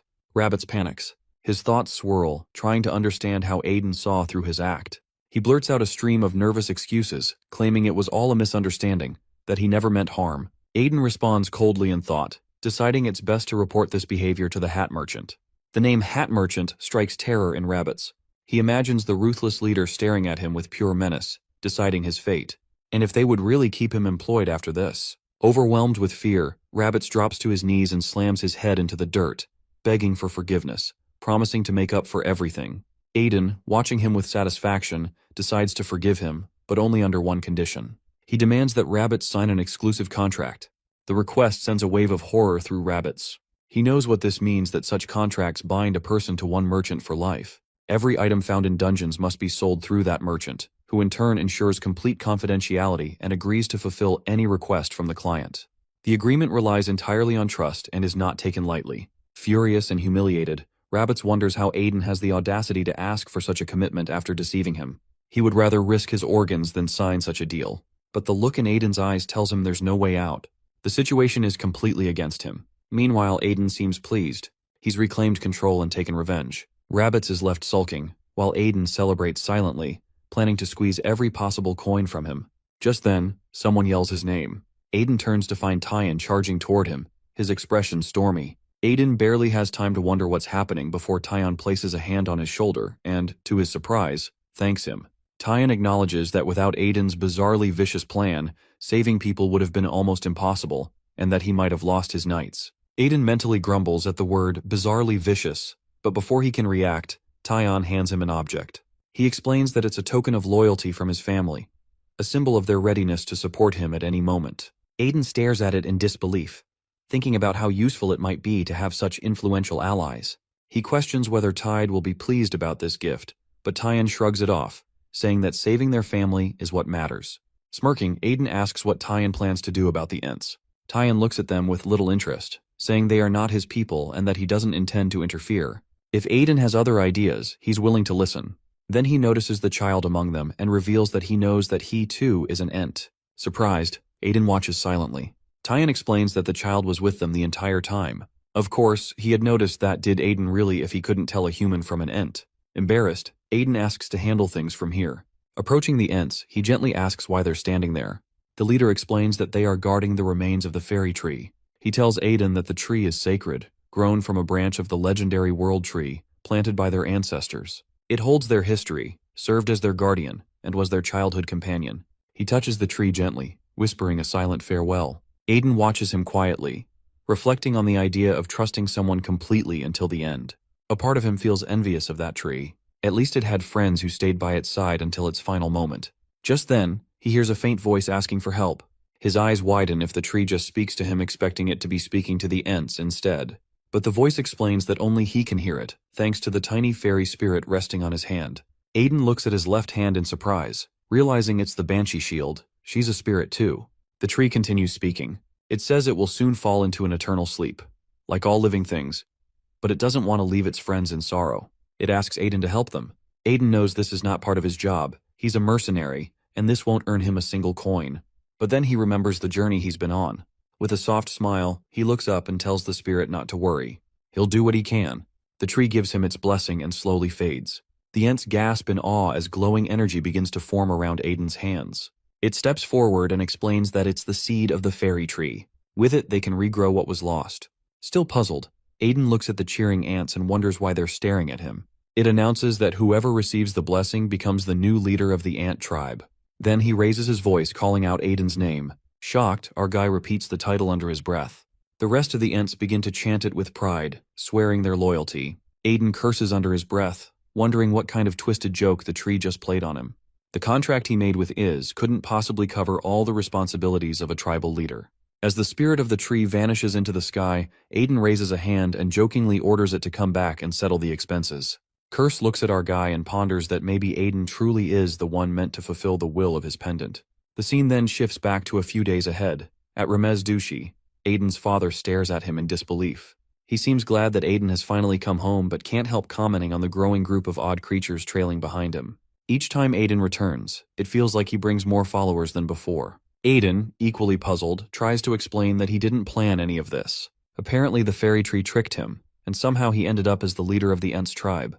That's why they've settled in the Remes territory. He grumbles about the whole situation but secretly admits that it's not so bad. After all, he's now getting a constant supply of Ents tears, which feels like winning the jackpot. Then something else catches his attention. Aiden frowns and wonders where the giant dog suddenly came from. It's racing across the courtyard, carrying Alice, while Iz runs ahead crying and begging for help. Alice is shouting commands to the dog, calling it Choco. Fried casually explains that this strange creature is a search dog that's been growing bigger every day. Aiden blinks in confusion again, and his father jumps in, saying that a few months ago, they found the dog doing surprisingly well with commands, and with eating. It devoured everything given to it, so they kept feeding it. At some point, it started obeying Alice, and eventually turned into the oversized beast it is now. Watching the wild chase, Aiden struggles to make sense of it all. Then the curse in his head suggests that he might be the reason behind this transformation. Curse reminds him that during a goblin hunt with his brother, he gave one of the dogs a smell-awakening potion. That must be it. The dog probably found mana-boosting herbs afterward, which helped it grow. Aiden stares at the scene unfolding before him, slowly piecing it all together, while Iz continues calling for help, completely ignored by Alice and Choco. Later, Aiden lies on his bed, realizing how much he missed home. Nothing beats his own bed, though resting still seems impossible with so much left to do. The curse nudges him about his plans, and Aiden, staring at a mysterious vessel, declares that he needs to drink the basilisk poison. It's all part of his goal, to become immune to toxins. The curse snarks that it sounds like a death wish, but Aiden insists he'll be fine. He's eaten numerous poisons before. Compared to all that, this is just another drop in the ocean. Without hesitation, he starts chugging the poison, holding his breath to keep from gagging.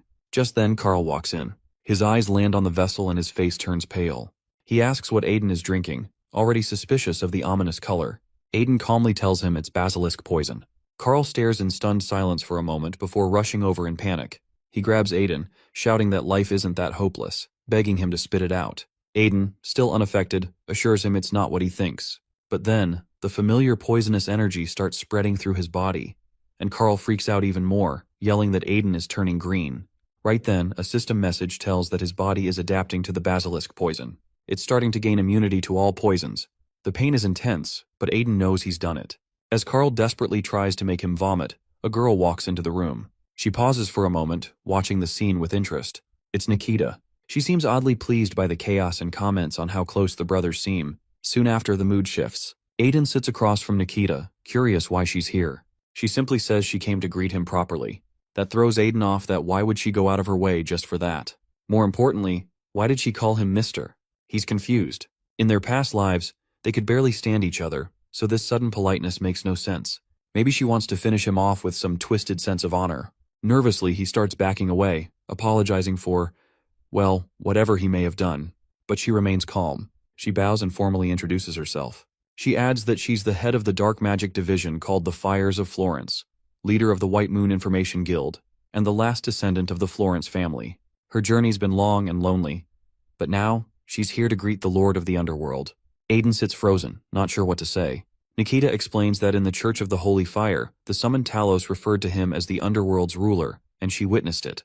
When Aiden tries to ask more, she simply points to his pendant, saying it's not a mere ornament. It's a relic and a powerful one, only reactive to those with Florence blood. For anyone else, it's just metal. That's when it hits him. The Florence family must be descendants of the Underlord, and the pendant reacted because of curse. He glares internally at the curse, annoyed that this critical detail was never mentioned. The curse shrugs, saying Aiden never asked. Meanwhile, she watches him quietly, regretting her past attitude. She admits she never imagined someone like him would walk among mortals. Still, she's ready to serve. Whatever orders he gives, she'll follow. Aiden stares at her, realizing she's completely misunderstood the situation, though he can't deny that there's some truth to it. Then, a clever thought strikes him. If she's now under his command, that means the entire White Moon Guild's information is at his disposal. He grins. This is an opportunity he can't waste. With a new air of confidence, he plays along. He welcomes her and accepts her loyalty as the Lord of the Underworld. Sometime later, Curse storms in, furious that Aiden has turned his noble image into a ridiculous act. He scolds Aiden for lacking the grandeur and dignity of a ruler. Aiden brushes him off, more amused than offended. He reflects on everything, how little he knew in his past life, how Nikita and this pendant keep revealing more. He never planned any of this, but now, with the White Moon's intel, tracking traitors will be much easier. Still, it's strange. In one life, he was the hero who defeated the Underlord. In this one, he's pretending to be the Underlord himself. What a bizarre twist of fate. In the remes near the Mountain of Monsters, the Ents greet Aiden with cheerful energy. They are busy with construction work. One of them approaches and tells Aiden that everyone seems to like the forest he allocated to them. Aiden asks again to be sure, then says he's glad to hear that, though in truth he recalls just giving them a random piece of land. Aiden then mentions that the fairy tree doesn't look much different from normal ones, except that it grows a little faster. As he stares at the enormous tree towering over the rest of the forest, he wonders how it could grow so large in just 2 days. He's amazed. One of the Ents happily shouts that it's all thanks to Saint Alice. Apparently, she poured divine energy into the sapling yesterday, and that triggered the growth. Aiden realizes her powers must be far greater than he assumed. The Ent then tells him that his deputy asked to pass along a message that he had completed everything Aiden instructed. Aiden, surprised, asks again, and soon finds himself at the house of the deputy chief of the Ahad tribe. Inside, Aiden looks at a gloomy egg and asks the deputy if he thinks it's a spiritual beast egg. The deputy, named Ahad, confirms it, saying he can clearly feel the spiritual energy coming from it. Aiden recalls that he suspected the egg might belong to the Church of the Holy Fire, and wonders if it's connected to fairy lineage, but in the end, it's confirmed as a spirit beast egg, something rare that he's never encountered in either of his 2 lives. Ahad explains that the egg usually grows by absorbing energy from its surroundings, but this one appears to be dormant. Aiden wonders if the beast inside will never hatch. Ahad suggests that pouring in divine energy or aura might reactivate the growth, but cautions that the type of energy used will influence what the beast becomes. For example, if it absorbs water energy, it may become a water dragon. If fire energy, a fire dragon. The beast will also see someone with the same energy type as its home, which makes taming easier. Aiden thoughtfully realizes he can shape what the beast becomes. Ahad then hands over a translated text. Aiden thanks him and asks what language it was written in. Ahad replies it's an ancient fairy language and contains mana cultivation techniques for those able to use them. Aiden frowns, having hoped for something rarer. He's a bit disappointed, but Ahad admits he doesn't fully understand the contents either. Leaving the house, Aiden thanks his deputy again and promises to bring more skeleton bone powder next time. Ahad is sincerely grateful. Later, in Aiden's room, he lies on the bed reading a book. His expression is tense, he's trying to grasp its meaning. He concludes the author is probably from another continent, maybe the East. He remembers hearing that the cult of the Holy Fire originates from there too, which makes sense. The curse, now nearby, asks why Aiden is reading it when he already has a mana cultivation technique. Aiden admits he's just curious since the book is foreign, though he realizes the curse has a point. It's not very useful. Frustrated, Aiden gets up saying the book is pointless. But suddenly he freezes, staring at the book in disbelief. The curse asks what's wrong. Aiden tells him to be quiet. He looks again and realizes the book is filled with unfamiliar terms, but now he's starting to understand them. It's actually very similar to the technique his teacher, the King of Mercenaries, taught him. To his shock, Aiden realizes this book describes an improved version of that same technique. Flipping through the pages rapidly, he wonders who wrote it. But in the end, he decides that it doesn't matter, and what matters is that this technique could help him overcome his current limits. Later, on the training ground, Aiden focuses and begins forming magical energy around himself. He recalls the book's mention of Dantine, the core of mana. Combining the elements, he creates a powerful magical flow that radiates from his body. Steam surrounds him. The curse panics and asks if he's alive. Aiden, overwhelmed, answers that it's incredible. He never expected this. A system window appears, confirming he has acquired a new mana cultivation technique. His mana loss decreases, and his absorption rate increases significantly. Looking at himself, Aiden says he can't believe mana could circulate like this. He can feel it spreading through him. Then he pauses, thinking, why does it feel like he's grown taller? He glances at the curse and notices something strange. The creature, once small and cute, now looks larger and almost grotesque. Aiden scowls, thinking it looks disgusting. The curse, having read his mind, shouts in outrage and reminds Aiden that he can read his thoughts. The curse then speculates that his own growth is tied to Aiden's strength. He is regaining his true form because of it. Aiden angrily points at him, calling him a parasite. The Underlord fires back that without him, Aiden would have been eaten by rats by now. Later, back in his room, Aiden sits on his bed and reflects. He can't believe he stumbled upon an advanced version of his teacher's technique. He feels incredibly lucky, like it's fate. At first, he thought the book was useless, but now, most of it makes sense. He still can't master everything yet, but he's determined. Once he deciphers the rest, he knows the next level will follow. Meanwhile, in the slums of the Immortalia Empire, a man in a torn cloak wanders the streets, cursing the worthless fools from the magic tower. He remembers how they mocked his ideas, claiming it was absurd to mix magic with technology, that magic is a sacred science, not to be combined. He once sat in a lab, nearly completing his research. He believed recognition was close. Now he fumes with rage, declaring that he was thrown away like trash. He vows revenge, but first he needs funds and someone to help him. In that moment, a memory surfaces of Aiden, who once showed genuine interest in his work during a banquet. A grin creeps across the man's face. His name is Gustav, and now he knows who he needs to find and inquiries if it is Aiden Remes. On the training field of the Remes Knights, Ro focuses on his practice with a wooden dummy. Thoughts linger in his mind, memories of Aiden asking if he planned to help. But now it feels clearer. Staying behind had been the right choice. Helping at that moment would have only meant getting in the way. Ro swings again, his movements sharper this time. He once swore to protect Aiden from all harm, to be his shield against every threat. Yet, despite the promise, he remains an obstacle. His strength still isn't enough. Staring ahead with purpose, he reminds himself that becoming as strong as Aiden may be impossible, but at the very least, he won't hold him back anymore. Not long after this, Aiden sits in Joseph's office, facing him across the desk. Joseph brings up a subject that makes Aiden pause. It's time, he says, for Alice to begin her pilgrimage. Aiden stares at him, confused at first. Joseph simply smiles, explaining that this is tradition. The Church of the Holy Fire requires every saint, after the awakening ceremony, to journey across the continent within the same year. Aiden hesitates. Alice had undergone the ceremony far younger than most. Sending her off so soon feels wrong. He wonders aloud if it might be possible to delay the journey until she grows older. Joseph tells him that he already asked the church about it, but the decision ultimately lies with the saint herself. When Alice was asked, she didn't hesitate. She said she would go. Joseph had warned her. The pilgrimage was long and dangerous.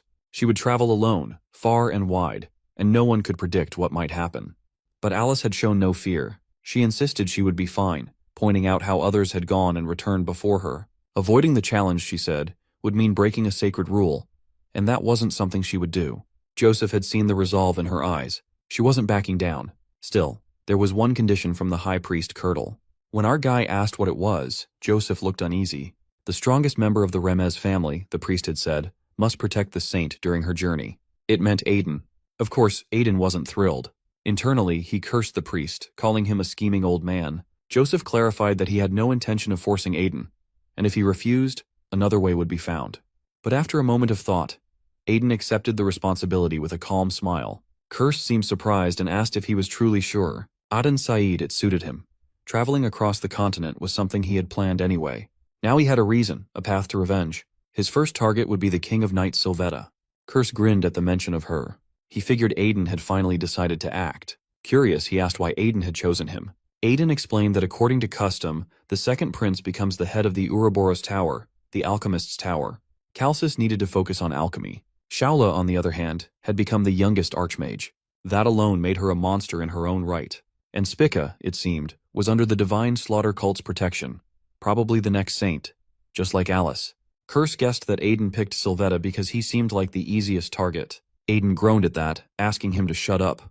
Sylvetta hadn't earned the title of King of Knights for nothing. Even though Aiden had gotten stronger with his new mana cultivation method, there was still a long way to go. He needed training. Just then, Philip entered the room, asking to speak. Aden turned, wondering what was going on. Philip looked uncertain and mentioned a strange man standing outside. He claimed to be the head mage kingdom and said he met Aiden at the first prince's birthday banquet. Aiden vaguely remembered the mage, Gustav. Not long after, Aiden watched Gustav devour buns like a starving man. Aiden told him to slow down, calling him by name. Gustav wiped his mouth, slightly embarrassed. He apologized, saying he must look awful. At the banquet, he had dressed well, but clearly much had happened since then. Gustav suddenly burst out, saying he assumed Aiden would understand him. The loneliness and sorrow of a genius. Aiden tried to hide his amusement, trembling slightly as Gustav's absurd seriousness nearly made him laugh. But he reminded himself not to. Still, when he looked at Gustav again, he couldn't stop himself. He broke into laughter. Gustav, completely misreading the situation, assumed Aden was moved by sympathy and felt relieved. Then he explained that his research was almost done, but he needed support. If he helped, Gustav promised, they would strike it rich. Aiden stared at him seriously. Gustav panicked, lowering the amount to 500 gold, worried he was asking too much. Who, he thought, would give money to a man thrown out of the magic tower? Before he could spiral further, Aiden offered 50,000 gold. Gustav blinked, unsure if he'd heard correctly. Aiden repeated himself. 1,000 wouldn't cover the expenses. If even 50,000 wasn't enough, he'd give more. Gustav, stunned, asked if he really intended to support the research. Aiden nodded, but with one condition. Gustav braced himself, worried he'd be made a servant of the Rems family. But Aiden, standing by the window, simply said he wanted to see the arrogant faces at the tower realize what they had lost. With a faint smile, he told Gustav to shock them. Make them regret losing someone like him. Gustav stared in disbelief. And if he accepted, he'd not only fund the research, but grant Gustav the title of Baron, and give him back the land of Hyde, which the tower had taken. Gustav could barely process it. Aiden was offering him everything. Why? Aiden simply said it was a hunch. He believed Gustav would do something great. Overwhelmed, Gustav felt tears in his eyes. For the first time, someone had believed in magical engineering, and believed in him. He promised to do his best, and make the tower regret their choice. Aiden smiled, turning back to the window. He nearly burst into laughter again, but forced himself to keep calm. Gustav, misreading the emotion again, thought Aiden was deeply moved. He silently vowed loyalty, believing he'd found the noblest man alive. Later, after Gustav left, Aiden sighed in relief. He had nearly choked from holding back his laughter. Underlord, now curious, asked if magical engineering was truly worth all that money. Aiden responded with a question if he hadn't heard anything about it. Aden explained that during the last war, one of the biggest reasons for the Talos' defeat had been magical weapons. If not for that, the war could have turned out very differently. Gustav had built the first-generation magical engineering weapon for the tower, and it had been nothing short of revolutionary. All of it was possible because of Shaula, who brought it to life.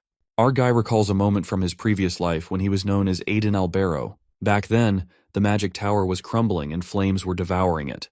Amid the chaos, a massive fireball was hurled toward a mechanical robot, yet the machine managed to endure the blow. Shaula, with a look of frustration, seems stunned that her magic didn't work. She turns toward Gustav, seemingly impressed, and acknowledges that his creation is quite something. Gustav, clearly proud, laughs out loud and declares that this is the brilliance of magical engineering, a field most people tend to overlook. He then boldly invites the others in the tower to come forward, claiming their magic holds no weight in front of his invention. Shaula appears intrigued and asks if this means Gustav's robot can resist magic entirely. She begins forming an even larger fireball, floating ominously above her, apparently wanting to test the limits. Gustav agrees with her challenge, confident as ever, suggesting she might as well give up on magic altogether. After this incident, a man flipping through a newspaper takes note of something interesting. The report mentions that even Shaula, an archmage with 7th circle magic, had trouble overpowering Gustav's invention during the Magic Tower incident.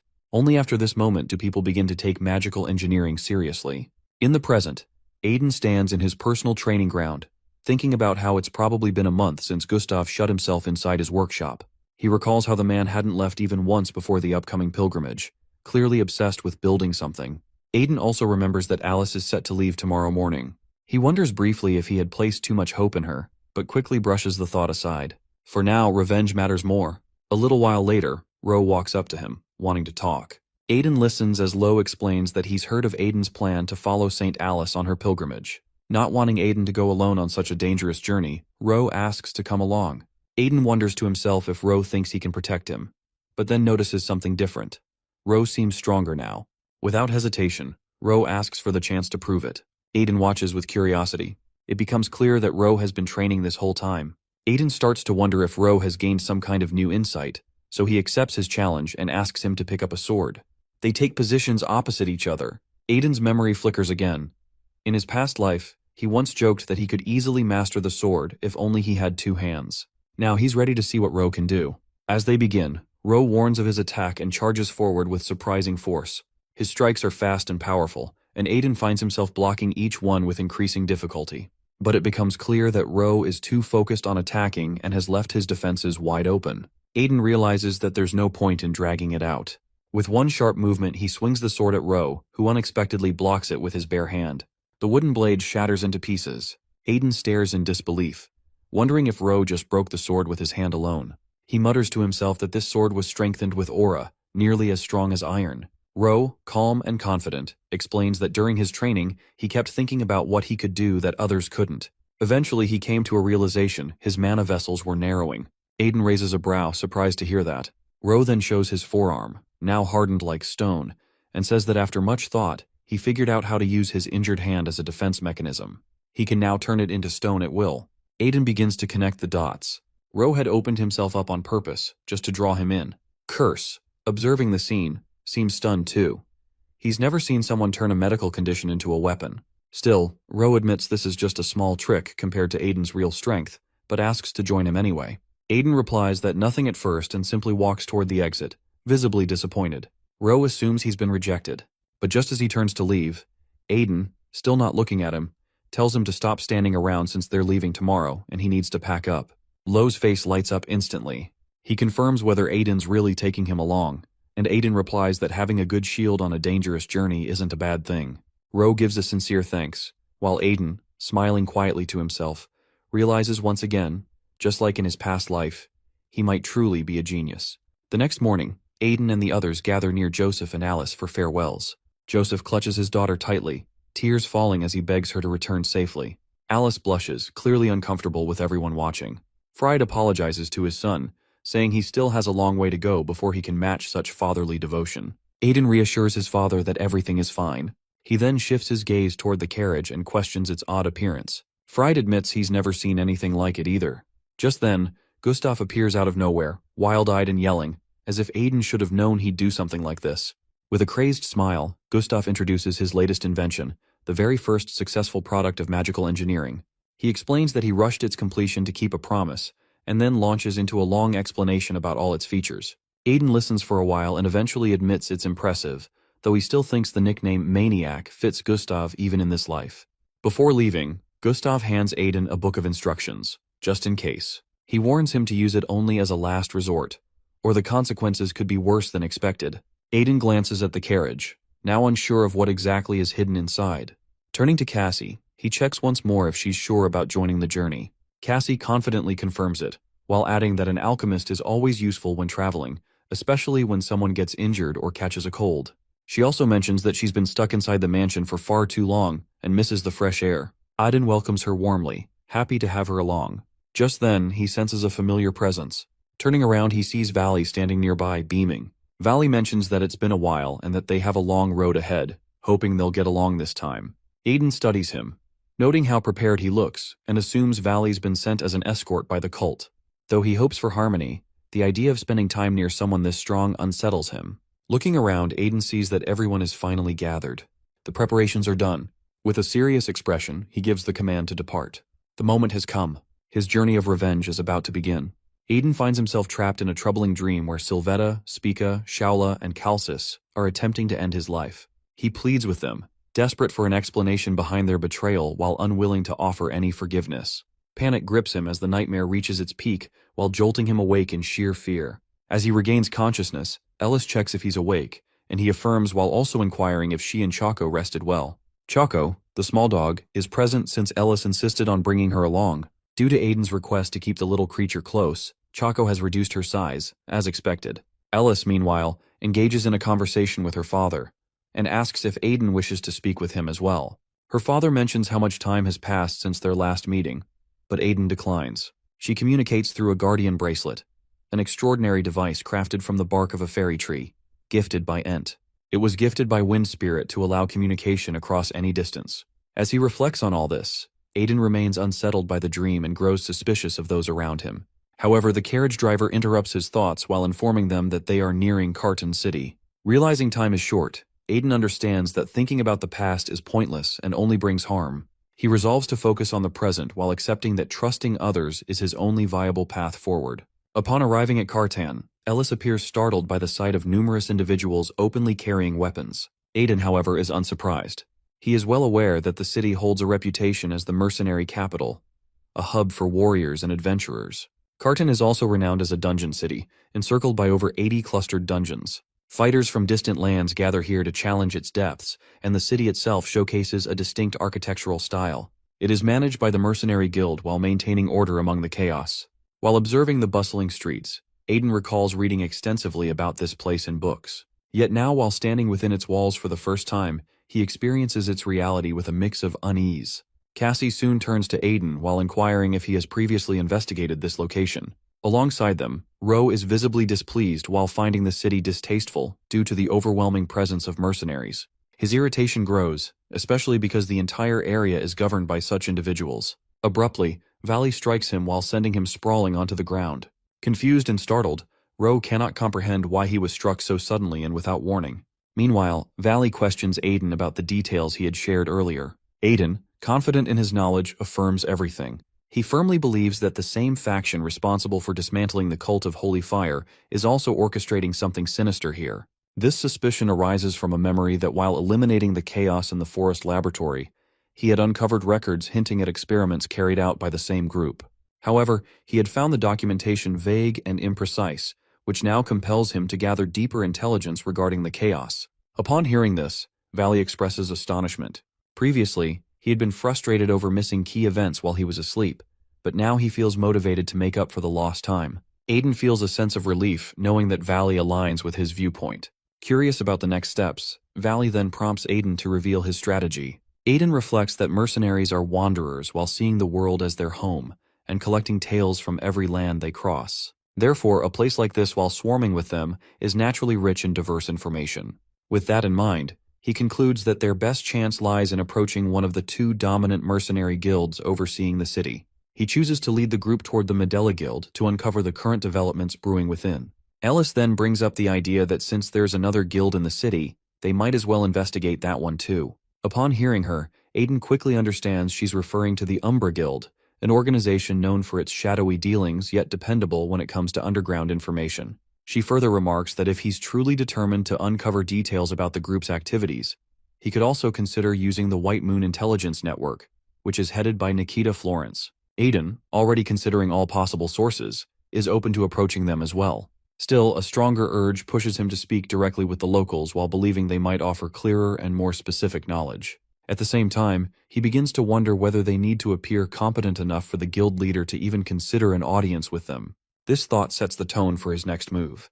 Meanwhile, inside the Medela Mercenary Guild, a few young men are gathered while chatting about recent accomplishments. One of them boasts about conquering the Goblin Dungeon entirely on his own. Another conversation nearby mentions someone having raided the Kobold Dungeon. As Aiden and his companions step into the bustling guild, the strong scent of metal and the lively, crowded air stir a sense of familiarity in him. It all reminds him of past experiences. Approaching the front desk, he meets a young woman stationed at the counter. She greets him warmly and inquires about their purpose. He informs her that they've come to enroll as a mercenary team. She confirms that none of them hold any previous affiliations with other guilds and seems satisfied with the response. Without hesitation, she hands over a form while requesting personal details from every party member. Once the form is completed, their registration is finalized. The receptionist then explains that, since this is their first enlistment, they will begin with an E-rank bronze token and advises them to take good care of the identification token. Holding the token in his hand, Aiden recognizes that it's the very type he received back when he first stepped into the mercenary world. However, Ellis remains puzzled while wondering why Aiden doesn't attempt to directly meet the guild leader instead of following the long formal route. Yet Aiden is fully aware that gaining access to Marcus Medela, also known as the Swift Blade, is no easy feat. The man is known for his caution and rarely agrees to meet anyone. Still, Aiden believes that if he climbs the ranks rapidly, someone as vigilant as Marcus won't be able to ignore his presence for long. As these thoughts pass through his mind, the receptionist smiles and congratulates the group on joining the guild, while wishing them success and wealth in the days to come. After officially becoming members of the guild, the entire group sets out toward the Rabbit's Den dungeon. As they make their way to the site, Valley appears visibly uneasy, clearly nervous about entering a dungeon for the very first time. Aiden attempts to ease the tension by reminding them that this is the lowest-ranked dungeon available, so there isn't much to fear. However, deep inside, he remains cautious and fully aware that despite its low classification, a dungeon still holds its own share of threats. Because of this concern, he decides to leave Choco and Cassie behind at the inn for their safety. Ellis then questions whether this path is truly the only method to reach the guildmaster. Aiden, however, understands that it is their sole option. At the same time, he recognizes the importance of Ellis gaining first-hand experience in real combat situations.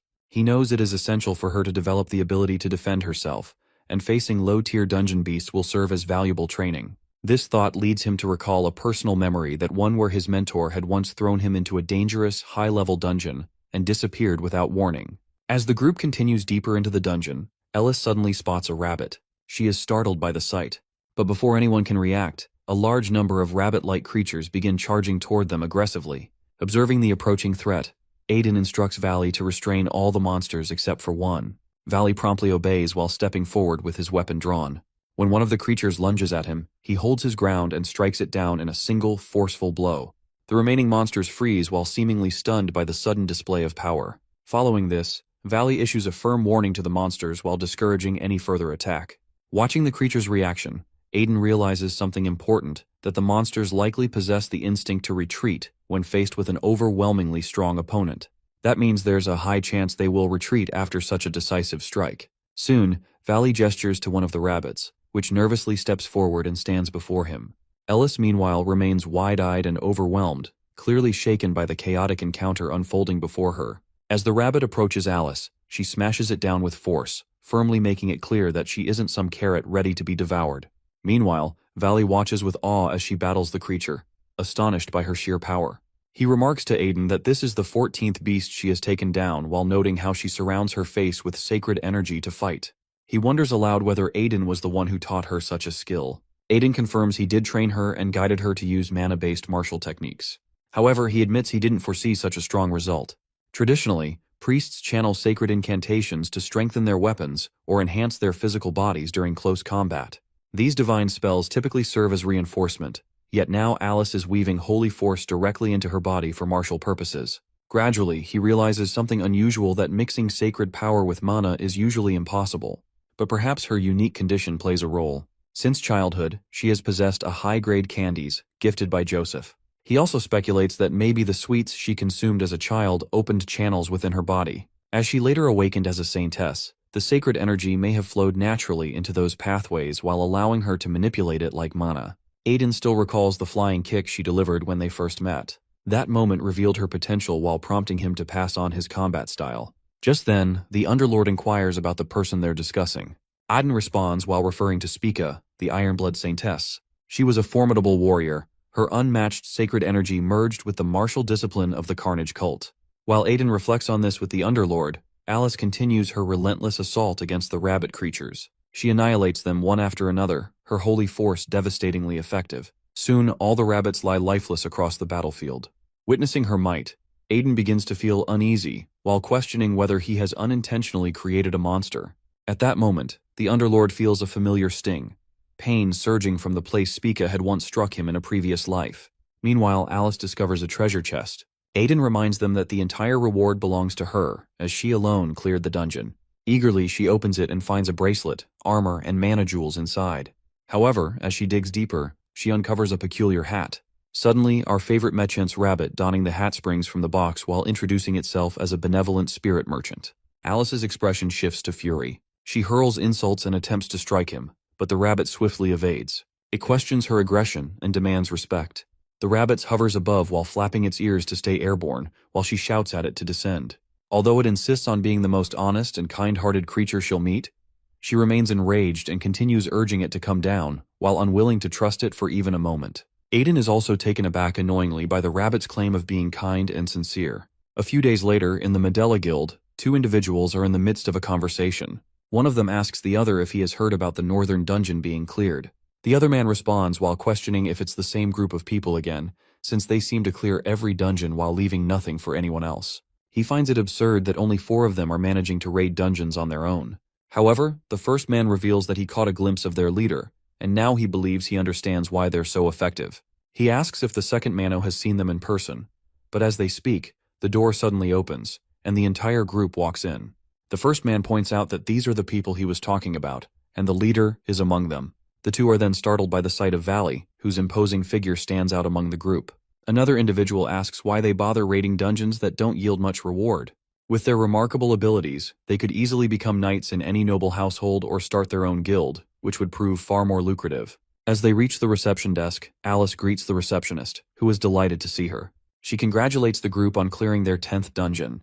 Aden expresses his gratitude, and the receptionist informs him that due to their cumulative achievements, his rank has been upgraded from C to B. Just as this exchange wraps up, a man approaches the receptionist and whispers something to her.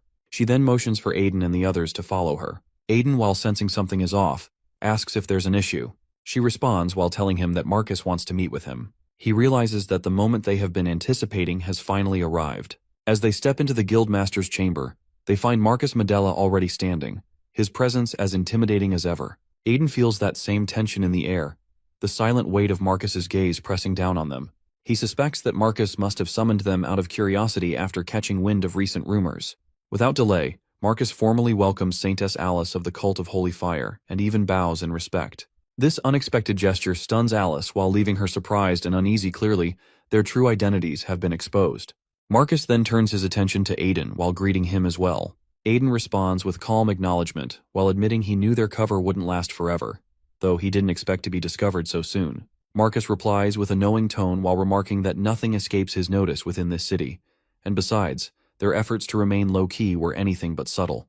Perplexed, Aiden concludes that if Marcus knows who they are and still summoned them, he must have a specific reason. Marcus confirms this while revealing that he does indeed have something important to discuss.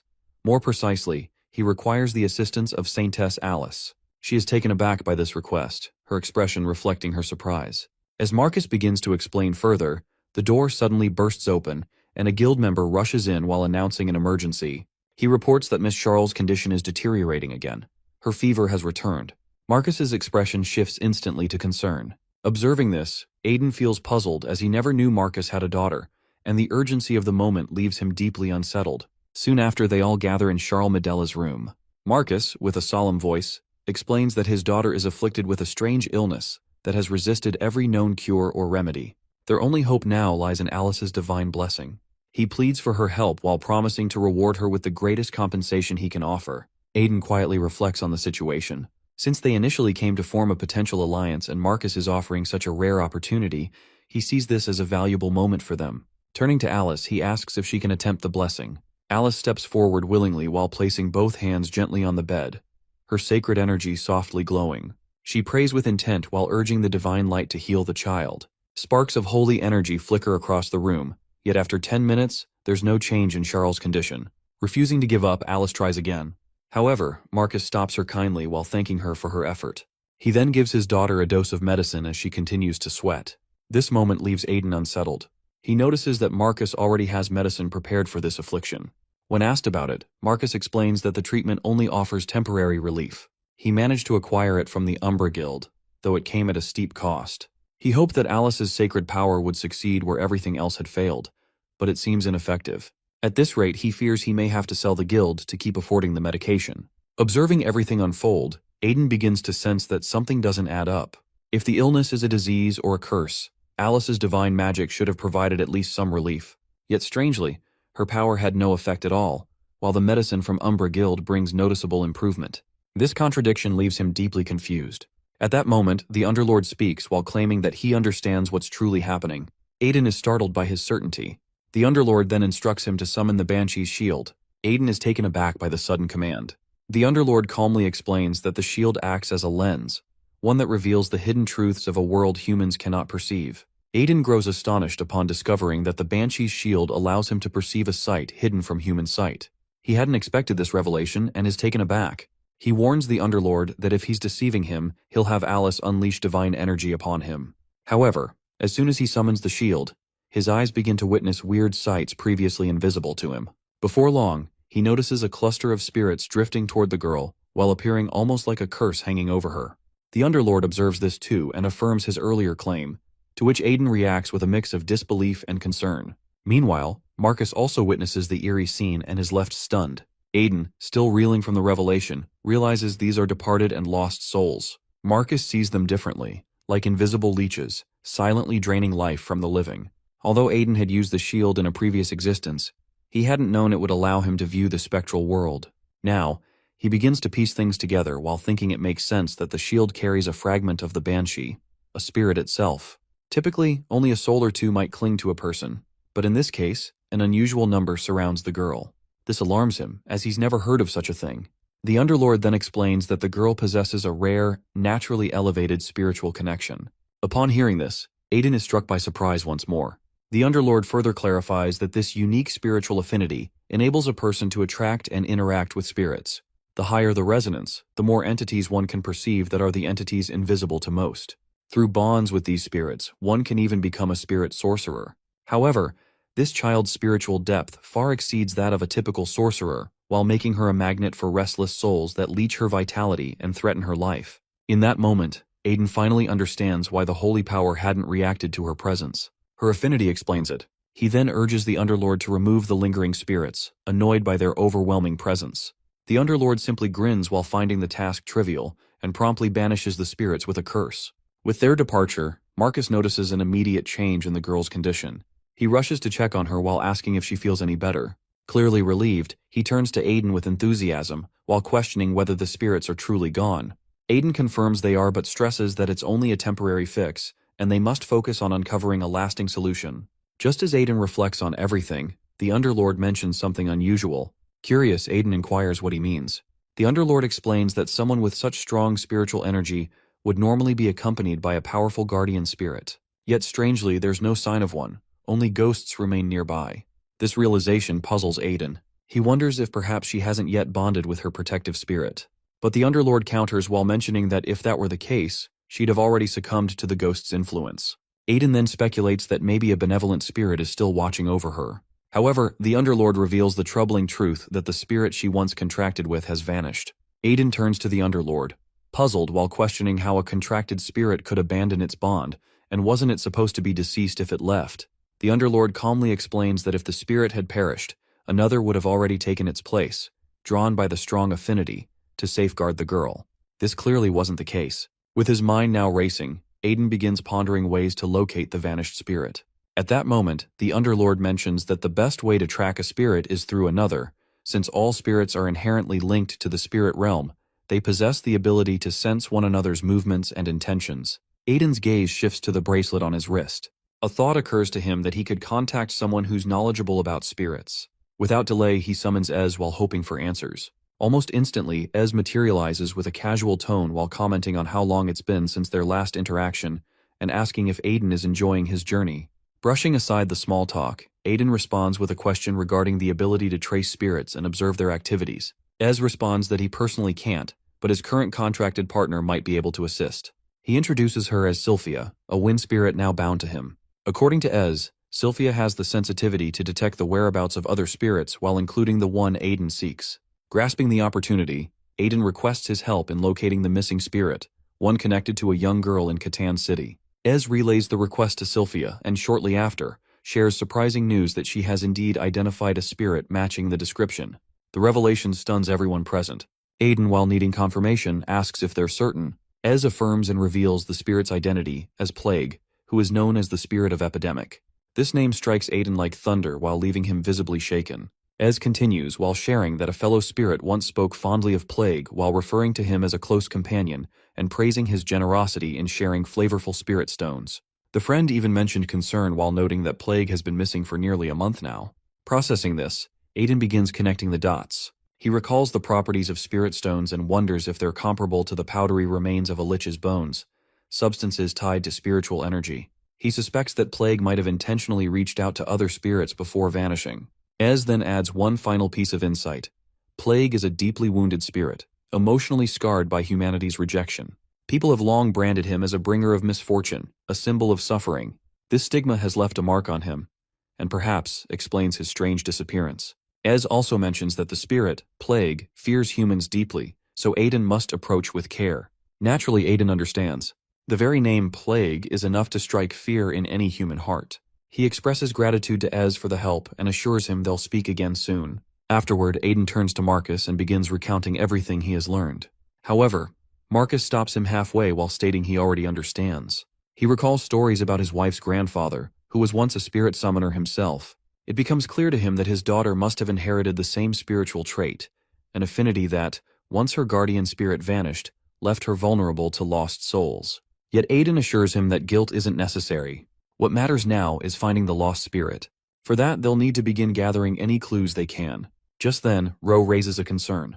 She finds the situation puzzling that if the girl's condition was truly caused by spirits feeding on her life energy, then how did those earlier medicines help her at all? Marcus admits that he doesn't trust the people who gave him the pills, but he can't deny they seemed effective. When he questions the ingredients, Cassie calmly reveals that the medicine is actually a type of poison. Marcus is left in disbelief. He's watched his daughter appear to recover, yet now he learns the truth. Cassie explains that the pills create an illusion of healing. They disrupt the patient's mana and suppress their life energy to such an extent that the lost souls believe she is already dead. This makes them detach and drift away. However, if continued, the medicine would ultimately have killed her for real. Hearing this, Marcus is devastated. The idea that he has unknowingly been giving poison to his own daughter shakes him to the core. He's both horrified and ashamed. Meanwhile, Aiden begins piecing together another question that, how did the Umbra Guild know precisely what was causing her illness in the first place? The formula is too specific. It's almost as if they were already aware of the spirit interference. Marcus becomes tense, a mix of frustration and helplessness washing over him. Still, he thanks Aiden sincerely and vows to take over from this point forward. As they start walking away, Marcus's thoughts turn darker. Inwardly, he curses the Umbra Guild while burning with fury. He wants justice and revenge even. But just before he can act, Aiden firmly grabs his arm while urging calm. Marcus, overwhelmed, questions how he can stay quiet when the guildmaster nearly cost his daughter's life. Still, Aiden eases him while reminding him that if Marcus charges in recklessly, the guild will simply plead ignorance while pretending they had no idea what the medicine truly was. Aiden speaks with quiet resolve while advising him to stay calm. He assures Marcus he already has a strategy in mind, one that will expose the truth and deal with the guild properly. Inside the Medela Guild, within the Guildmaster's private office, Marcus and Aiden sit across from one another. Marcus spreads out a stack of documents across the desk while presenting all the gathered intelligence on the Umbra Guild. The files include member profiles, records on the guild leader, Talon Umbra, and detailed layouts of their secret bases. As Aiden skims through the information, he quickly notices something. Though the volume is impressive, the content is shallow. Everything is surface level, names, faces, locations, but nothing truly valuable or actionable. At that moment, the Underlord chimes in while noting the amount of data, but questioning Aiden's focus on the enemy members. He wonders aloud if there's someone in particular catching Aiden's attention. Aiden calmly replies that he's searching for someone he might be able to manipulate, an individual he can turn to his side. Ideally, he hopes to find a familiar face from his previous life, someone he might still hold an advantage over. As the files are flipped through, the Underlord pauses and points to one specific photo while urging Aiden to look closer. He asks if the face rings any bells while suggesting they've crossed paths before. Aiden squints at the image, the name below it reading Armand. At first, the name draws no recognition. It doesn't trigger any memory. But as he studies the man's expression and features, something unexplainable stirs within him. Though the name is new, the aura isn't. Then, without warning, a flicker of familiarity flashes through his mind. His jaw tightens slightly, his eyes narrow, and then, slowly, a smile forms. In the bustling city of Kartan, a crowded cafe hums with life, and among the people is the Umbra Guild, loudly celebrating with drinks and laughter. Amid the lively atmosphere, the Lord of Remes sits quietly at a corner table, accompanied by a companion. He appears visibly annoyed as his eyes fall on the noisy guild members. Noticing his displeasure, one of the guild members approaches him and questions if there's an issue with their leader enjoying himself. However, the man calmly denies any trouble. Just then, Armand, the guild leader, calls out to him while telling him to stop lingering and join in the drinks. Obediently, the man moves toward them while responding without resistance. As he sits, Armand reflects silently while recognizing how unpredictable life can be. The man, once known as Ankal, had once been the formidable master of the Caraberos Guild. Back then, failure was foreign to him, and fear never crossed his path. Life had been kind until a reckless mercenary disrupted everything, leading to the guild's downfall. One by one, his members deserted him, and his stronghold collapsed. To make matters worse, the daughter of Joseph had ascended as the saintess of the cult of Holy Fire. This development placed Ankal in grave danger, as if the cult discovered his whereabouts. They would execute him without hesitation. Therefore, he took drastic steps to change his name, altered his appearance, and sought a fresh beginning among the ranks of the Umbra Guild. He was convinced that even the three great cults wouldn't be able to track him down. Suddenly, a voice calls out his new name, Armand. The atmosphere shifts instantly as the other guild members express their outrage that how dare someone address him so casually. Armand, now irritated, questions Aiden while warning him sternly. His frustration grows rapidly. Then he demands to know how this man, Aiden, managed to find him. Aiden suggests they talk outside while repeating his name with a mocking tone. First Armand, then his original name, Ankal. As they step outside, Aiden unleashes his fury, swiftly overpowering them all and leaving them on the ground. Although battered, Aiden admits he barely recognized Ankal due to his transformation. Armand, now visibly unsettled, humbly responds while expressing that it is an honor to be acknowledged. Yet deep inside, his thoughts swirl in panic. He wonders how this madman managed to locate him. More importantly, he begins to fear that Aiden's presence might signal the end, that perhaps he has come to hand him over to the cult of Holy Fire while sealing his fate once and for all. Yet, in the midst of fear, he convinces himself there might still be a path to redemption, some chance to escape Aiden's wrath. With a desperate heart, he pleads for mercy while assuring Aiden he's willing to comply with anything.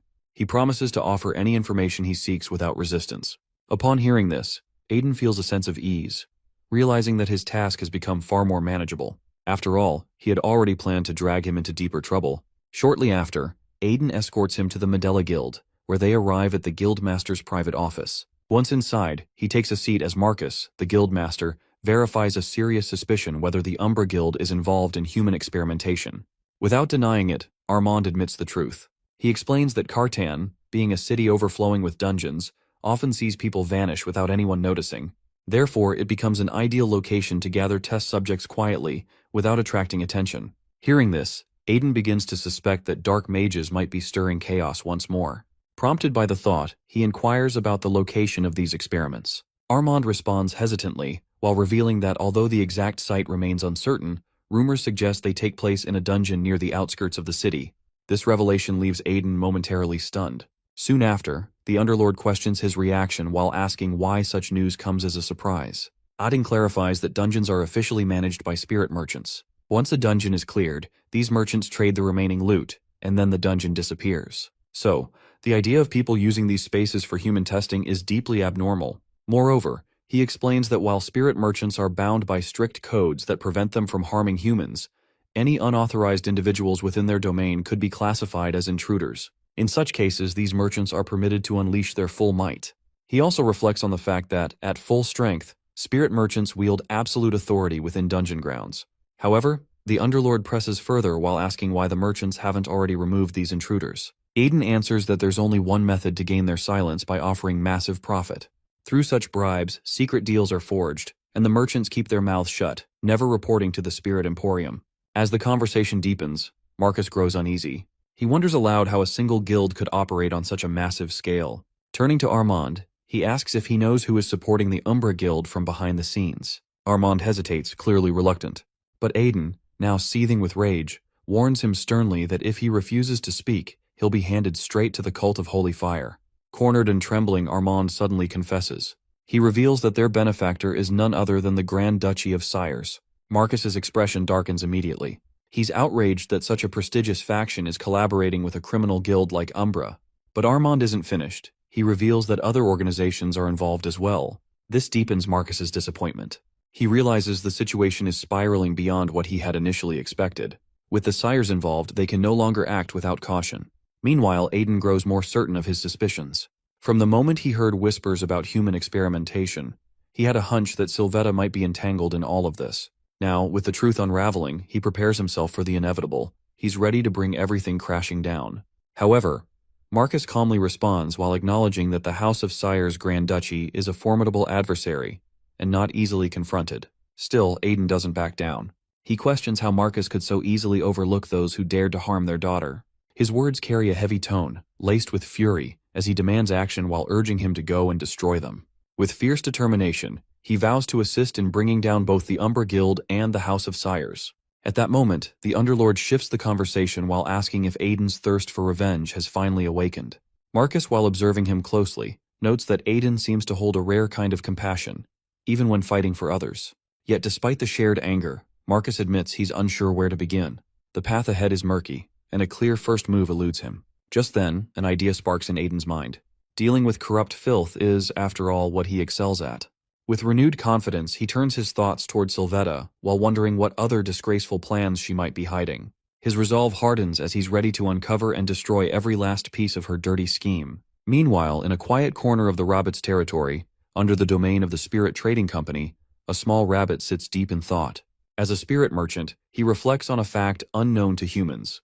A dungeon core is actually a mana stone, packed densely with powerful magical energy. This truth makes such cores incredibly valuable to merchants like him. Yet he finds himself questioning how his life as a trader spiraled so far off course, now reduced to working like a servant for someone like Aiden. While still lost in thought, Merchant Pest appears, known for his sharp tongue and impatience. He stomps around, clearly searching for the beginner merchant, Rabbits. The rabbit soon steps out and, though irritated, greets him with feigned politeness while questioning what brings him to such an unimpressive place. Merchant Pest wastes no time. He confronts Rabbits about his recent underperformance while scolding him harshly for poor profit margins and stagnant progress. With a lowered head, Rabbits apologizes while masking his resentment with practiced humility. The Pest, not one to hold back, bluntly states that someone like him doesn't deserve to rise beyond the beginner rank. Feigning gratitude, Rabbits thanks him for his understanding while knowing well it's all a facade. The Pest, clearly still dissatisfied, warns that better results are expected next time. Without delay, he demands a sack of mana stones. When Rabbits hesitates for just a moment, Pest snaps while asking if he's planning to refuse. Quickly, the rabbit gives in while allowing him to take the stones. Merchant Pest then devours them greedily, finishing the entire batch in moments. As he finishes, he mutters that he has already spent nearly everything trying to charm a certain spirit. Yet he remains hopeful while expecting greater success in his next attempt. All the while, Rabbits hides his irritation behind a forced smile. Though outwardly obedient, his thoughts simmer with quiet anger. He tells himself that one day, the tables will turn, and when that time comes, Pest will pay dearly for every insult and command.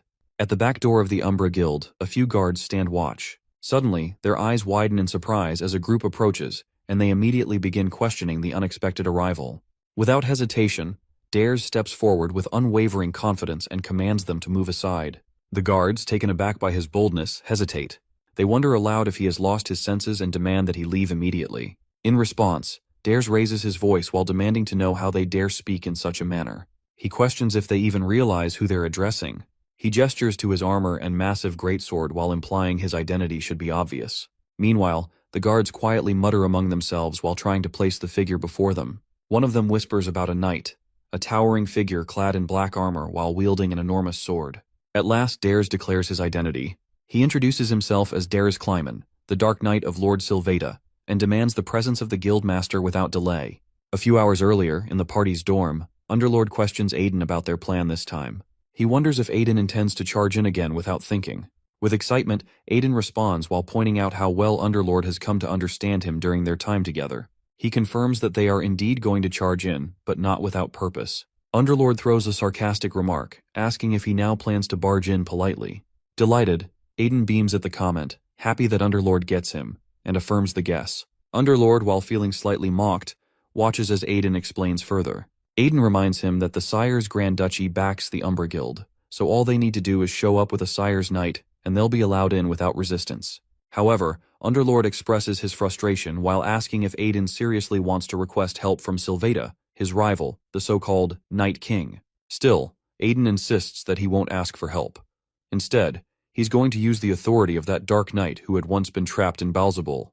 Then later, inside the Umbra Guild Master's office, Talon Umbra warmly welcomes the Dark Knight while expressing his honor at the visit. Quietly, Aiden observes from the side. He thinks to himself that they probably have no idea the Dark Knight is actually dead.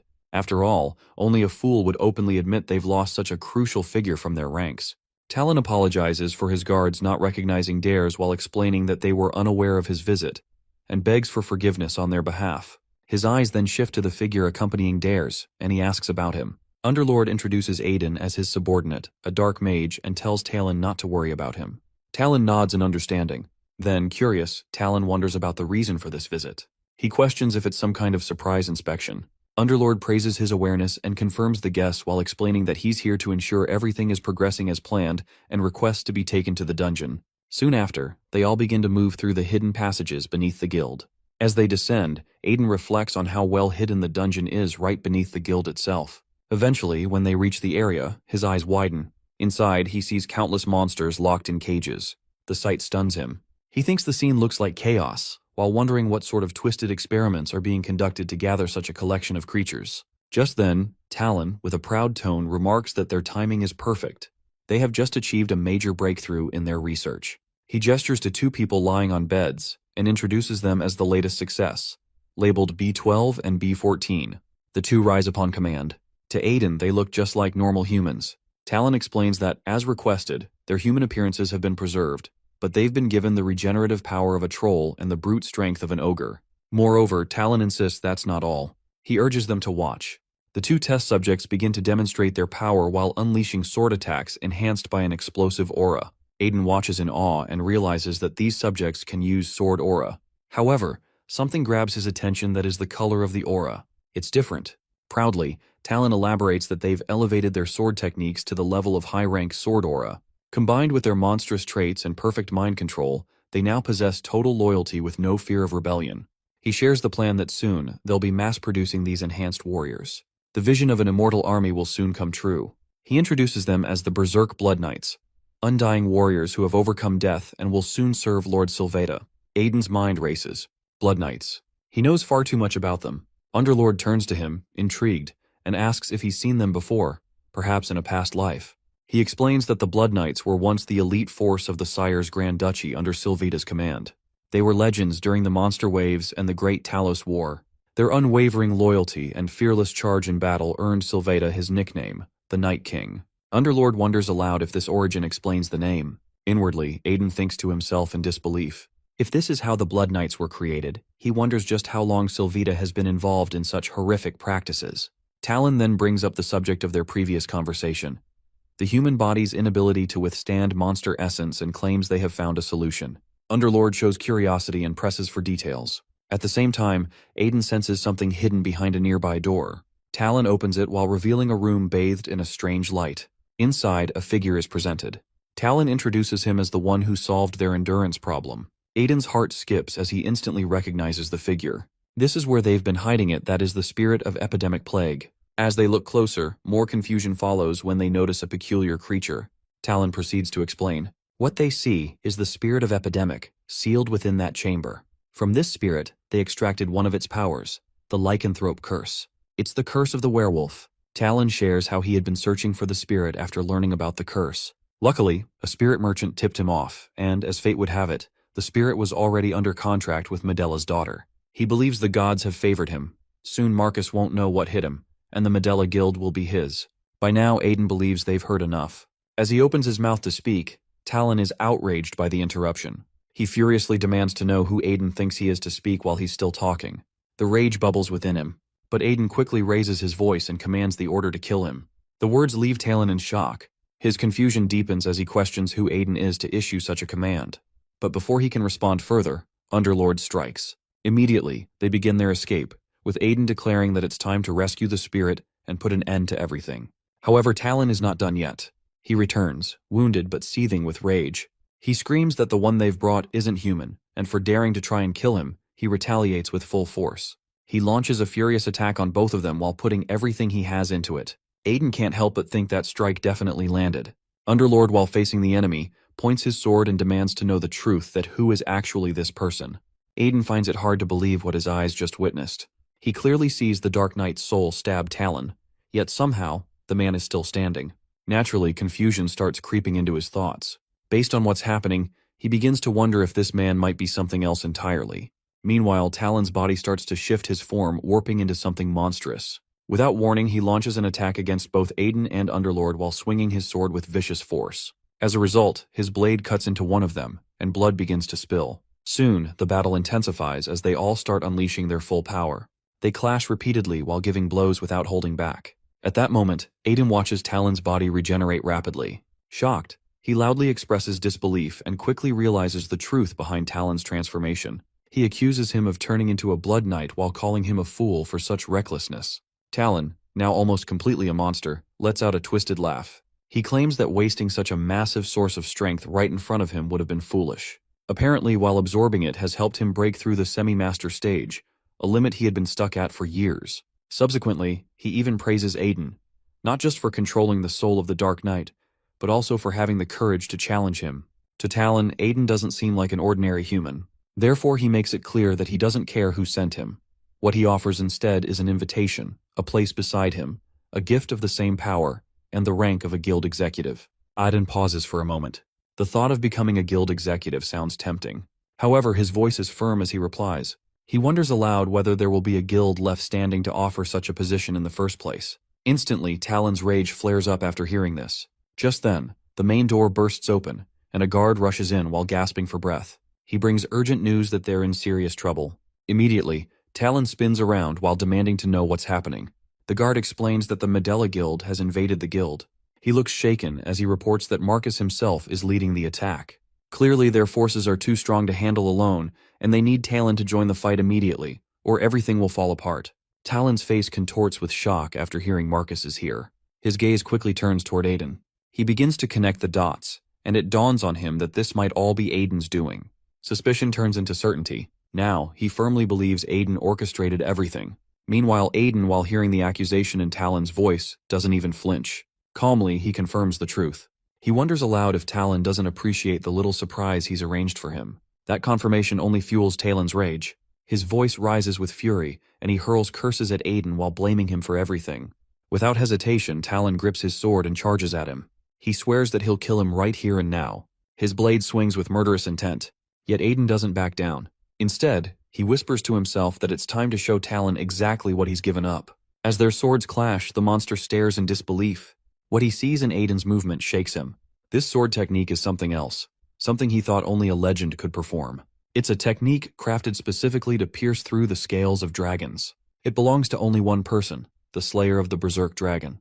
The name echoes in his mind, Dragon Slayer King's sword technique, Scale Slash. Immediately the air trembles with heat. Flames erupt across the battlefield as Talon launches a desperate attack. But it's too late. Aiden lands a clean hit while sending him crashing to the ground. Talon groans, furious and overwhelmed.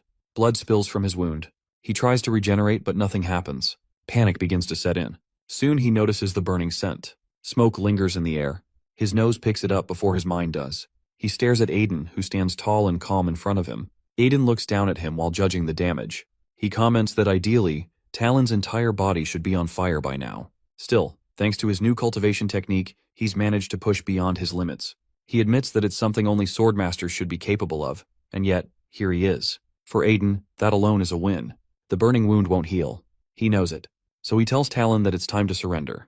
Talon trembles, consumed by frustration. His mind rages with humiliation. He can't accept being pushed this far by someone like Aiden. He clenches his fists and cries out that this wasn't how things were supposed to go. His voice rises into the air as he invokes the power of the dungeon. He screams out to it while declaring himself its contractor and demands that it summon the spirit merchant, Pest. Aiden remains still, but his attention sharpens. He listens carefully. The name catches his interest, that is Spirit Merchant. Moments later, a figure begins to appear while floating gently into the air. This person is cloaked in mystery, a cap hiding most of his face. He hovers in the air, eyes locked on Talon.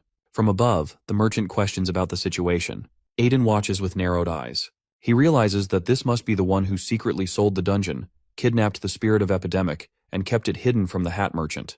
His suspicions settle into certainty.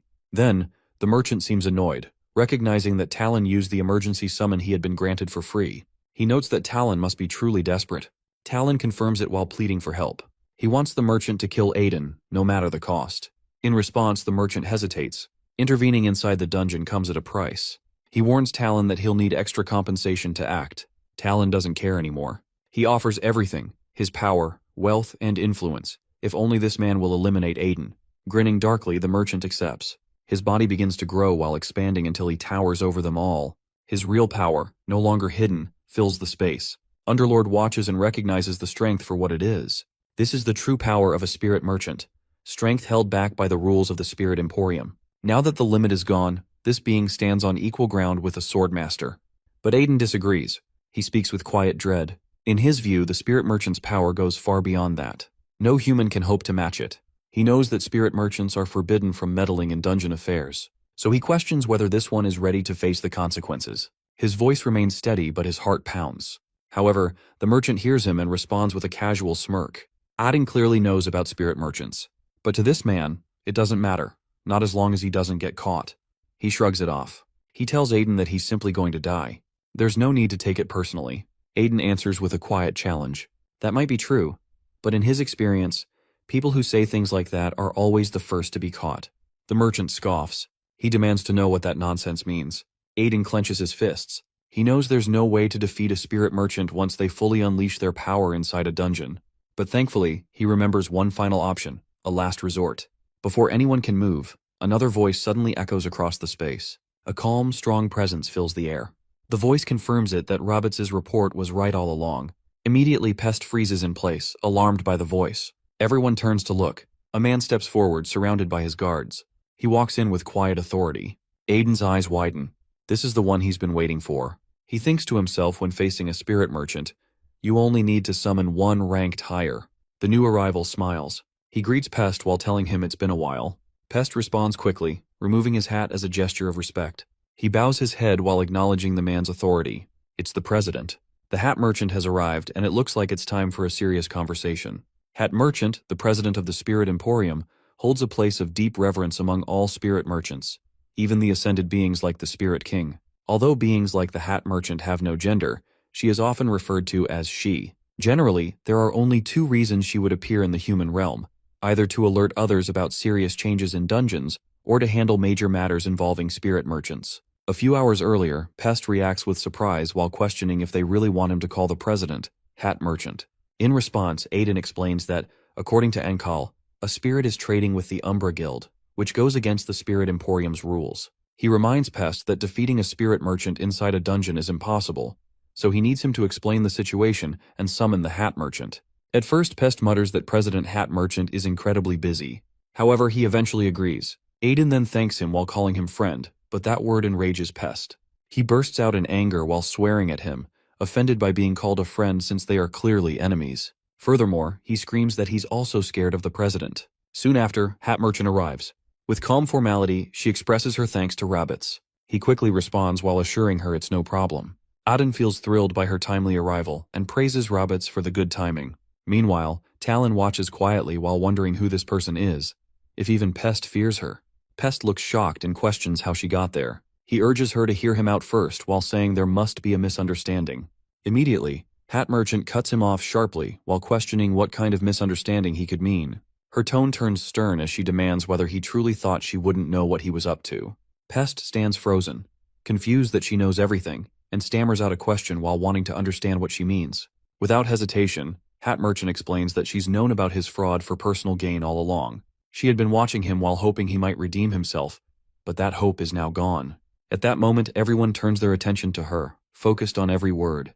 Pest, utterly stunned, tries to defend himself. He begins to explain that this is not the way she is thinking, but she cuts him off once more. She gives a firm order that he is fired. The word hits him like a thunderclap. Pest's eyes widen in disbelief, and he refuses loud, unable to accept that he's no longer part of the Spirit Emporium. With a calm gesture, Hat Merchant raises her hand, and suddenly something begins to appear on her palm. She then mentions that she has heard from rabbits, and expresses regret for the inconvenience caused by the Spirit Emporium. Aiden gently assures her it's all right. However, Hat Merchant insists that words aren't enough. That's not the Emporium's way. Therefore, she hands over a box to Aiden. It's a gift. Aiden accepts it with surprise and respect while realizing a gift from the Hat Merchant must be truly special. As she prepares to leave, Aiden quickly stops her. He asks if he may pose a question. She kindly gives him permission. Pointing toward a creature nearby, he asks how he can save the spirit of epidemic trapped inside. Hat Merchant listens carefully. Then she replies that the child is in a deep slumber, and his consciousness won't return even if external seals are broken. There is only one way to awaken him through a formal contract. Nevertheless, she adds, there is another option he might consider instead, which could be better than contracting. Aiden silently considers her words while guessing she's referring to vanishing the spirit as the other option. With her answer complete, Hat Merchant prepares to leave again. Aiden gratefully thanks her for both the guidance and the help. She offers him her parting words while wishing him the best on his future journeys and addressing him by name Aiden Albareo. Hearing this, Aiden freezes in shock. His heart skips a beat. He gasps while shouting out in disbelief and asking how she knew that name. But she says nothing and departs with rabbits while leaving him deep in thought. Soon after, Underlord, who is watching the whole thing, turns to Aiden and questions if she just used his past life name. Aiden, still confused, wonders aloud how she could know it. Could it be that some beings are aware of his reincarnation? He starts to believe there's more he doesn't yet understand about Hat Merchant. Then with a tired smile, Aiden remembers Talon is also there. So he turns around and finds Talon lying on the floor. The next day in Cartan City, a crowd gathers. People read newspapers while buzzing with talk. One person speaks up while asking if they've heard about the Umbra Guild and Medela Guild. Another responds while saying they always suspected the Umbra Guild wasn't clean, but this news is intense. The guild has been destroyed. Apparently, they had been kidnapping people from dungeons and experimenting on them. One person comments that if it weren't for Medela and Marcus, they might have been victims too. Therefore, there's a sense of relief and gratitude. Everyone is glad the Umbra Guild is gone. Meanwhile, inside Medela Guild's master office, Aiden is seated and reading the news. He looks up and mentions that Marcus has become a hero in Cartan City. Marcus, while sitting nearby, gives credit back to Aiden. He admits that without him, the guild and his daughter would have been lost. However, he still voices concern. Marcus wonders if they can trust the person Aiden recommended. Just then, the man named Shandalkin bursts in while shouting that he'll give it his all. Aiden, focused on the news, reflects aloud. Even for Medela while taking over and running such a big guild, especially one with enemies, will be hard. So it's best to have a figurehead for now. He believes Shandalkin has been a guildmaster before and won't betray them. However, if he does, Aiden warns he'll chase him to hell until death. Shandalkin laughs heartily while joking that he doesn't even know what betrayal means. At the same time, Underlord sits beside Aiden and questions if he plans to tell Marcus about Chaos and the Grand Duchy of Sires. Aiden answers that there's no point yet. Even if he reveals it now, Sylvetta could crush the truth using his power. He needs something stronger to truly defeat Sylvetta, so he must move slowly and find the right time. He mentions the Cult of Holy Fire, the Forest of Death, and everything that's happened in Cartan City. Then Marcus brings up the matter of the child sealed in stone. He wonders aloud whether to form a formal contract with the spirit of epidemic plague or break the stone, which would cause the spirit to vanish. After that, they'd need to find another spirit for his daughter, Charles, to bond with. Auden warns him that time is short. The choice is his. The spirit of epidemic isn't evil and has done nothing wrong. Marcus responds while showing his awareness. He acknowledges that people still fear the spirit of epidemic because of Rhodocera, the plague alchemist of sin, who turned the southern continent into hell. He admits it's unfair, but still stands firm. He won't change his mind. Then he walks away, draws his sword, and approaches the stone. He whispers an apology and prepares to strike. But suddenly a door flings open. His daughter rushes in while shouting to stop her dad. Marcus turns in shock and stammers while trying to ask how she got there, but Charles is furious. She yells over him while demanding that he not hurt her friend. Inside the stone is her friend, and she won't let her father harm him. Meanwhile, Marcus's daughter arrives at the place. She quickly rushes forward to save her friend because her father is about to strike a stone, and if he does, her friend might get hurt. At the same time, Aiden stands nearby while thinking that this situation feels like too much for Charles to handle. That's the reason he never told her about it. However, he now wonders that how did she find out? Just then, another girl arrives and reveals that she's the one who told Charles everything. Everyone around is curious while wondering how Charles knew what was going on. Without hesitation, Charles steps forward. She explains that this is her spirit, and even though the decision is difficult, she believes it's only right that she makes it herself. She insists she is simply protecting her friend. In response, Marcus tries to reason with her while reminding her that the spirit is dangerous. But Charles raises her voice, filled with emotion. He doesn't understand that it's the spirit that has always protected her, and now it's her turn to protect it. With growing intensity, she keeps shouting because she is desperate to protect her friend. Then she begins to explain. She recalls being just 5 years old when she first realized that someone was by her side. It happened in the back alley of Carton City. She had been sitting there, terrified, her voice trembling as a monster slowly approached. She cried out while begging it not to come closer. Just when it was about to attack her, a spirit appeared and saved her. The monster disappeared, and she was left confused. At that moment, she realized someone had been protecting her. Afterward, even when her mother disappeared and she felt completely alone, even when she cried after injuring her leg, this spirit never left her.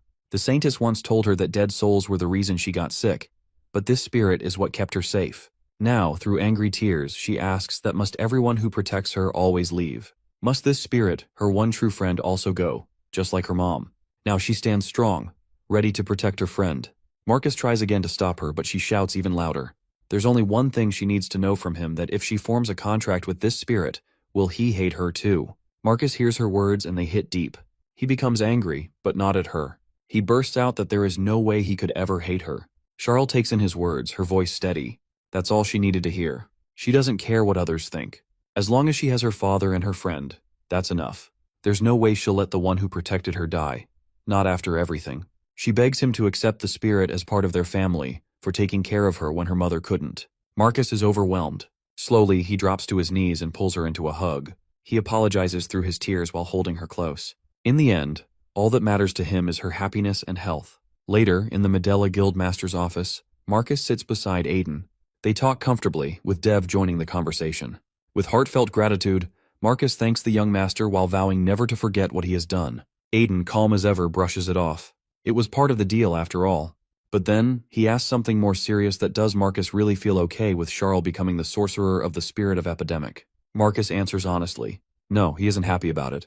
It's obvious that this will make Charles' life more difficult. Nevertheless, if it makes her happy, then that's what matters. He promises to raise her well so she doesn't get hurt and can fulfill her potential. For that, he chooses to treat the spirit as a blessing rather than something dangerous. He remembers how happy Charles looked when he allowed the spirit to stay with them. After all, to him, that spirit is part of their family now too. Hearing this, Aiden offers something unexpected, that is a recommendation letter. He suggests that Charles be sent to the House of Remes for her studies. Marcus is stunned that his daughter is at the House of Remes. Aiden notices his shock and offers reassurance. He brings up the rumors about Rhodocera. The spirit of epidemic's power is incredibly dangerous, and Charles needs to master spirit sorcery to control it. Since there are spirits already living in that estate, she'll become an excellent sorcerer by learning directly from them. Marcus cuts in, still unsure. Is it really okay to accept such a big favor, and why is Aiden so willing to help? Aiden smiles lightly as this is still part of their deal. Marcus looks puzzled, so Aiden explains clearly that his condition is simple. When the time comes and he needs Charles' help, they must come.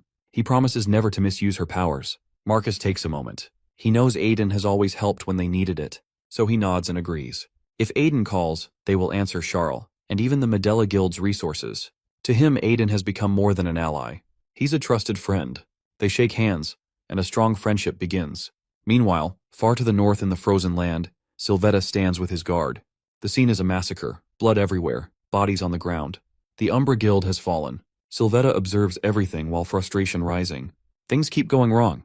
His guard lowers his head and apologizes for the terrible news. Sylvetta asks who was involved. His guard replies that the Crimson Knight believes Dare might be responsible. The enemy used a sword just like his. Chaos suffered heavy losses, and now the research will be delayed. Sylvetta is enraged. He shouts while cursing the traitors from the fallen kingdom. He regrets trusting them. Suddenly a force hits him and he collapses. His guard hurries forward while urging him to drink a potion. Though reluctant, he takes it. Energy slowly returns to him. He scoffs and finds it pathetic while relying on potions made by people he hates. If only he hadn't damaged his mana core 7 years ago during the monster wave, maybe none of this would be happening. Or maybe he should be thankful that it hasn't exploded. At least he hasn't gone berserk. He mutters that he doesn't need blood knights or cults or holy fire. With one hand he crushes the potion bottle and throws it away. His focus shifts. The top priority now is finding a gem to replace his damaged mana core. Once he has that, he'll reach Grandmaster level. He must become the next Grand Duke. The pain in his body is sharp, but his ambition burns hotter. Meanwhile, back in Carton City, inside Aiden's lodging, he stares at a strange stone in his hands. He mutters, and confused on what it is. The hat merchant gave it to him, so it definitely isn't ordinary. Underlord stands nearby and immediately recognizes it that it's a contract stone, once belonging to the Dragonslayer King.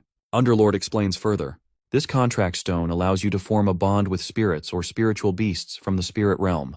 Even someone with low spirit affinity can use it to summon high-level spirits. It's a rare treasure in the human world. He just needs to pour his mana into it. Aiden listens while looking at the stone in his palm. He wonders whether it is his mana. As soon as he begins channeling energy, the stone starts to glow. Lights burst from it, and both of them are stunned. Suddenly fire explodes in the room while surrounding them. They watch in shock as the flames spread, all of it coming from the contract stone. Underlord's eyes widen, and he thinks that something amazing is about to happen. Suddenly the flashes starts burning, and the whole atmosphere fills with fire flashes. As the chaotic fire surges through the room, both Aiden and Underlord remain frozen, overwhelmed by the sight of flames dancing across every corner. Yet something feels off. When Aiden cautiously extends his hand toward the blaze, he is startled to find no heat, no burn, and nothing at all. It neither hurts nor even warms him. That strange sensation stirs a memory within him. He feels as though he has encountered this kind of fire once before. At that moment, a commanding voice echoes around them, filled with disdain. It questions how someone dares to summon a presence of such might in such a confined place. Underlord, clearly rattled, mutters under his breath that Aiden has called forth something utterly absurd. In disbelief, he realizes it is a mythical rank spiritual beast. He recalls that in his previous life, he witnesses people forming bonds with spiritual creatures, but most only manage to contract with weak or intermediate ones. Almost none reach the level of myth. The realization hits harder when he remembers how, even with all his past experiences, he never sees anyone summon such a creature with just an ordinary spirit stone. Confused and overwhelmed, he wonders that how does Aiden manage something not even he has witnessed before. Trying to make sense of everything, Aiden asks the entity if he is the one who summons her. The voice, calm and powerful, responds that it is, in fact, the other way around. She finds him. She introduces herself as the king of immortal birds and explains that her child owes its life to him. However, Aiden has no idea what she refers to. As his mind scrambles for answers, the bird chirps softly, and a clearer picture begins to form. She reminds him of the time he rescues her child from a brutal troll. As both a mother and the sovereign of her kind, she comes to offer gratitude. Yet, the moment she sees him, she admits, something about him shocks her deeply. Perplexed, Aiden asks what she means. The bird explains gently that his body carries signs of incredible strain, poison linked to resurrection, dark demonic energy, even a banshee's shield, and on top of all that, a powerful curse. Underlord, unable to contain himself, reacts with fury at her words. Meanwhile, Aiden, slowly beginning to understand the gravity of the situation, asks if she intends to form a contract with him. She answers that under normal circumstances, a human wouldn't be able to bear her power. However, due to a mysterious stone within him, it might be possible. Hearing that, Aiden is shaken. He doesn't realize any such stone exists in his body. Then, a thought occurs to him that the strange stone that merges with him back in the forest of death. He cautiously asks if that is the one she refers to. The bird, although mighty, admits that even she doesn't know the true nature of the stone. But she recalls tales from ancient times, when beings with stones like his exist. Even rulers like herself feel helpless in front of them. She acknowledges that his body is much weaker than theirs, yet she believes he might be able to withstand her essence. Then, with regal dignity, she asks whether he will accept her power and form a contract. Aiden knows such an opportunity could never come twice. He accepts. The bird brightens with joy and introduces herself as Pyroness, the child of the first flames that consume all impurity. She asks him to speak his full name to complete the bond. When Aiden tells her, she pauses. A moment later, she asks if he also goes by another name, Adin Albereo.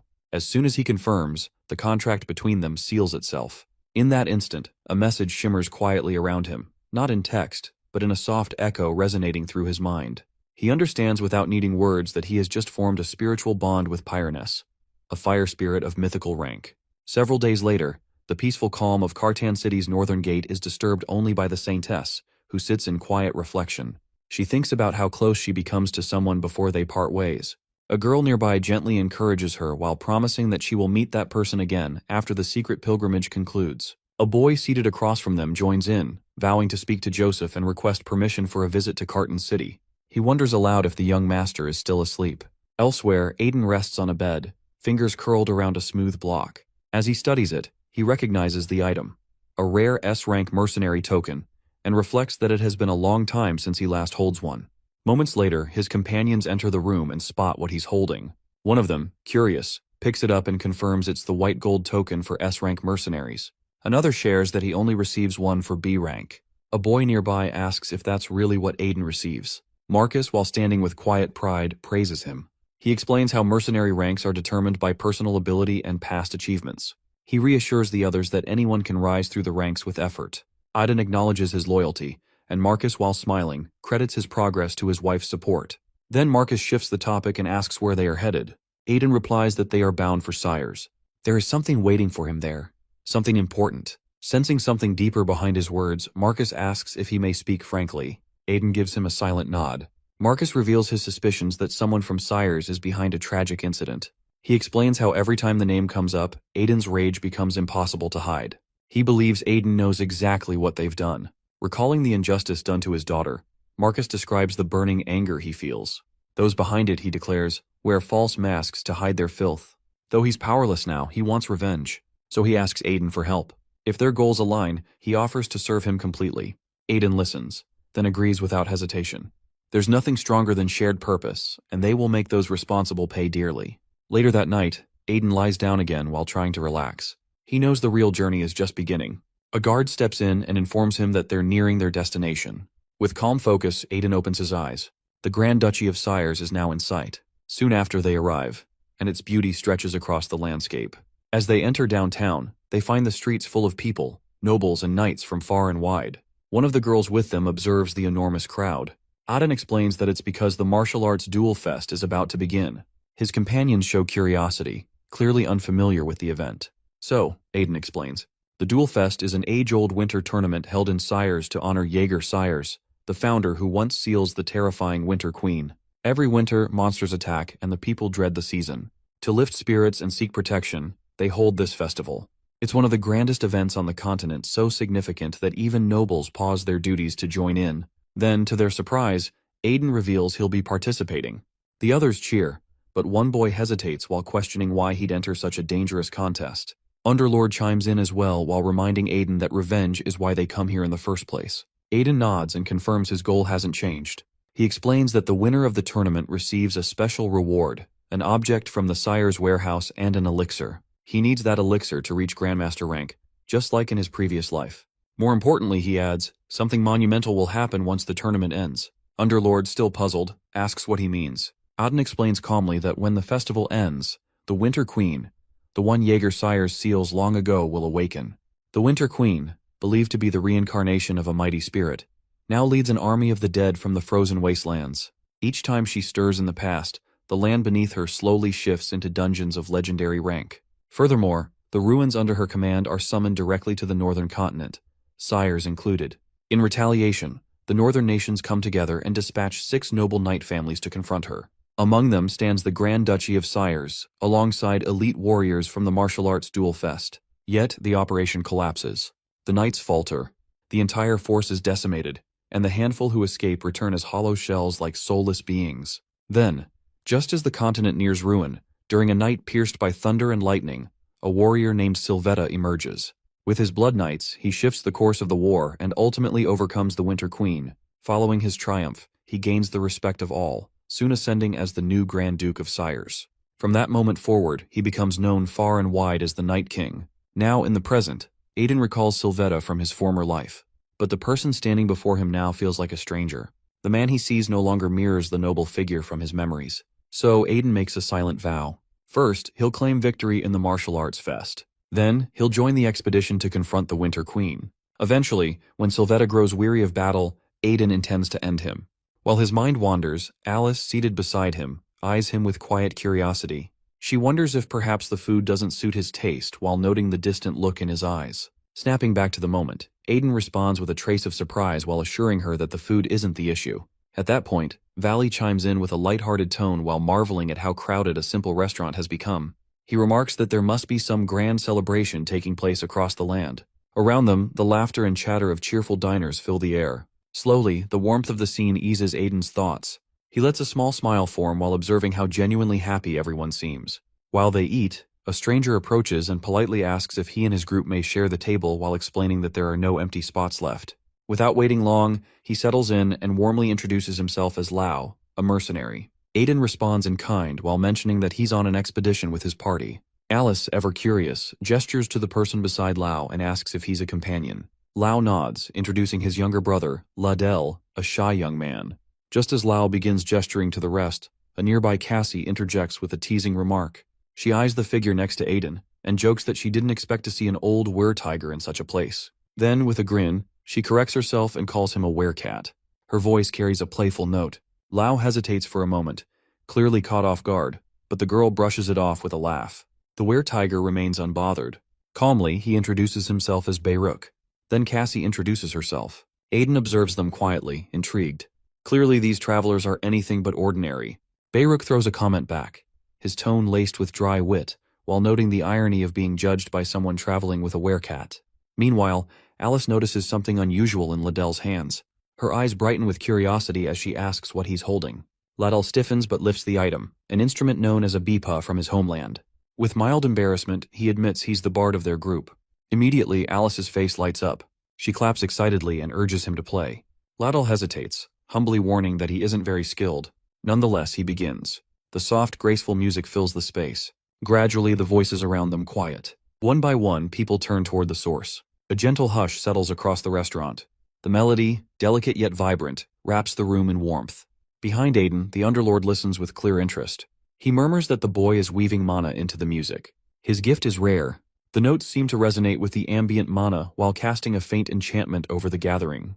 When Laddell finishes, he lowers the bipa, cheeks flushed. He explains that this is the traditional way of playing it. Applause erupts. Cheers echo across the room. Cassie thanks him sincerely, praising the beauty of his music. Lao beams, expressing that he's never heard something so moving.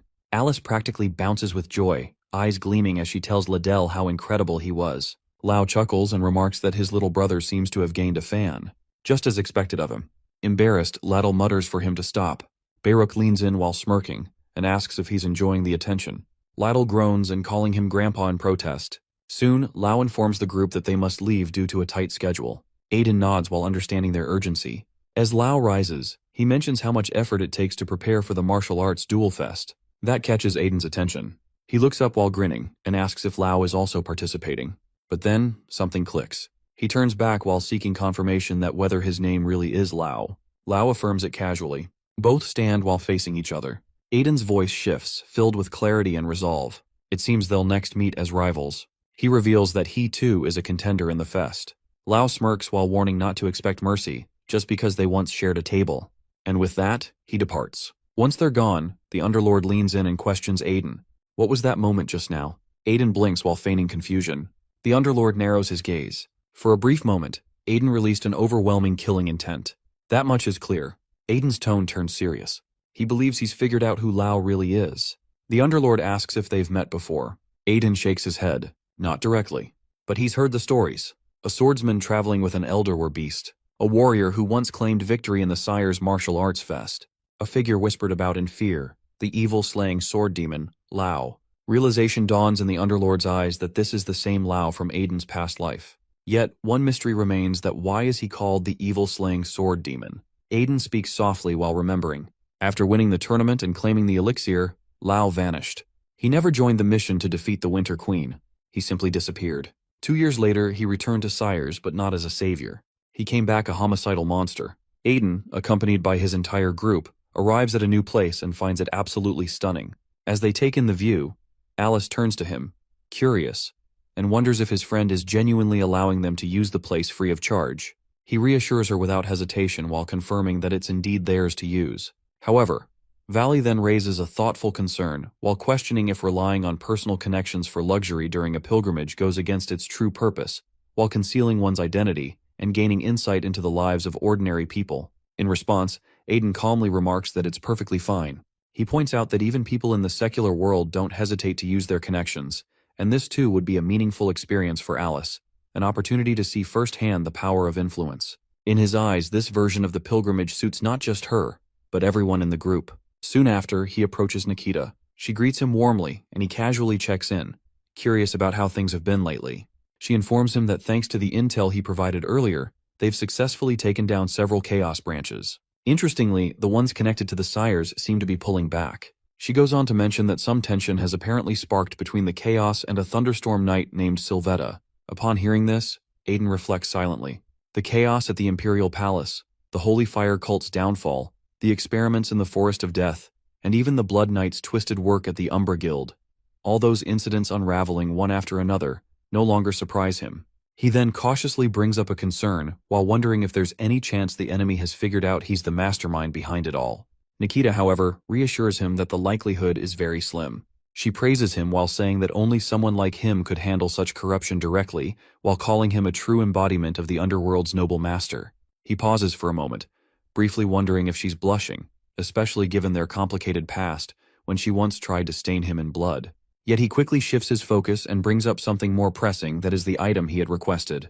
Without delay, she reveals it that are 7 gleaming ingots of stellanium, exactly as he'd asked. His eyes light up with excitement. He marvels at the mineral, known for its unmatched strength, magical conductivity, and volatile energy. It's incredibly rare, with most people never laying eyes on even a fragment of it in their lives. Deeply appreciative, he expresses genuine gratitude to her for obtaining something so precious. For her, though, it doesn't seem like a big deal. She then gently probes, curious about his plans for the material. He explains that he intends to forge armor for himself. Though he already wields a sword and shield, he has yet to find armor that meets his standards. Nikita, however, points out that working with stellanium is no easy task, and that skilled blacksmiths who can handle it are rare. Still, Aiden assures her that he's already found the right person, someone more than capable of crafting exactly what he envisions. In the dim back alleys of the Sires, the Underlord eventually voices his frustration. They've been wandering for nearly 2 hours, and all Aiden has done so far is dismiss each spot with a quiet "not here."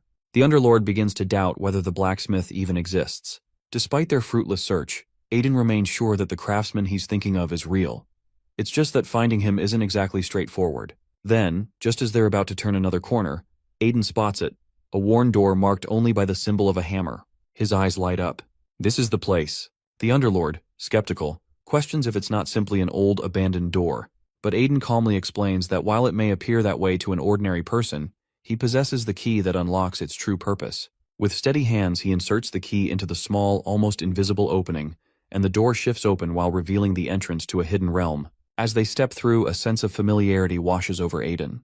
It's been a long time since he last visited this place. The Underlord, while glancing around, immediately recognizes the nature of the space. It's subspace magic. Aiden nods in agreement and elaborates that this race, blessed by the Earth, is born with the ability to create their own workshop dimensions. Even more impressive, they can control who gets access. The people with the S-rank mercenary badge they had shown moments earlier can enter. As they walk deeper into the workshop, a gruff voice booms across the subspace while demanding to know who has entered. It's none other than the blacksmith himself, Hitos.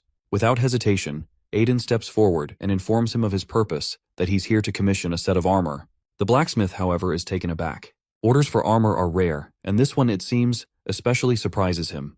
Watching the interaction, the Underlord leans in and quietly remarks that this grumpy old man is the blacksmith Aiden was talking about. He seems doubtful, but Aiden simply assures him that despite the rough exterior, Hitos is a master of his craft. In fact, every piece of armor Aiden wore while battling the Underlord in their previous life was crafted by this very man. The Underlord isn't ready to digest that revelation. Meanwhile, Hedo sizes Aiden up and challenges him with a scoff. He doubts that someone who appears so frail could really be an S-rank mercenary. Aiden calmly offers to show him the white gold badge if proof is needed. Yet Hitos grumbles that the human world must have lost its mind, handing elite badges to those who look like they couldn't even lift a shield. He grunts in irritation and mutters that it might be time to raise the requirements for entering his workshop. Then, with a sharp glare and a wave of his hand, he dismisses Aiden while claiming he has no equipment suited for someone like him. There are plenty of other blacksmiths out there, he adds with a growl while urging him to leave. With a teasing tone and a playful glint in his eyes, Aiden casually mentions that he had hoped they could share a drink together, specifically the Tears of the White Dragon, an incredibly rare white wine. He adds almost mockingly that perhaps he should go search for another blacksmith instead.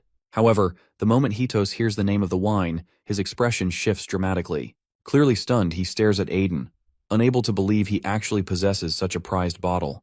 Aiden, while wearing a sly smile, begins to turn away as if he's about to leave, but just as expected, the old blacksmith quickly calls out and urges him to stay. Moments later, they sit down together while sharing the rare liquor. As soon as Hitos takes a sip, he's visibly impressed while savoring the taste with genuine delight. He soon asks for Aiden's name, which he provides with calm confidence. Hitos then remarks that the wine is exceptional, one of the finest he's tasted since Balkan gifted him a bottle nearly 2 decades ago. That name stirs a memory in Aiden. He recalls a moment from 20 years ago when Hitos had been berating Balkan for taking one of his swords without permission. Yet now, as he sips the wine, Aiden can't help but wonder where that man has vanished to. The thought lingers in his mind that in this lifetime without him, the emptiness left behind by Master Balkan must have felt even heavier for Hitos. Then, while setting his glass aside, Aiden gently shifts the conversation. It's time to focus on the real reason he's here. He calmly urges they move on from drinking and turn toward his request. Hitos, already softened by the wine and the nostalgia it brings, gives a short laugh. He tells Aiden that after receiving such an extraordinary gift, he can't possibly let him leave empty-handed. He leans forward, voice firm but welcoming, and encourages him to name his request while declaring confidently that there's no weapon or armor beyond his ability to forge. Aiden stands still, lost in thought, pleased by the unexpected reunion with the blacksmith Hitos after such a long time. As his mind drifts, he recalls that the armor he ordered will be completed in just 4 days. Considering there are still around 10 days left before the Winter Queen awakens, he figures there's plenty of time to prepare. Holding a key in his hand, he reflects on its purpose, that it allows him to travel to Hitos's forge from anywhere. It might prove useful in its own way. For now, though, while waiting for the gear from the blacksmith, they head to the Grand Temple of Sires to participate in the pilgrimage they're supposedly here for. However, the scene awaiting them is far from what he expects. As they arrive, the entire place echoes with the crowd shouting Alice's name. Everyone is celebrating her while calling her their saintess. They welcome her with overwhelming joy, and she in turn greets them warmly while expressing how glad she is to meet them. Her words fill the people with delight, and many seem to yearn for just a glance from her. Nearby, the Underlord leans toward Aiden, while noting with quiet amusement how much she appears to be enjoying the attention. Aiden feels the same way, allowing her to soak in the moment without interruption. Soon after, they reach the Sires branch of the Cult of the Holy Fire. There, a man steps forward to greet Alice. He introduces himself as Barkus, the High Priest of the branch, and also extends a warm welcome to those who've come with the Saintess. The Underlord raises a brow, finding it odd that such an ordinary-looking man holds such an important title. But Aiden gently reminds him that even the locals in this region tend to appear that way. Barkus then expresses his honor in meeting someone as revered as the savior of the main church. Aiden responds politely while introducing himself as well. He remarks with genuine surprise how Alice's reception has been far more enthusiastic than expected, her popularity clearly greater than they had anticipated. As they walk toward the temple, Barkus explains that the flame holder, which is meant to burn with the holy fire, has remained cold for over a decade due to the absence of a saint to sustain it. With Alice's divine flame, the temple could finally regain its warmth, and perhaps it would rekindle faith in the hearts of the believers. Turning to her, Aiden wonders aloud if she's capable of such a task. Without hesitation, she agrees. She feels confident, after all. She's done it once before and fears nothing. Then with quiet determination, she ascends the stairs. Watching her, Aiden senses a change in her, a subtle growth that makes him feel proud. She steps forward with steady grace while preparing to release her divine power into the sacred space. As she pours her energy into the flame holder, the air stirs, and to her quiet satisfaction, it works. Everyone is filled with joy as the holy fire blazes back to life after 10 long years. Their faces light up with happiness, overwhelmed by the sight they've waited so long to witness. Among them, Barkus stands stunned, barely able to believe his eyes. He murmurs in awe, marveling at the rare blessing of seeing the sacred flame burn again within his lifetime. His joy is quiet but deep, stirred by the presence of the great holy flame. Aiden too is taken aback. But then, something strange stirs within him. A peculiar sensation creeps through his body while catching him off guard. As he tries to understand it, a thought crosses his mind. It could be the mana cultivation technique he once learned from an old, forgotten book he picked up at the Church of Holy Fire. That ancient technique now seems to be acting on its own while directing his body with intent. It urges him to absorb the flame. Suddenly the fire begins to move toward him. Barkus, alarmed, calls out, warning him to be cautious. But it's already happening. Aiden is absorbing the holy fire. The sight leaves everyone frozen in disbelief. None of them expected this. Valley, while watching closely, voices his shock, noting that the holy fire is known to burn anyone it hasn't chosen as its master. What's unfolding before them is beyond anything he's ever seen. Meanwhile, Aiden doesn't feel pain. Instead, he feels warmth, deep, powerful, and almost comforting. Then, in a voice only he hears, the holy fire addresses him. It acknowledges him as its successor and bestows upon him a gift, its eyes, capable of seeing through all lies. No falsehood will be able to stand before him again. With that, all the fire and its divine energy flow into him completely. The temple falls silent, each person left speechless while witnessing something none of them ever imagined possible. As the fire stops, Ro quickly rushes to Aiden, concern written all over his face. He gently shakes his head and face while trying to make sure he's okay. Watching this unfold, Barkus finds himself frozen in shock. Just moments ago, Aiden had been completely engulfed by the holy fire, yet here he stands, unharmed. The sight leaves him speechless. At the same moment, Valley quietly remarks that he always suspected Aiden wasn't just an ordinary person. Curious and still trying to process what's happening, Barkus turns to him and asks what he means by that. Valley then begins to explain. Long ago, before the master of the holy fire ascended, he shared a prophecy with his followers. On a destined day, someone would come, someone who would reach out to the fire, and rather than being consumed, the flames would dance joyfully to welcome him. This chosen one, Valley continues, would carry the master's will and be recognized as the apostle of the holy fire. Reflecting on everything that's happened, Valley quietly points out that Aiden now seems to fit that very description. Meanwhile, Aiden snaps out of his daze and gives Ro a light smack in irritation for shaking his head so roughly. He glances around, confused by the intense stares from everyone surrounding him. Before he can make sense of it, the crowd suddenly erupts into applause. They cheer for him, overjoyed that the apostle of the holy fire has appeared to protect them. Yet Aiden, still trying to understand what's going on, feels nothing but confusion. The title means nothing to him. He doesn't even know what it truly is. Despite his protests and awkwardness, they lift him into the air while honoring him with chants and cheers. Their celebration fills the temple with excitement and gratitude. But just as the joy reaches its peak, the ground starts to tremble violently. Stones fall from above, and panic spreads. People assume it's an earthquake, but Aiden immediately senses otherwise.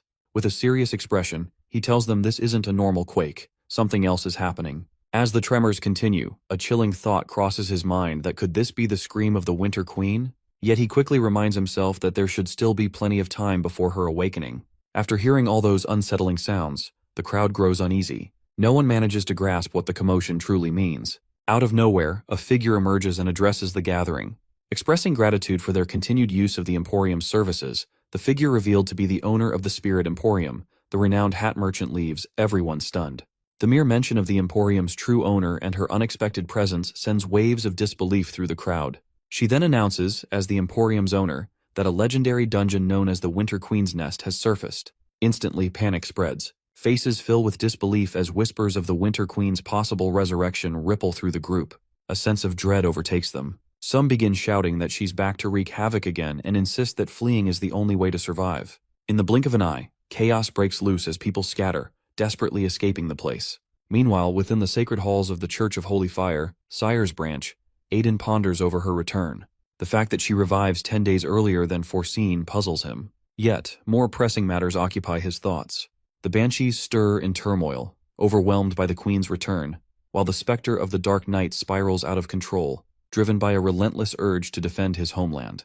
Frustration rises within Aiden as he questions the specter's right to interfere. Suddenly, a presence materializes before him, that a figure who identifies himself as Dares Kleiman. He reveals that he once served as a knight under Lord Sylvetta. However, a blessing from the Holy Fire grants him the ability to perceive deception. What unfolds next is a vivid scene that Dares, weakened by his deteriorating mana core, reflects that in this condition, while reclaiming his former strength is impossible. Worse still, he risks losing his rightful title of Grand Duke to Dare. Yet he contemplates a desperate plan to complete a task involving a mysterious gemstone. With it, he believes he can replace his mana core and eventually recover his title. As the vision unfolds, Aiden begins to wonder if these are remnants of the Dark Knight's memories. This extraordinary glimpse is made possible through a new ability he gains during the Holy Fire event, an ability known as Fire Eye. This power, astonishingly, mirrors the divine authority of a god. What catches him off guard, however, is its capacity to unveil the hidden memories of a specter. Then, the Underlord remarks that the puzzle behind the red stone Aiden absorbed has finally been unraveled. In response, Aiden reflects on how ever since absorbing the stone while channeling mana has become noticeably smoother. It's no surprise, then, that someone with limited time would be desperate enough to attempt crafting another replacement for a mana core. Following that, the Underlord questions whether this idea wasn't already mentioned by Nikita Florence. He reminds him that the Night King doesn't currently share good terms with him, so if that's true, how could he even intend to forge such a powerful substitute? Moments later, Aiden shifts the topic and questions whether the Underlord knows why the heirs of the Sire's lineage possess such immense strength. However, the Underlord admits ignorance while suggesting perhaps their resilience stems from surviving brutal conditions. Yet Aiden reveals the real reason, that it's due to the first Grand Duke vanquishing the Winter Queen and consuming her essence. That essence carries a level of purity so profound, no existing elixir compares. At present, even Sylvetta pursues the same essence for his own gain. Realizing the danger in allowing Sylvetta's scheme to unfold, Aiden decides to take matters into his own hands. At that moment, Dare suddenly appears and acknowledges him. Aiden returns the gesture calmly. Dare mentions that he intended to visit Aiden personally, but fate brings them together here instead. Curious, Aiden wonders if Dare somehow knew of his presence beforehand. Dare then reveals that he heard about Aiden's house becoming the Saintess's patron and how he is accompanying her on a sacred journey. Word of Aiden's arrival in Sires also reached him. This makes Aiden pause while wondering if the pilgrimage wasn't meant to be a closely guarded secret. But the Underlord quietly remarks that true secrets are rare in this world. Soon after, Aiden brings up the matter of the Winter Queen while guessing that it's the reason behind Dare's sudden arrival. Dare confirms that the Church of Holy Fire needs a representative to attend a critical emergency council. The news catches Aiden off guard. He wonders aloud whether only individuals of the highest standing within the church are allowed to attend such assemblies. If so, wouldn't the Apostle of Holy Fire revered by the church be the ideal choice? Dare agrees that this would indeed make sense. Without hesitation, Aiden decides it's time to go and announces that he is, in fact, the very apostle they seek. It's time, he insists, to meet Dare's father. As a sly grin crosses his face, the Underlord asks if there's a strategy forming in his mind. Aiden nods with confidence, revealing that he already intends to meet the current Grand Duke of Sires, and this opportunity perfectly aligns with a brilliant plan he's been crafting. A knowing smile lingers as the next phase begins. Inside his office, Sylvetta sits in quiet contemplation, finally witnessing the moment he has long anticipated, the return of the Winter Queen. He muses that while many believe the first Grand Duke of Sires defeated her, that truth is only partial. Though she was bested in battle, she was never truly destroyed.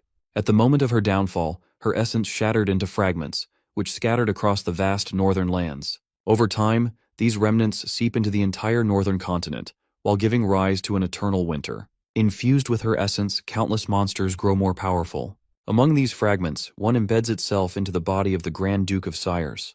This singular shard strengthens his physique, and through it, the Sires' bloodline gains unmatched physical prowess. It is because of this fragment that their lineage is blessed with superior bodies while setting them apart. Now, after many long years, the Winter Queen has reassembled her scattered essence and has returned. Sylvetta believes that if he can capture her and absorb her essence, he will rise to become the strongest being in existence. Without delay, he commands both the White Knight and the Crimson Knight to prepare for combat. They are to head toward her location, and he intends to strike first, eliminate her, and claim her essence for himself. The knights accept the order without hesitation. But just as preparations begin, someone bursts through the door while announcing an urgent development. Sylvetta turns sharply, demanding to know what's happened. The man informs him that the current Grand Duke of Sires has assigned the Winter Queen's hunt to an external force rather than entrusting it to the Knight Order. This news stuns Sylvetta. He clenches his fists in disbelief. After all, he had clearly told his father that he would personally lead the hunt. Now it has unexpectedly been handed over to an outsider. His curiosity quickly turns into frustration as he demands to know the identity of this mysterious force. The Crimson Knight speaks up, revealing that it is none other than the Church of Holy Fire. Upon hearing this, Sylvetta's temper flares further. He mutters with disdain while having always considered the church a persistent nuisance. The informant continues while noting that the one chosen to lead this hunt has recently been gaining significant attention. Sylvetta, clearly intrigued, asks whether this person is well known and, most importantly, what his name is. The man responds as Aiden. At the mention of that name, something shifts in Sylvetta. Determined now more than ever, he silently decides that a meeting with this individual is inevitable, and it will happen soon. Following the hat merchant's dramatic arrival, the scene shifts to the reception hall within Sire's Manor, where Aiden stands alongside Dare while facing the Grand Duke of Sire's Vernon himself. The atmosphere carries a weight of anticipation as the Grand Duke turns to Aiden while questioning whether he truly intends to oversee the hunt for the Winter Queen.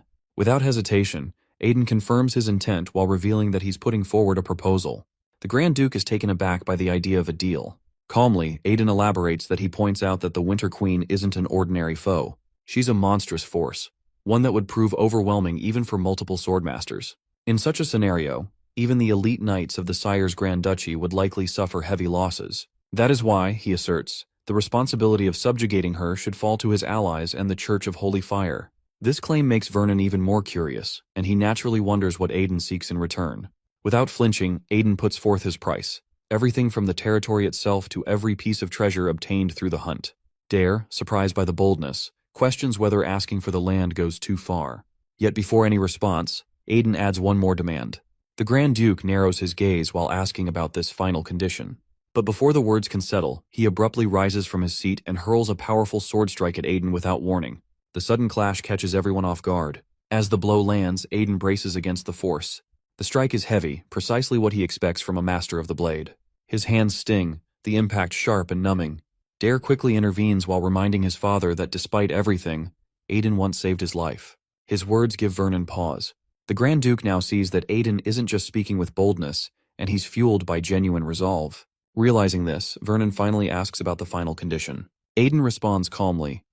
The last part of the agreement involves the elixir, the coveted prize of the upcoming martial arts tournament. Later, while sitting quietly in his room, Aiden reflects on his final demand, the elixir. In his palm, he holds a dense sphere of mana, a concentrated essence he earned through the deal.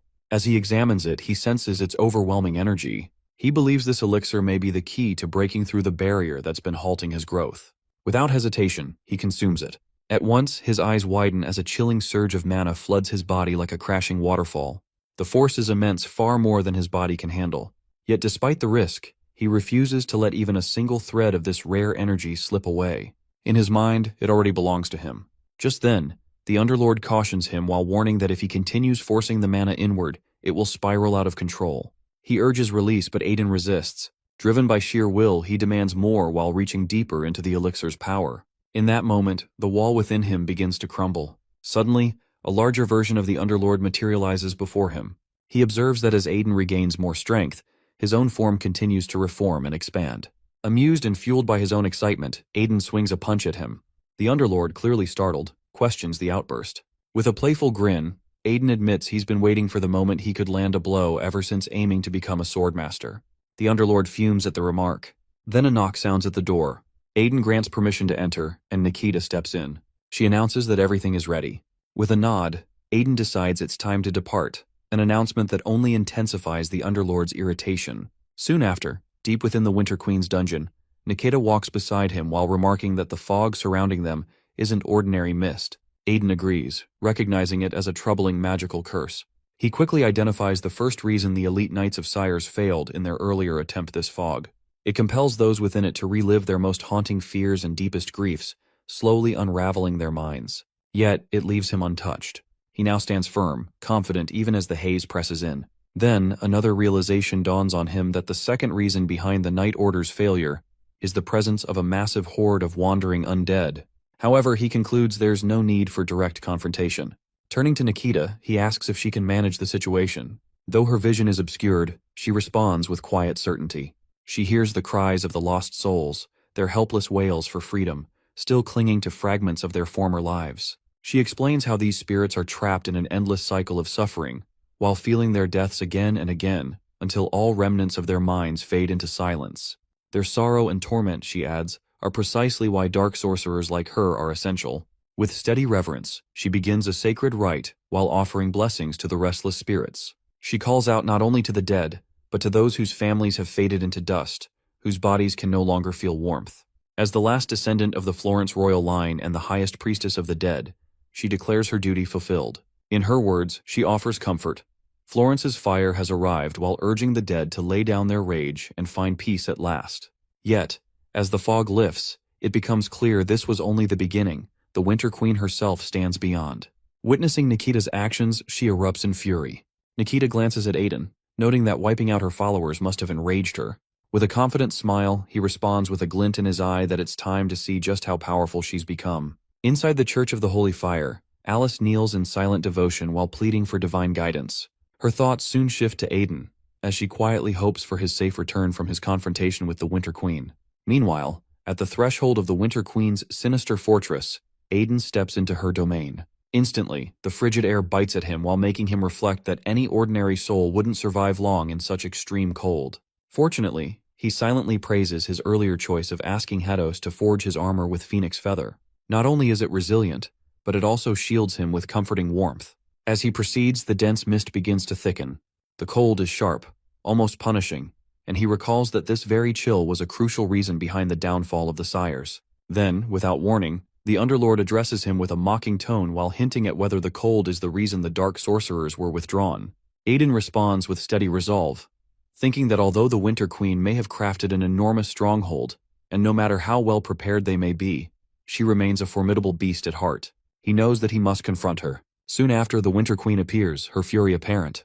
She demands to know how he dares to dismiss her followers and makes it clear she won't overlook such defiance. As she confronts him, a wave of icy wind sweeps through the hall.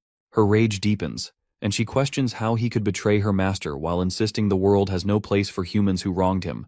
Upon hearing her mention of the master, Aiden pauses in thought. He wonders if she's referring to her former contractor. After all, banshees are spirits forged from sorrow, their unhealed grief gradually turning into bitterness. In that moment, he senses his armor straining against the overwhelming frost. Yet, he remains composed as he has already devised a strategy. Without hesitation, he calls upon Pyraness. Moments later, she materializes and, with a calm presence, acknowledges his summons. As Pyraness appears, she begins to ascend gracefully into the air, her presence glowing with intensity. Meanwhile, Aiden stands with unwavering confidence. He quickly becomes aware of the vast difference in strength between himself and the Winter Queen. Yet he remains thankful for the energy still pulsing within him. At the same time, Pyraness gazes at the Winter Queen with a mixture of pity and disdain, while seeing her as nothing more than a misguided soul. Aiden, gathering courage, questions whether the Queen truly believes she can prevail. Pyraness, with her voice carrying the weight of ancient fire, declares herself the sovereign of all flames, and quietly offers to grant the Queen a final moment of rest. Encouraged, Aiden begins to move forward while requesting Pyraness to shield him. With resolve in his stride, he charges toward the Winter Queen. As he closes the distance, his perception sharpens. He starts to recognize the vulnerabilities in those standing before him. With each swing of his sword, he counters the icy gusts rushing his way, striking with power and precision. His movements grow more fluid, more refined, and he senses that he may have finally crossed into the realm of a true master. Suddenly, the Queen and her knights unleash an echoing growl, but the flames of Pyraness burn brighter in response.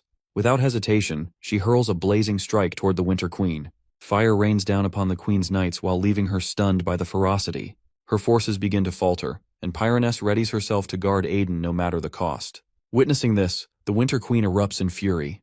With venom in her tone, she commands the world to freeze and shatter. Yet for Aiden, this threat is manageable. His fire eyes glow with defiance as he locks onto her and pushes forward. He notices the vast reserve of mana surging within her while acknowledging the magnitude of her strength. As she sends wave after wave of chilling winds his way, she unleashes another frustrating spell. However, with Pyraness by his side, he continues unhindered. That is, until suddenly Pyraness softly apologizes. Her tone is strained, and Aiden, caught off guard, questions the sudden shift in her form. She explains that the frozen surroundings weaken her essence, and that his dwindling mana can no longer sustain her presence. She admits that the only gift she can offer now is a trace of warmth. Irritation stirs within him. He realizes just how deeply spirits are affected by their environment, and this frozen wasteland is the worst place imaginable for Pyraness. Now the truth hits him that he has underestimated the Winter Queen's might. No one before him had managed to bring her down. Even the shield crafted by the Banshees offers no assistance, not while their queen has returned. Left with few options, he silently calls upon the divine for help, and in that moment, a new power surges through him. The Underlord, while sensing the sudden rush of sacred energy, grows agitated while attempting to expel it immediately. But Aiden understands the source of this blessing, that it's Alice. He hears her voice, soft yet firm, while offering prayers for his safe return. And for the first time, he feels that her hope has truly reached him. As Aiden's mana steadily increases, Pyranus feels the surge of power within her as well. She acknowledges that with this newfound energy, she can now tap into at least a tenth of her original strength. The air around them grows increasingly hot, and the heat from the flames begins to affect the surroundings. Buildings near the battlefield start to melt, their icy structures dissolving under the intense radiance. The very castle of the Winter Queen, once a towering stronghold of frost, begins to melt away. It crumbles under the heat generated by only a fraction of Pyranus's power. Witnessing this, the Winter Queen is left stunned, her eyes widening in disbelief at the sight of her fortress dissolving before her. Pyranus, in her calm yet commanding tone, suggests that the Winter Queen can finally rest in peace, for her reign has come to an end. The flames continue to roar and burn around them while creating an oppressive, fiery atmosphere. At that moment, the Underlord, while standing just behind Aiden, rises to his feet. With a solemn expression, he turns his attention to the Winter Queen, and, in a voice tinged with finality, declares that she can now rest in peace as she is consumed by the flames. In the Sire's Grand Duchy, folks begin to notice something unusual, that the snowfall abruptly halts, and the air grows warmer by the minute. Even the snowy caps atop the mountains gradually start to thaw while leaving the people puzzled, unsure of what exactly is unfolding. Just then, the familiar hat merchant shows up and announces that the Spirit Emporium has an urgent message. As it turns out, effective immediately, the legendary dungeon known as the Winter Queen's Nest has been completely cleared by none other than Aiden. The entire crowd stands in disbelief, stunned by the revelation that the feared Winter Queen has been defeated, and by Aiden of all people, the unruly young master with a notorious reputation. Gradually, a wave of relief washes over the citizens. With the looming threat of the Winter Queen now gone, fear melts away just like the snow, and joy begins to fill the streets. Without delay, preparations for the long-paused festival resume, and voices across the duchy begin to praise Aiden for his incredible feat. Among those overjoyed is Alice, who, along with Aiden's companions, feels immense happiness upon hearing the news. Meanwhile, in a separate chamber, Daer stands before his father, while the knights gather before Sylvetta. However, Sylvetta appears far from pleased. Deeply disappointed, he believes that the Winter Queen's essence rightfully belonged to him, stolen by an unknown upstart who appeared out of nowhere. His frustration quickly grows into anger. In his mind, if that Aiden hadn't appeared, he would have claimed victory over the Winter Queen and reclaimed his lost strength. Now, filled with irritation, he forms a grim decision that Aiden must be finished. Moreover, he begins to suspect a deeper scheme while recalling how Aiden not only rescued Daer at the banquet, but also saved the Saintess of the Church of the Holy Fire. To Sylvetta, these aren't coincidences. They feel like calculated moves woven into a larger plot that's steadily appearing in front of him. Fueled by suspicion, he then orders his White Knight to bring the prototype. However, the knight reacts with visible shock. He hesitantly mentions that the prototype is crafted from a beast, not a human, and that the gem's energy remains unstable so it might trigger unpredictable side effects. But Sylvetta, blinded by fury, takes the knight's caution as defiance. His tone sharpens as he demands obedience. Eventually, though reluctantly, the knight agrees to carry out the command while setting in motion something dark and uncertain. He obeys Sylvetta's commands without hesitation. Meanwhile, Sylvetta quietly reflects that if Aiden has truly overcome the Winter Queen, then he must possess the skills of a swordmaster at the very least. With that thought, a sense of urgency begins to build within him. He realizes that to stand against someone of Aiden's level, he must recover his strength, even if the effect is only brief. Driven by this need, he makes a grim choice. With the portion of the Winter Queen's essence now in his possession, he resolves to complete the jewel, regardless of the cost, even if it means taking Aiden's life. Elsewhere within the solemn halls of the Church of Holy Fire, Aiden makes his arrival. One by one, those present begin to honor him, offering heartfelt admiration for his recent deed. Their gratitude is genuine, and their joy unmistakable. Amid the gathering, the Underlord watches with quiet amusement. He remarks that seeing Aiden being celebrated like a hero is rather entertaining. However, Aiden responds with his usual edge. His true reason lies elsewhere. He hasn't taken down the Winter Queen for recognition or applause.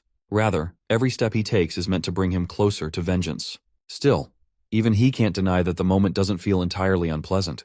As a small reward, he's managed to claim something useful, a finely crafted frozen winter cloak.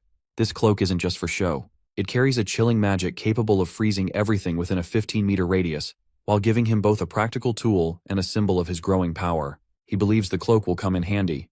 Just then, Alice comes rushing toward him, her face glowing with joy the moment she spots Aiden. Without thinking, she embraces him tightly, her happiness overflowing. She mentions how she had constantly prayed for his safety and pleaded with God to guide him. Now, seeing him return safely, she feels those prayers have finally been answered. Aiden, quietly reflecting on her words, realizes that her prayers might have truly played a part in his survival. With a grateful heart, he nods and thanks her. Soon after, Valley steps in and commends him for effortlessly taking down a disaster-class creature. He adds that he had always expected such strength from him. But Aiden, in his usual manner, brushes off the praise while remarking that Valley is simply trying to flatter him. He emphasizes that the victory wasn't his alone. As Ro excitedly approaches with arms wide open for a hug, Aiden casually pushes him away while finding the gesture a bit too much to handle. In the next moment, his eyes catch a small animal, prompting him to pause. He wonders aloud about the fate of that wolf. Alice giggles and shares that the creature is actually Choco. Surprised, Aiden struggles to believe it. Alice then explains that due to her recent illness, Choco hadn't eaten properly and had been lying around for days. However, quite unexpectedly, Choco began growing a fresh coat of fur and underwent a strange transformation. Both Aiden and the Underlord react with visible surprise. The Underlord points out to Aiden that it seems Choco has broken past the boundaries of an ordinary dog and evolved into a new form entirely. He even compares it to how humans, when surpassing their limits, ascend to the level of a swordmaster. In the same way, Choco seems to have crossed its threshold and gained newfound strength. Yet, Aiden can't help but wonder that he himself has only just begun to break through his own limits. So how did a dog like Choco manage to achieve such a leap? Before he can dwell too long on that thought, a man rushes over toward him, excitement clear in his voice. He brings news, and when asked, he informs Aiden that a message has arrived from the house of the Grand Duke of Sires. They've sent a personal invitation. Aiden is being summoned for a private dinner. The moment the name Sylvetta Sires is mentioned, the Underlord's expression hardens. With a cautious tone, he warns Aiden that a one-on-one meeting with Sylvetta is nothing short of dangerous. Aiden agrees without hesitation. Deep down, he knows that just seeing Sylvetta's face would be enough to shatter his composure. He wouldn't be able to stop himself from striking him. A few hours later, Aiden arrives at the Frost Fortress to confront Sylvetta. As he moves through the towering halls, Sylvetta's voice calls out to him while asking if he truly is Aiden. Without waiting, he begins to speak, while mentioning that he has heard plenty about him, how he rescued his younger brother and contributed significantly to the Church of Holy Fire. In response, Aiden, calm but sharp, remarks that it all traces back to the schemes of those vile black sorcerers. He refers to them as nothing more than human filth, no different from Sylvetta himself. Sylvetta, unsurprised, seems to have already guessed that Aiden knows the truth. With narrowed eyes, he questions whether Dare revealed everything, or if perhaps someone holding a grudge against him whispered those truths. Aiden then calmly reveals that Sylvetta isn't entirely wrong. A former mercenary, once loyal enough to call him a comrade, had reached out to him. That man wanted Sylvetta to feel the same pain he once endured under betrayal. But Sylvetta, with cold certainty, responds that he has never allied himself with mercenaries, and would never consider such a person a comrade. At that moment, Aiden silently accepts that this is Sylvetta's true self, detached and ruthless. Every other version must have been a crafted illusion. His mind briefly flashes back to the previous world, where Sylvetta had once claimed that Aiden's very existence was a great help to them, even referring to him as a comrade he could rely on. Yet even then, he hadn't asked for forgiveness. Now, while standing face to face with the man once again, Aiden reflects that at least this version of Sylvetta shows honesty in the end. With steady hands, he reveals his sword, the tension thick in the air. He knows the moment has come to settle the fate that has long bound them together. As he directs his blade at Sylvetta, he remarks that he's already aware of reaching the rank of a swordmaster. He has suspected this ever since learning of his victory over the Winter Queen. However, just then, Aiden is taken aback by the sight unfolding before him. Gradually, he comes to the realization that Sylvetta, too, has ascended to the swordmaster level. The aura surrounding him now feels overwhelmingly grim and terrifying. Meanwhile, the Underlord remarks that it seems Sylvetta has also absorbed jewel energy, similar to what Aiden once did to reach this realm. Yet, there's something unmistakably different about the method. Whatever resided within that jewel appears to have been entirely unlike the one Aiden encountered. At this moment, the energy coursing through the Night King's body no longer resembles that of a human, and it's monstrous in nature. In fact, the Underlord finds him to be the ideal form of the Blood Knights they had previously encountered. Aiden, filled with a mix of sorrow and disbelief, murmurs that Sylvetta has lost himself in the hunger for strength, to the point of self-destruction. Deep down, he can't help but feel pity for him. Still, Sylvetta appears unfazed. He responds coldly, implying that purging this foul aura from his body would be a trivial matter if he chooses to check back. Without hesitation, he demands the essence of the Winter Queen while promising that if it's returned, he will spare Aiden's allies. This sudden turn renders Aiden speechless. Noticing his silence, Sylvetta mocks him while suggesting he's just as foolish as he looks. As both now stand alone, Sylvetta questions whether Aiden has considered where his knights might be at this very moment. He then reveals a crystal sphere, where a disturbing vision is displayed. Aiden's entire group, including the Saintess, has been captured and are now held as hostages by Sylvetta's forces. Witnessing this, a deep shock washes over Aiden. Within the Holy Fire cult at the Sire's branch, the White Knight holds the crystal orb tightly in his grip. He remarks that Sylvetta had already indicated their adversaries wouldn't pose much of a challenge. Meanwhile, Sylvetta's forces begin advancing toward Aiden's group. At that moment, Valley charges in while unleashing the most powerful swing of his sword. A wide grin spreads across his face as he witnesses the might of his opponent. In response, the Crimson Knight rallies his men while urging them not to retreat and to stand firm for their lord Sylvetta. However, Valley, alongside his allies including Ro, puts up fierce resistance. Amid the clash, Ro lashes out, furious that anyone would dare threaten their young master. He declares that such audacity would be paid for in blood. Their coordinated strikes rain down upon the opposing knights with relentless fury. As the battle grows more chaotic, the Crimson Knight begins to view the encounter as disordered and sloppy, noticing that every attack seems riddled with gaps. He retorts that if they long for death, he'll gladly deliver it, then launches a powerful strike toward his adversary. Yet in a sudden twist, his blade is shattered by Ro's counter. The sight leaves him momentarily stunned. Ro coldly notes that even the Crimson Knight's best isn't enough to leave a mark on him. Still gripping the broken weapon, the Crimson Knight remains standing, unmoved. As Ro advances with determination, the knight reflects inwardly, no longer willing to weigh down his young master with his failure. At the same time, the White Knight continues to observe everything unfold through the orb. Shock courses through him upon realizing that even the Crimson Knight has fallen. With urgency settling in, he concludes that there is only one move left to seize the Saintess. Just then, the Saintess appears, her presence radiating a dreadful intensity. The White Knight commands the remaining forces to capture her immediately. But before they can move, Ro intercepts, firmly vowing to prevent them from laying a hand on her. Suddenly, the knight's attention is diverted upward. Something is hurtling toward them. Bottles come flying through the air while shattering upon impact. Confused, the knights peer at the strange contents inside. In moments, they realize they're trapped in a thick, adhesive fluid. Their limbs lock in place, helpless against the clingy substance, as they become completely immobilized.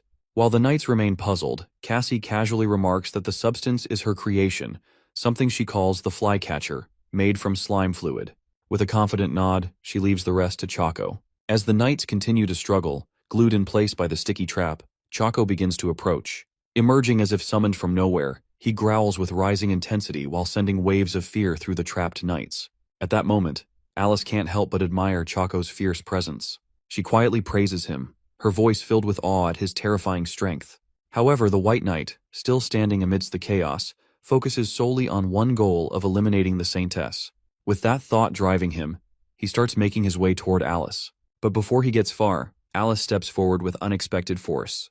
With a single empowered punch, she meets him head-on. The White Knight is stunned, not just by her sudden action, but by the radiant glow surrounding her fist. The illumination catches him off guard, and before he can react, the impact sends him flying backward.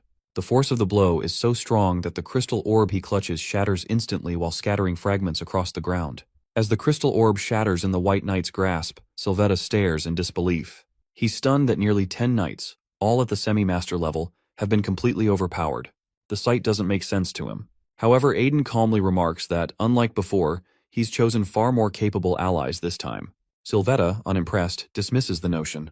In his mind, those comrades are nothing more than disposable tools, easily replaceable and of no true value.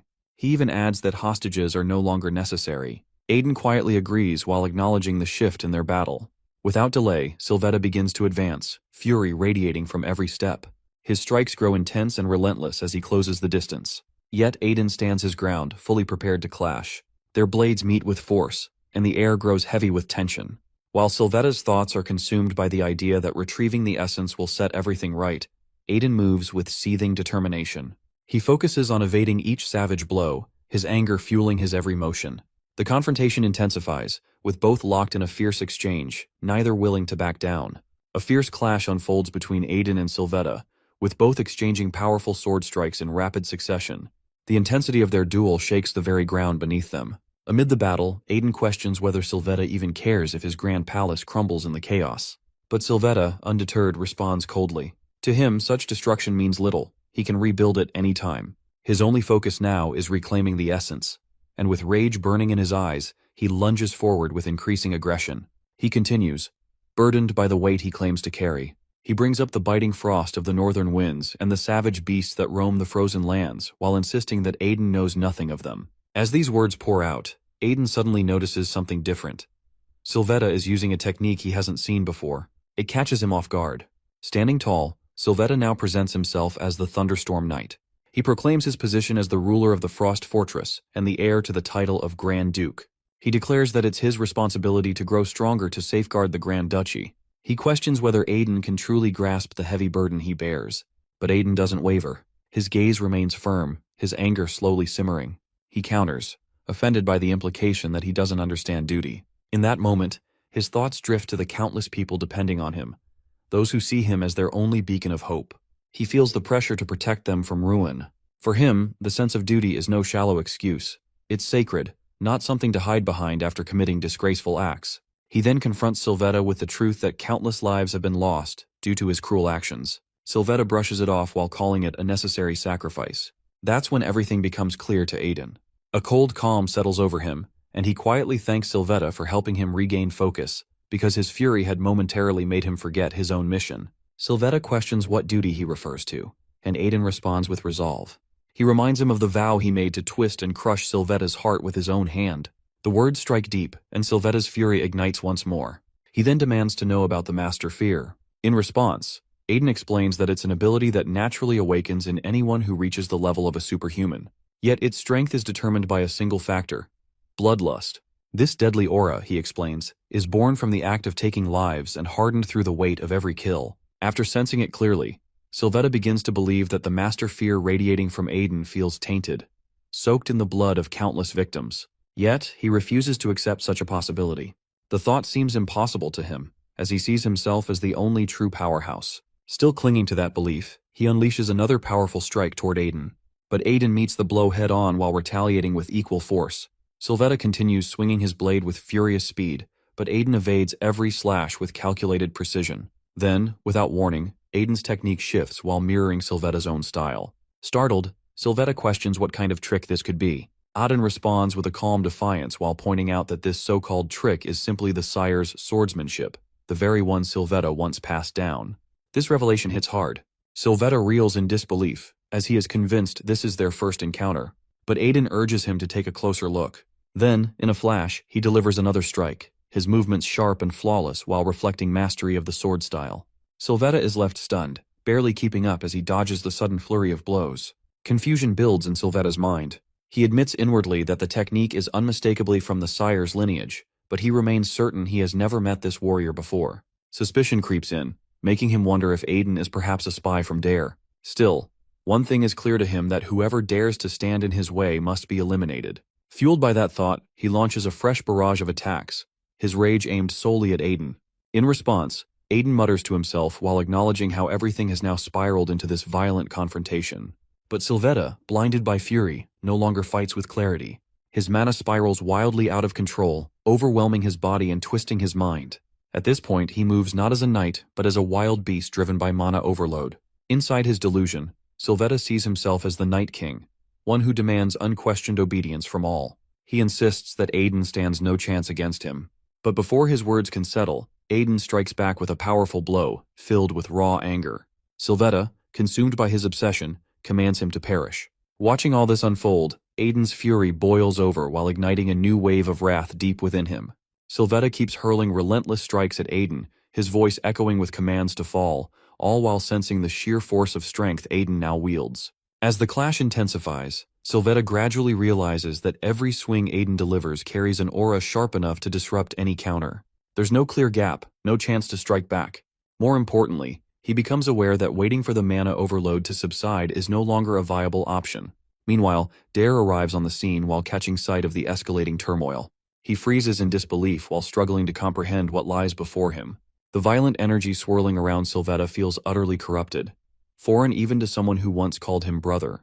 As Sylvetta catches sight of Dare, his fury spikes. Without hesitation, he charges at him with murderous intent. Luckily, Dare manages to narrowly avoid the blow. Moments later, confusion spreads across Dare's face as he demands to know the reason behind the sudden attack. Sylvetta accuses him while blaming him for how everything spiraled out of control. According to him, if Dare had quietly perished within the imperial palace, none of this chaos would have erupted. Hearing such twisted resentment, Dare reels in shock. He questions the meaning behind those words while wondering aloud whether Sylvetta had orchestrated everything from the dark mages to the catastrophe at the palace. Aiden steps in, his tone heavy with clarity. He tells Dare that the man standing before them is no longer the elder brother he once knew. Overwhelmed by mana, Sylvetta has lost himself. The one called Sylvetta Cyrus has already vanished. This truth shakes Dare deeply. Struggling to accept it, he listens as Aiden further explains that Sylvetta has now ascended to the transcendental level, and if left unchecked, he will soon become a calamity capable of consuming all of Cyrus. The gravity of the situation settles into Dare's heart. Desperation flickers in his eyes as he turns to Aiden, while seeking his support in protecting their homeland. Meanwhile, Sylvetta, fully engulfed in madness, lashes out at everyone around him while striking furiously without distinction. His rage consumes him entirely while turning each swing into a blur of devastation. Finally, Dare makes a firm decision. Gritting his teeth, he launches a decisive blow against Sylvetta, while declaring that it is for the sake of Cyrus. He quietly begs for forgiveness while understanding what must be done. However, Sylvetta responds only with greater fury.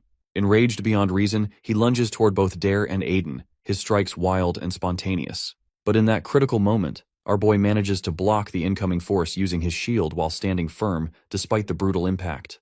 Then, with the battle reaching its peak, Aiden turns to Dare and brings up the Imperial Palace banquet. Dare nods, his expression grim while admitting there's no way he could ever forget it. After all, that was the most terrifying monster he's ever encountered.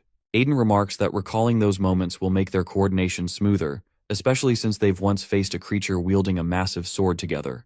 With that shared memory fueling their resolve, both rush forward, ready to bring down Sylvetta, who now stands completely consumed by his monstrous transformation. They swiftly maneuver through the whirlwind of strikes Sylvetta unleashes, narrowly dodging each powerful blow.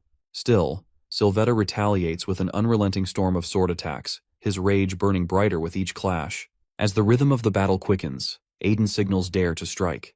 Without hesitation, Dare delivers a powerful blow toward their opponent. The duel rages on with no clear victor, both sides refusing to falter. Meanwhile, our boy begins to understand the full extent of Sylvetta's condition. The mana overload has entirely shattered his reasoning, he's forcing his body past its limits. Though it grants him incredible power for the moment, it's clear the strain will eventually cripple his ability to control that strength. Throughout the clash, Aiden and Sylvetta display advanced swordsmanship while trading skillful and precise strikes. Dare also remains locked into the fight, relentlessly pressing forward in their effort to stop Sylvetta. The opponent, however, responds only with escalating fury while refusing to yield even for a second. Suddenly, in a pivotal moment, Aiden releases one of his signature techniques. A surge of energy bursts forth as he unveils his frozen winter cloak, a chilling aura wrapping around him like a wave of frost. At once he senses the tide turning. Sylvetta's body begins to stiffen, his movement slowing under the cloak's icy grasp. Realizing the end has come, our boy steps forward. With quiet finality, he offers a farewell, not to an enemy, but to someone who was once his comrade. Dare finds himself truly astonished as he witnesses the level of swordsmanship Aiden displays. At the same time, Sylvetta appears shaken upon hearing the truth about Aiden being the Dragon Slayer. Without delay, Aiden activates his scale dash technique, and the devastating force nearly annihilates Sylvetta.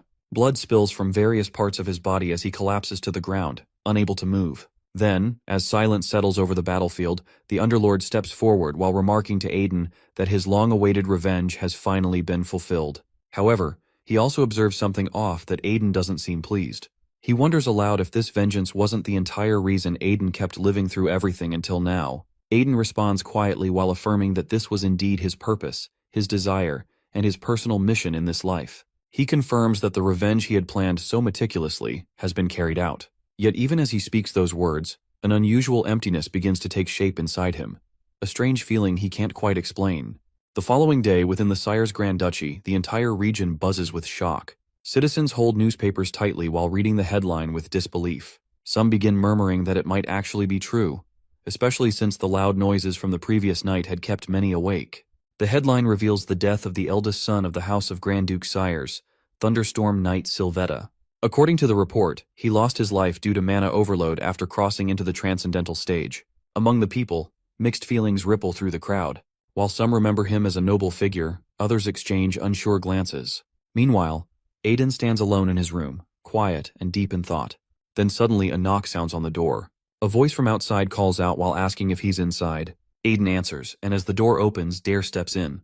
He's come with something on his mind, something he needs to ask. Later on, Aiden casually checks with Dare, while wondering whether the aftermath has been handled without trouble. Dare responds with a calm nod while sharing that, thanks to the intel provided by him, they have successfully captured everyone who assisted Sylvetta in his wrongdoings. The Sire's region has been safeguarded, and for that, he expresses his gratitude while offering thanks on behalf of the entire house. Yet, curiosity lingers in his voice as he brings up a question that's been bothering him. He wonders whether Aiden had known from the beginning about Sylvetta's schemes, the Imperial Palace incident, the Holy Fire cult situation, even the forbidden experiments in the Forest of Death. Not even he or his father had managed to uncover these hidden threads.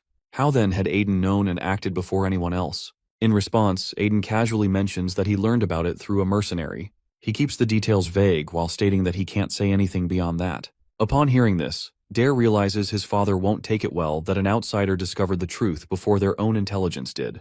Even so, he keeps his composure and simply assures Aiden that they will repay him to the best of their ability. Upon hearing this, Aiden lets out a soft chuckle while admitting it's the best news he's heard in a while. Sometime later, he stands with Nikita as they both examine the snowy plains of the Sire's region. She points out that beneath the snow, something extraordinary had been buried, an enormous deposit of mana stones. What's even more surprising is that many of them appear to be high grade, so much so that a single shard could fetch an incredible price. Aiden, pleased by this discovery, mentions that the Grand Duke has already agreed to cover the costs for setting up the mine as part of the compensation, so the process will move forward without delays. He quietly tells Nikita to take responsibility for overseeing it properly, while explaining that this place will soon become vital to his grand plan.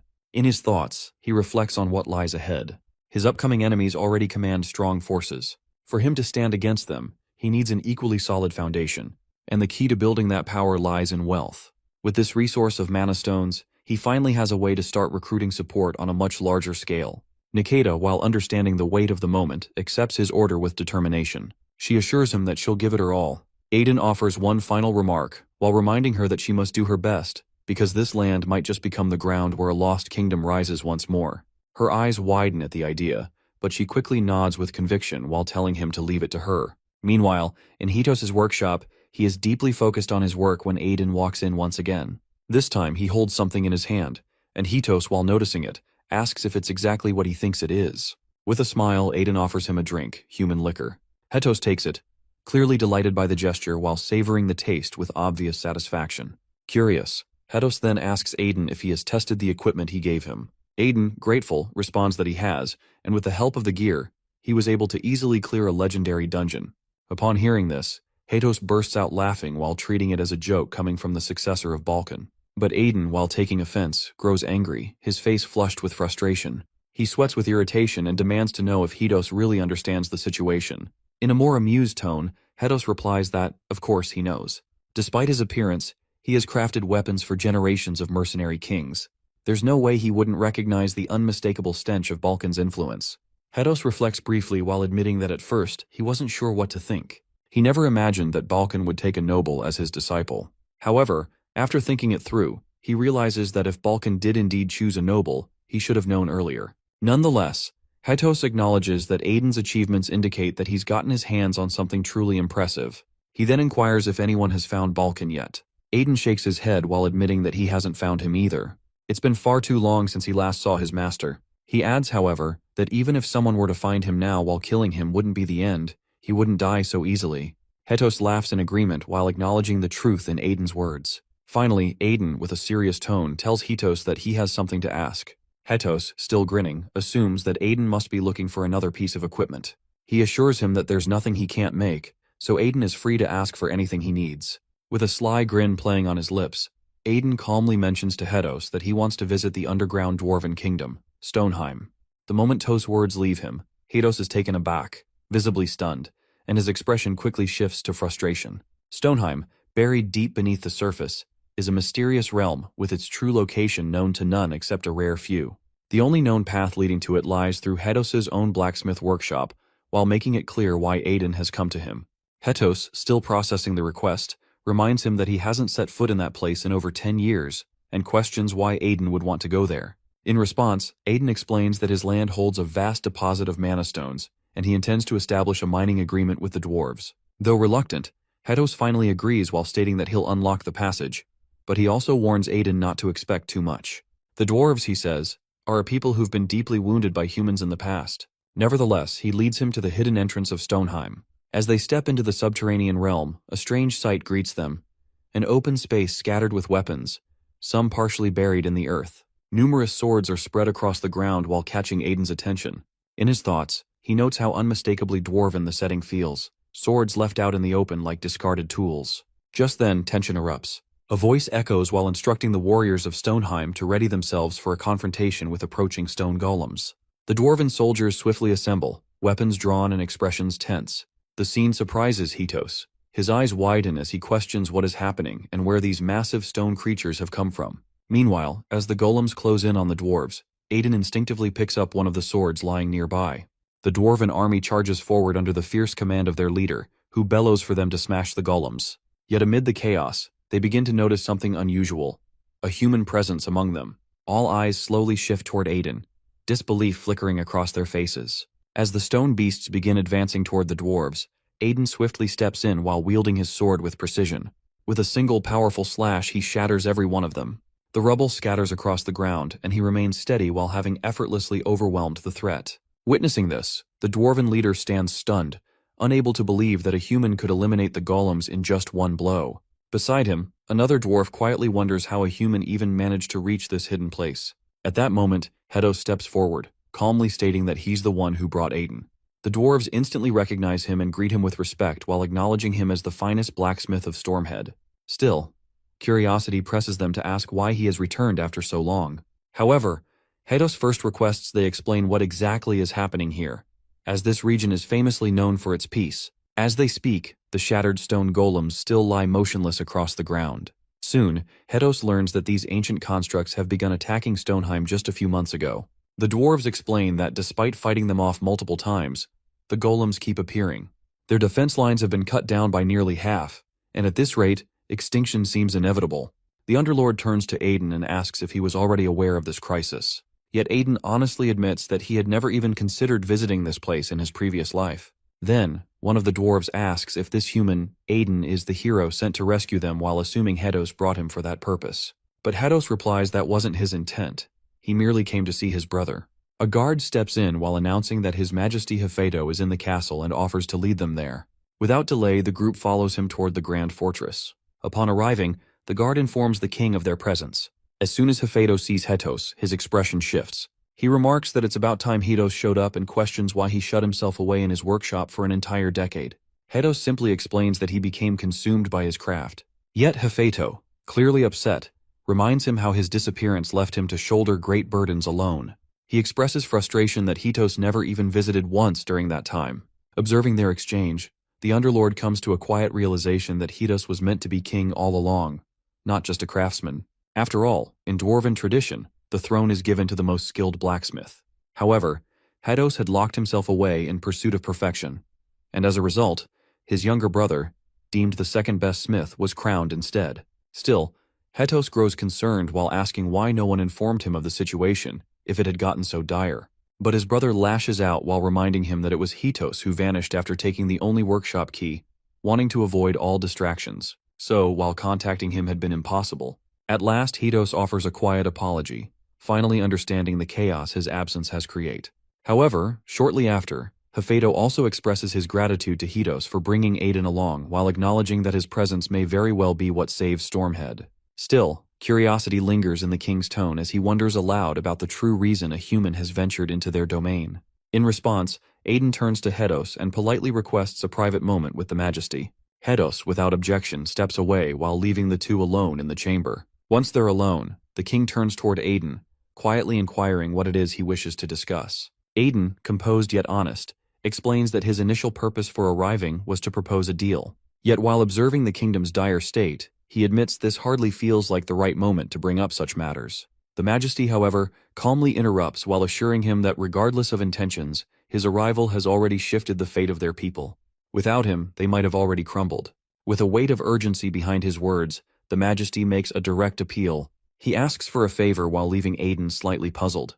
Yet the king continues, recalling how he personally witnessed Aiden's battle against the golems from within the castle walls. He acknowledges the overwhelming presence of a transcendental aura surrounding him, a sign of immense power. Therefore, he pleads for that strength now, not for politics or negotiation, but for the survival of Stormhead. In this moment, the kingdom needs more than a deal. It needs Aiden's unmatched power to endure. The Majesty, while reflecting silently, begins to believe that perhaps this moment is their final opportunity, one last blessing from the gods. He wonders if this human might truly be the destined savior of Stormhead. Yet, to his surprise, Aiden declines the request. Perplexed, the Majesty gently questions the reason behind the refusal. Aiden, calm but firm, responds that he simply sees no personal reason to offer his help. Trying to shift his mind, the Majesty suggests that if it's a matter of reward, then the solution is simple. He assures him that he may claim whatever he desires, be it a mine filled with gold, powerful armaments, or any treasure he seeks. All of it would be his, so long as he defeats the golems. However, Aiden's expression remains steady as he asks whether that would truly be enough. Even if he destroys the dungeon core and halts the emergence of more golems, would the land really become secure? The king, taken aback, quietly asks for clarification. Aiden then explains that the issue doesn't lie in the power of the golems, it's that the kingdom itself has grown fragile. Even if this danger is handled now, what will happen when another threat appears? The Majesty takes a moment, then nods in understanding. He admits the truth that they are indeed too weak at this point. Yet, before the conversation sinks into despair, Aiden offers a different path forward. He states there's a way to reinforce the kingdom's strength. The Majesty's eyes widen with cautious hope while asking if such a method truly exists. Without hesitation, Aiden confirms and tells him to watch as he's ready to demonstrate. Soon after, they make their way to Hyde's laboratory. While observing the place, Aiden casually remarks that, as expected, everything becomes much simpler when one can shift the 2-hour workshop anywhere at will. In response, Hedos lets out an annoyed sigh while pointing out that Aiden is just like his mentor, always treating these advanced workshops as if they're some kind of teleporting devices. He adds that such behavior is nothing short of irritating. Meanwhile, the Majesty, still holding on to cautious hope, questions whether a real way to safeguard the kingdom truly lies here. In reply, Aiden calmly explains that what he's about to reveal isn't a traditional method, but rather a form of technology, one unlike anything they've encountered before. Hearing this, the group grows visibly surprised. One among them even mutters doubt, warning the Majesty not to place his faith in the young outsider. However, the king sternly orders the skeptic to remain quiet while stating with conviction that he trusts the man Hetos has brought to him. For now, he decides they will watch and judge the result. At this point, Aiden quietly feels a sense of fortune within himself. This was indeed a rare and valuable chance handed to him. Observing the moment, the Underlord whispers with slight amusement that the plan to win over the dwarves using nothing more than liquor was a bizarre strategy from the beginning. Just then, amidst their ongoing conversation, Gustav Hyde suddenly dashes toward Aiden with energy in his steps. Reaching him, he bows respectfully and refers to him as young master while announcing himself as a loyal servant. Everyone in the room stands frozen for a second, stunned to realize that this eccentric researcher belongs to their guest. Without delay, Gustav expresses gratitude for Aiden's consistent backing. He declares that, at long last, the work is complete. Then, with visible pride, he reveals the very first weapon developed through the fusion of magic and engineering, a creation he calls the Gustav Mark I. However, despite the achievement, Aiden quietly finds the name a bit underwhelming. At first, when everyone lays eyes on the strange weapon, confusion spreads quickly among the guards. One of them raises his voice while questioning if that bizarre-looking object is really supposed to be a weapon. None of them can believe it. The weapon looks nothing like anything they've seen before. Meanwhile, another guard, while standing beside him, remarks that it resembles a building pillar more than a tool for battle. Clearly, they're not ready to accept such a thing as a real weapon. At the same time, Hefedo remains seated with Aiden, both of them gazing at the object placed in front of them. Hefedo wonders if this odd thing could truly help protect their kingdom. Since it doesn't resemble a traditional weapon at all, everyone around remains full of doubt. In response, Aiden firmly grabs the weapon. With a confident voice, he recalls a saying from the Holy Fire cult that a picture is worth 1,000 words and encourages them to witness its power for themselves. Shortly after, they all step outside, where a crowd of dwarves is already gathered while watching with curiosity. Then, in front of everyone, he starts to demonstrate the weapon's abilities. However, one of the dwarves scoffs while saying golems are on a whole different level compared to scarecrows, and that this toy won't do anything against them. The others seem unimpressed. Still, Aiden doesn't back down. He shouts that he's ready and unleashes the weapon's strength. Suddenly, a massive blast explodes from the weapon. Shocked, he quickly yells for the old man to cover his ears. Hefedo, confused, repeats the warning, unsure why he should do that out of nowhere. He doesn't realize what's about to happen. In that moment, a memory flashes through Aiden's mind. He remembers seeing this weapon once in his past life. It was a masterpiece. However, before he can explain further, another explosion shakes the ground. The sound is deafening. Everyone instinctively covers their ears. Even Hafedo, overwhelmed by the noise, shields himself from the intense sound. As the smoke clears, they all stare in disbelief. A wall in front of them has crumbled from the blast. The weapon's destructive power is undeniable. Aiden can't help but laugh, thrilled by what he's just shown them. He asks what they think about such overwhelming strength, proudly claiming that this weapon can truly protect the kingdom. Hafedo, now deeply impressed, praises the weapon's destructive power while believing that with it, they can safeguard their economy. The atmosphere shifts completely. Relief and excitement fill the air. At last, everyone seems truly happy. A few days later in Stoneheim, a new challenge appears. Stone golems clash fiercely while causing a dangerous commotion. Without hesitation, the dwarves, now confident in their new weapon, step forward. With a unified cry, they launch a massive blast at the enemy. As the explosion hits, they cheer loudly, proud that their weapon was able to hit the golems so hard. Their shouts echo as they mock the stone enemies and celebrate their magical engineering while calling it a true form of art. During the celebration, Underlord turns to Aiden and wonders why it now feels like there are multiple mad scientists around. Aiden, still smiling, responds that after spending a few days listening to explanations about magical engineering, that's exactly what they've become. Not long after, Hafedo approaches Aiden, his steps calm and sincere. He greets him as the benefactor of Stoneheim and admits it has been a long time since the people here were this cheerful. As he looks around, pride swells in his chest. He expresses his gratitude while acknowledging that none of this would be possible without Aiden's help. Aiden, while hearing this, gives him one simple request that if he's truly thankful, he should take care of the Mana Stone mine, which means a lot to him. Hafedo nods seriously while vowing on Stoneheim's name to give it everything he has. Then, he asks Aiden to follow him to his workshop while mentioning he has something for him. Aiden's curiosity is instantly piqued. Thoughts race through his mind that maybe it's top-grade gear or a rare gem. Feeling excited, he follows him eagerly. But as soon as they arrive, Hafedo hands him something completely unexpected. An apple. At first, Aiden is stunned. He clearly wasn't expecting something so simple. However, Hafedo quickly explains that it's not just any apple and it's a second life. The words hit Aiden hard. He reaches out and touches the apple. And immediately, a powerful surge of energy flows into him. Confused and amazed, he wonders how something like this could contain mana as fast and powerful as a dragon's heart. Hafedo patiently answers his unspoken questions. He reveals that the fruit comes from the World Tree, which only blooms once every 1,000 years. The mana it holds is legendary. Because Aiden saved Stoneheim from ruin, he offers this sacred gift as a token of gratitude. Deeply moved, Aiden accepts it. He tries to play it cool while claiming he has no choice. From the side, Underlord teases him while pointing out the smug look on his face and accusing him of pretending. Meanwhile, the dwarves continue building with unstoppable energy. In just 2 days, they construct a new village and mine in the frozen region.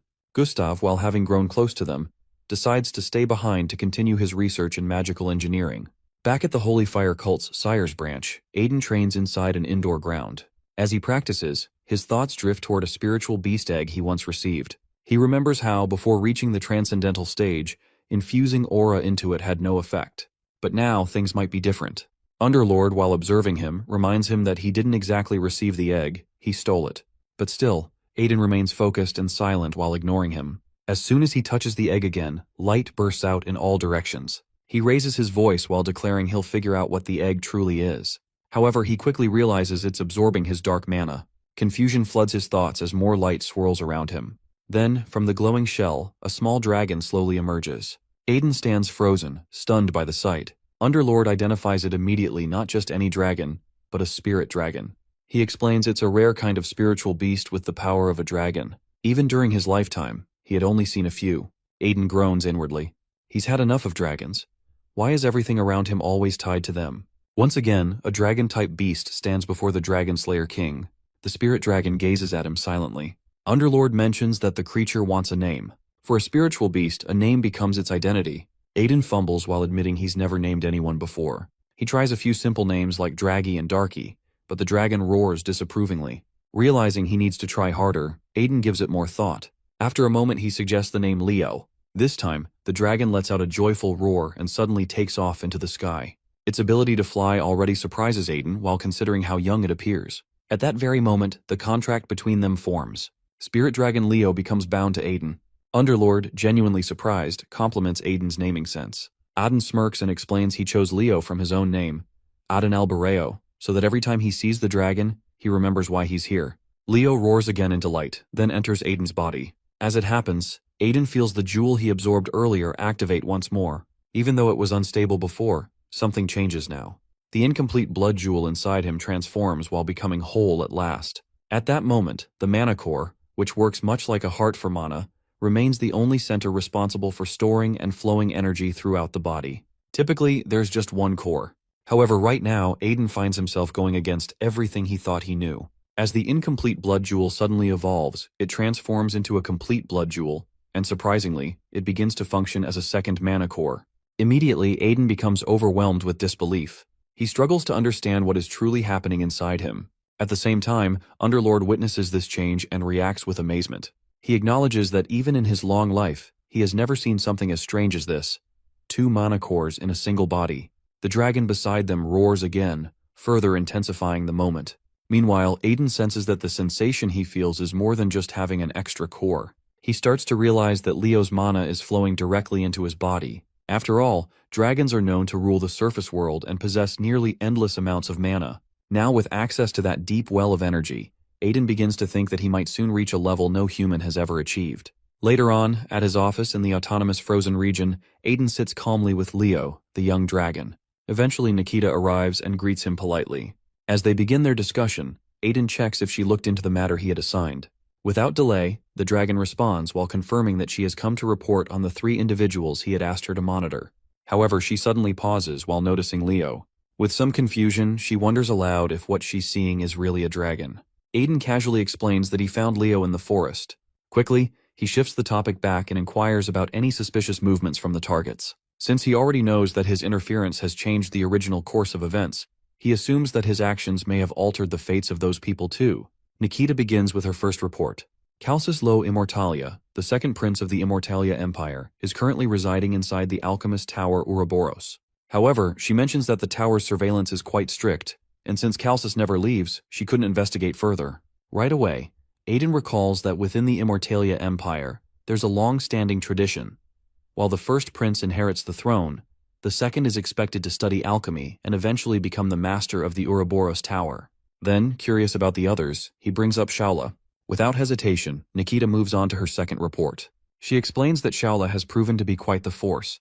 Just a year ago, at the age of 21, she became the youngest high-ranking mage by reaching 7-star rank. Currently, she's in the Anguis Magic Tower. Furthermore, tensions between Anguis and the Southern Great Forest Alliance have been steadily rising. Although this conflict isn't new, the situation has been getting worse. Naturally, this isn't surprising to Aiden since those two sides never got along well. Meanwhile, in the Southern Great Forest Tribal Alliance, many primitive tribes continue to live deep within the forest south of Anguis. These tribes are united under the Grand Tribe, led by the Grand Chieftain, who is known to be the strongest among them. Embracing nature as their ally, the Alliance develops civilization and sorcery based on their connection with the natural world. On the other hand, the Anguis Magic Kingdom focuses on progress through magic and views these forest tribes as nothing more than savages. Because of this, the tribes have grown to hate the mages who look down on them. Eventually, this hatred turns into open war. During that war, Shaula makes her mark. She completely annihilates the Southern Alliance all by herself. However, it's not because the tribes were weak. If she hadn't been there, the Anguis Kingdom likely would have lost. Soon after, Aiden brings up Spica. At this point in the original timeline, she should still be just a Saintess candidate. Normally, she would awaken 4 years later and become the most powerful Saintess in the history of the Carnage cult, only after the current one dies. However, Nikita delivers a surprising revelation. She informs him that Spica Lunius has already become the 54th Saintess of the Carnage cult. Moreover, she didn't inherit the position. She took it by force while killing the former Saintess with her own hands. This news completely stuns Aiden, who finds it hard to accept. Meanwhile, in the northern snowy mountains of the autonomous frozen region, a different story unfolds. A voice yells that the winter coin is no more, and now it's time to avenge a fallen father. Ukurak, son of the Frost Ogre Lord, leads the charge and calls out for melted lengths. Once upon a time, his father had ruled these mountains until Sylvetta ended his reign with a sword. Burning with revenge, Ukurak raises a monster army of over 1,000. However, he remains unaware of who currently resides in Sires, or who is on their way to stop him. Just then, a girl arrives while stating that she's been wandering the snowy fields for 2 weeks. Finally, she's found someone who might help her with directions. Ukurak, stunned to see a human, immediately orders his allies to attack her. Yet she speaks to him clearly and calmly while noting that since he speaks human, he can also give her directions. What follows is a battle that leaves Ukurak in utter despair. Back in the training grounds of the autonomous frozen region, Aiden stands alongside his partners. Suddenly, someone charges toward him with intent to attack. He doesn't move, instead observing the attacker closely. He acknowledges their improvement, especially in handling holy power and strengthening physical form. Nonetheless, he feels they still lack speed. Without much effort, he counterattacks. As he reflects, Aiden admits to himself that out of everyone he's ever met, Spica remains one of the hardest to understand. She always defeats monsters with the same blank, emotionless expression. Unlike other holy sects, the Carnage cult values strength above all else. There, only the strongest becomes the saint. No one dares to challenge a reigning saintess because the gap in power between them and the candidates is massive. Even the previous saintess, known as the Blind Saintess, reached her rank through sheer talent and effort. So much so that even a match against Grand Duke Sires, a high-ranking swordmaster, would be unpredictable. Therefore, it makes no sense that Spica could have defeated her. Aiden begins to wonder what exactly he did that might have led to that unexpected outcome. Just then, someone approaches him and informs him that a visitor has arrived. However, it seems the visitor can't be brought inside, so Aiden must step out. Curious, he heads toward the front gate while wondering who this unexpected guest could be. To his surprise, he finds Lunya waiting there. She greets him warmly while noting that it's been a long time. As they speak, she mentions that she made it thanks to Ukurak, who had shown her the way. Though she had to defeat a few attackers along the way, she finally reached him. Aiden nods and invites her inside. Later, while during their meal, Ukurak mentions that he's hungry too. Lunya apologizes while explaining that she lost control after surviving 2 weeks in the snowy mountains without food. Aiden starts to recall the first time he met Lunya, back during the Death Forest hunt when she was working as a mercenary. He remembers that she's from the Carnage cult, but he still can't figure out why she's here now. More importantly, he observes that the ogre, who now speaks their language, emits mana on par with a transcendental-level warrior, a lord-class monster, and yet it follows Lunya like a pet. This strikes him as strange. Eventually, he addresses her formally, while referring to her by name. She replies respectfully using his title. Aiden, now more certain, confronts her with his suspicion that she's not just any pilgrim from the Carnage Tower. His words take her by surprise while leaving her momentarily speechless. They are still talking when, all of a sudden, Aiden raises his voice while asking if she really is a candidate for Saintess of the Carnage cult. As expected, Lunya admits it with a small nod. In return, he shares his confusion while thinking that Spica was supposed to be the only one. To clarify, she says that's what everyone believes, but inside the tower, those who truly belong there know her real identity. She then reveals that she is the second student of the Blind Saintess, married a Nim, and was raised in secret. Curious, Aiden wonders why she had to be raised that way. She explains that it's a long-standing tradition in the Carnage cult. Every candidate except the first is sent away on a journey with a seal. She adds that the seal broke the moment her teacher passed away. At this point, Aiden starts to see how strange the people of the Carnage cult really are. Her story now helps him understand many things, her powerful presence in the Death Forest and how she used a strong monster just to get directions. After a moment, he asks the main question that's been on his mind, that why she came to him. To his surprise, Lunya brightens at his curiosity. With a serious look, she says that the Carnage cult is about to fall apart. Meanwhile, in another part of the world, at the Carnage Tower, a large group of girls has gathered. A bold girl steps forward and calls them daughters of the great Carnage High Power. She firmly says they are the ones who punish wrongdoers guilty of unfair violence. In her words, the past generation had grown lazy and forgotten their real goal, but she plans to change that. She believes that deep down, they all know the truth.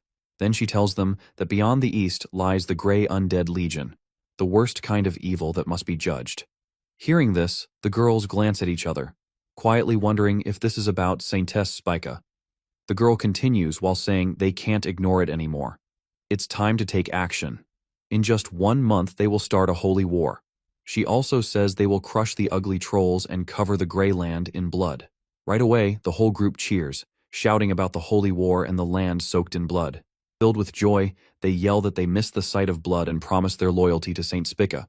Not far from there, Aiden watches all of this happening. The landlord, standing beside him, talks about the Grey Undead Legion, while calling them the trolls from the Death Wasteland. Aiden agrees while remembering that even the troll who recently attacked their land was one of them. He explains that the Undead Legion is made up of trolls who can't die for good, and the Greyland holds 100 powerful trolls who lead over 10,000 more. He reflects that even the first Saintess couldn't beat them.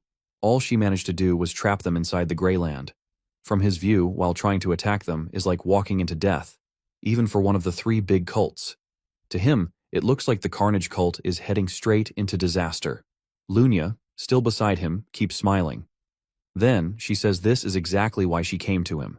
She shares that Merida Nim left a prophecy. Naturally, Aiden wants to hear it. So, she begins to tell him.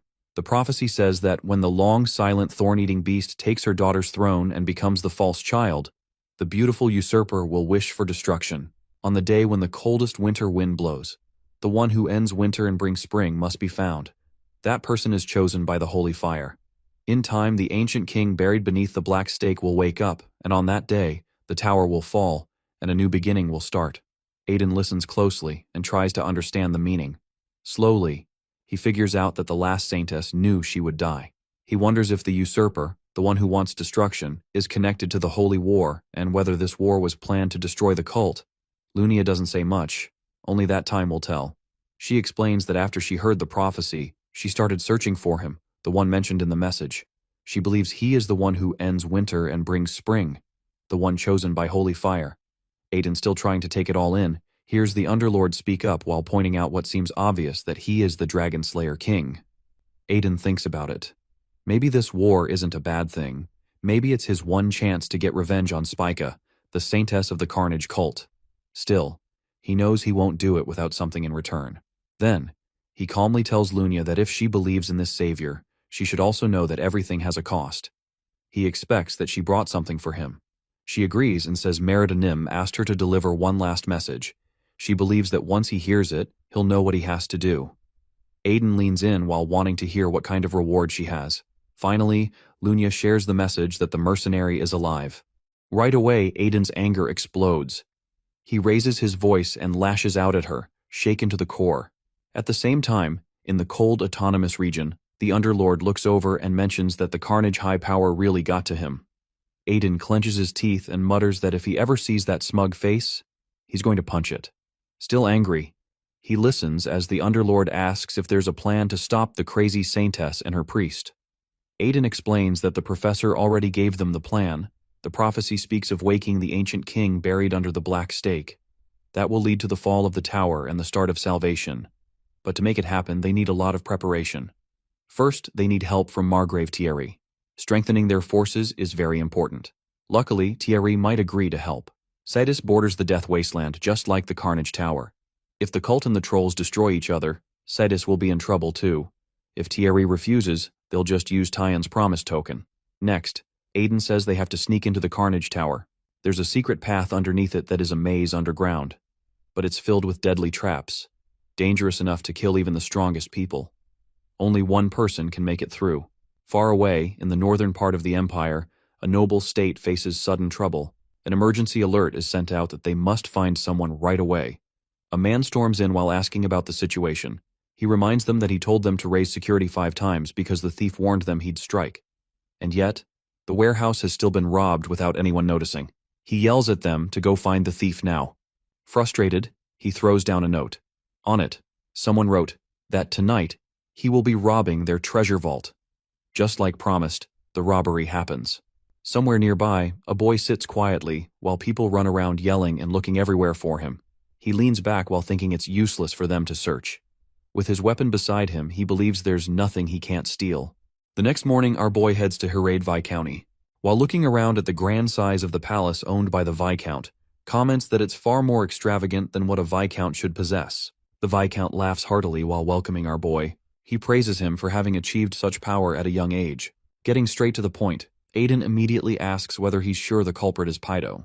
While looking at the letter, Gula confirms that it is indeed Pido because this same letter has been received by other nobles before they were targeted.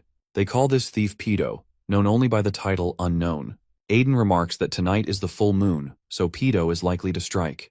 The Viscount is furious at the audacity of the thief. Gritting his teeth, he declares that Pido's career ends tonight, thanks to our dude. Gula then offers to guide him to the vault. After a while, they arrive at the Viscount's storage room, where a pile of gold and other extravagant wealth lies. far too much for someone of his rank. Then, our boy's eyes land on the tiers of the azure sky, the very object Pido has his sights on. The Viscount has installed a security spell around it and is confident that it will be impossible, or at least extremely difficult, for Pido to break through. But our dude disagrees. From his past life experience, he knows that Pido is talented enough to bypass even Shaola's spell. He begins thinking of a plan to catch the thief, a thief who had once eluded everyone in his previous life. Meanwhile, as he thinks about his next course of action, the Underlord points out a specific artifact that might be useful. The moment our boy sees it, his greed kicks in, and he reminds the Viscount that nothing in life is free, especially his services. The Viscount, already familiar with this principle, tells him to take whatever he wants. Without hesitation, our dude points to a plain-looking dagger mounted on the wall. The Viscount is baffled, wondering why he would want something he considers trash, though he admits that he never bothered to throw it away. Aiden insists on taking the dagger. No one but him understands its true value. It's not just a regular dagger, but it holds special attributes that will help him catch the thief. As night falls, Aiden and Ro wait inside the vault, accompanied by a few guards. Ro doubts whether Pido will dare show up, knowing Aiden himself is guarding the jewel. But Aiden remains certain. He knows Pido never backs down once he's declared a target. Suddenly the ground trembles beneath them. Even the Underlord, now on edge, agrees that Pido may be coming, but he senses something more, because he senses not one presence, but two. At that moment, Gullah comes rushing toward Aiden, exclaiming in panic that his jewel has been stolen. Aiden calmly reminds him that the jewel is still right there, in the vault. It turns out Gullah, being a bit more clever than expected, had attempted to outsmart Pido by hiding the real jewel in a secret locker and leaving a fake one in the vault. But Pido, being the legendary thief he is, caught wind of the trick and stole the real jewel, completely bypassing the decoy. Aiden scoffs at this miscalculation and, along with Ro, rushes outside. The Viscount looks completely devastated, almost on the verge of tears. But when a guard asks about his condition, he suddenly smirks, because he's not the real Viscount at all. He's an imposter. Smoke fills the area. Before the guards can grasp what's happening, they inhale the drug laced in the smoke and collapse into unconsciousness. Meanwhile, Pido drops his disguise and scoffs at how easily Aiden and Ro fell for such a rookie trick. He approaches the jewel, now protected by a six-circle security spell, an impressive barrier by most standards, but nothing he can't handle. With a smirk, he draws his dagger, Seren, and leaves the rest to it. He pierces the dagger into the spell barrier, and the spell begins to unravel, layers collapsing one after the other. Moments later, the jewel rests in his hand. He looks at it satisfied. He had been worried after hearing of Aiden's involvement, but now, with Seren in his possession, he believes that as long as he has this dagger, even Aiden can't stop him. At that moment, Aiden interjects, his voice calm but cutting, asking if Pido was talking about him. Pido turns, startled. He doesn't understand how Aiden is there.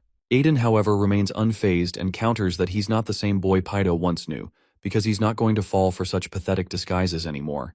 Pido frowns. He doesn't remember ever meeting him, but our dude is more than ready to remind him, with a good beating if necessary. Pido, confident, challenges him outright. He has Seren after all. But Seren itself quivers in his hand and warns Pido in a low, urgent whisper that Aiden is out of their league. Confused and alarmed, Pido demands to know why his trusted weapon is afraid. Seren promises to explain everything, after they get out of there alive. Before Aiden can react, Pido vanishes into thin air. Aiden clicks his tongue in disbelief but doesn't pursue. He's irritated, but also quietly grateful for the dagger now at his side. Later, far away from the palace, Pido removes his mask and finally demands an explanation from Seren. He insists that he could have taken Aiden down easily. Seren agrees, but there's a catch. Aiden possesses a dagger of the same quality, one of the fabled 72 magical swords. Just then, like a shadow from the trees, Aiden drops in silently behind him, speaking coldly. He tells Pido that the reason he's always managed to sneak past tight security, the reason he's escaped without a trace every time, is because of that weapon, one of the 72 magic swords. Pido freezes, tense and wide-eyed. He realizes that for Aiden to track him here, through all wards and illusions, ordinary magic wouldn't cut it. Aiden deadpans that it wasn't done with ordinary means. He holds the same kind of blade. Pido shakes his head in disbelief. That can't be because Balzabul, that sword is unable to track. Aiden confirms it with a slight smirk, unsheathing his new magical blade. The moment it's exposed, it emits a soft, eerie whimper, as if begging Pido's dagger to save it. Inside a cage, the demon bound to the new magic blade consumes human blood. It eagerly swallows every drop, which means some human is trying to wake it up. It begins to shift, settling into its throne as the chains around it break. The blade isn't ordinary because it holds a serpent. the remnants of what was once called the Earl of Justice. Its name is Andromalius. It is about to ask our boy whether he desires its power, but our dude lazily yawns, bored by the blade's rambling. Andromalius grows furious at our boy's daring attitude. Before it can speak further, Underlord interjects, asking whether the blade was talking to him. Andromalius is taken aback, unsure how someone like Underlord even exists in its realm. But with just a hint of threat in Underlord's tone, Andromalius quickly learns its place and goes silent. That's why it agrees to serve our guy, especially with someone like the grim Underlord backing him. Meanwhile, Seren immediately recognizes Andromalius and informs its master that the sword is a master of tracking. Once its wielder sees someone, the sword can guide them to that person's location, no matter how well they hide. Pedo is sweating, realizing that there is no escape for him. He asks what kind of consequences he will face. With a sinister voice, our boy reveals the verdict. Pedo will be dead meat. Not only has he stolen from more than 10 nobles, but there is also a bounty of thousands of gold on his head. Our boy has no intention of letting him go. Now trembling, Pedo is on the verge of crying. Our boy offers him a chance to save his life if he agrees to make a contract with him. As Pedo looks at the evil gleam in our boy's eyes, his imagination runs wild, wondering what kind of contract this might be. He imagines he must be made into some kind of servant, enduring immense punishment. He suddenly realizes that just how doomed he is. After a while, our boy successfully makes a contract with Pedo, which looks suspiciously like a slave contract. He then asks Pedo about the method for awakening his sword, which requires black magic. Pedo begins to tell his story, explaining that he once declined to use or even learn about black magic.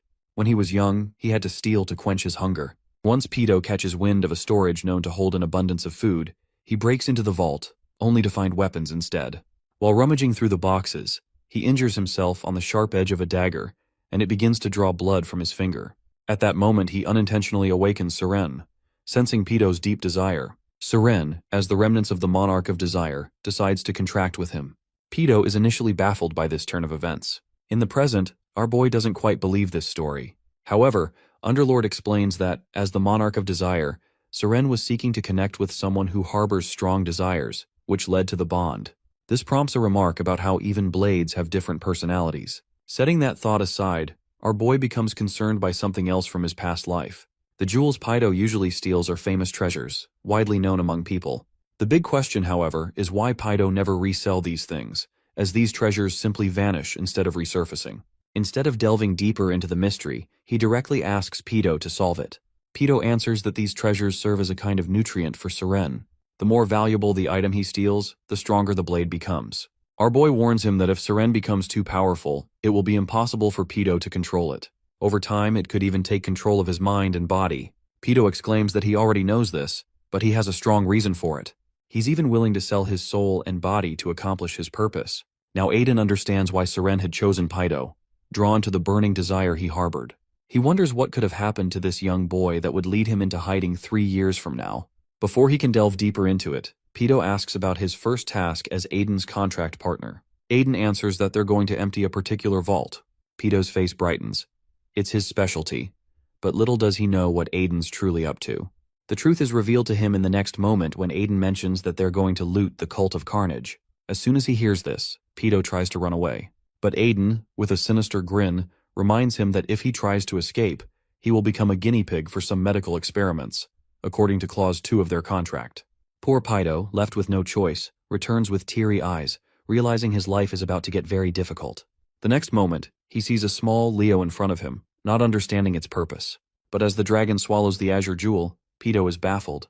The dragon, Leo, burns with magical energy after consuming the jewel. Aiden gets a notification that Leo has consumed the Spirit Stone, which has awakened him. Now, Leo enters a dormant state until he undergoes the required growth stage. Aiden doesn't know that the Azure Stone is a Spirit Stone. Underlord also finds it familiar, recognizing it as a fairy crystal, which contains the power of spirits and spirit beasts. It is the best elixir for spirit beasts that have not yet awakened. Aiden feels quite satisfied with this random stroke of luck for Leo.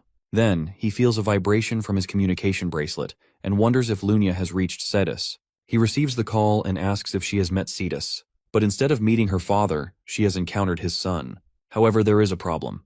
Before Aiden can ask what kind of problem she is facing, Tyan also reaches out, asking for help from the Sacred Flame.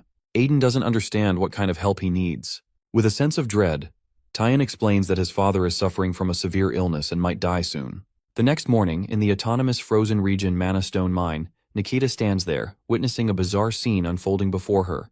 Down below, different monsters are ordering kobolds to carry out manual labor.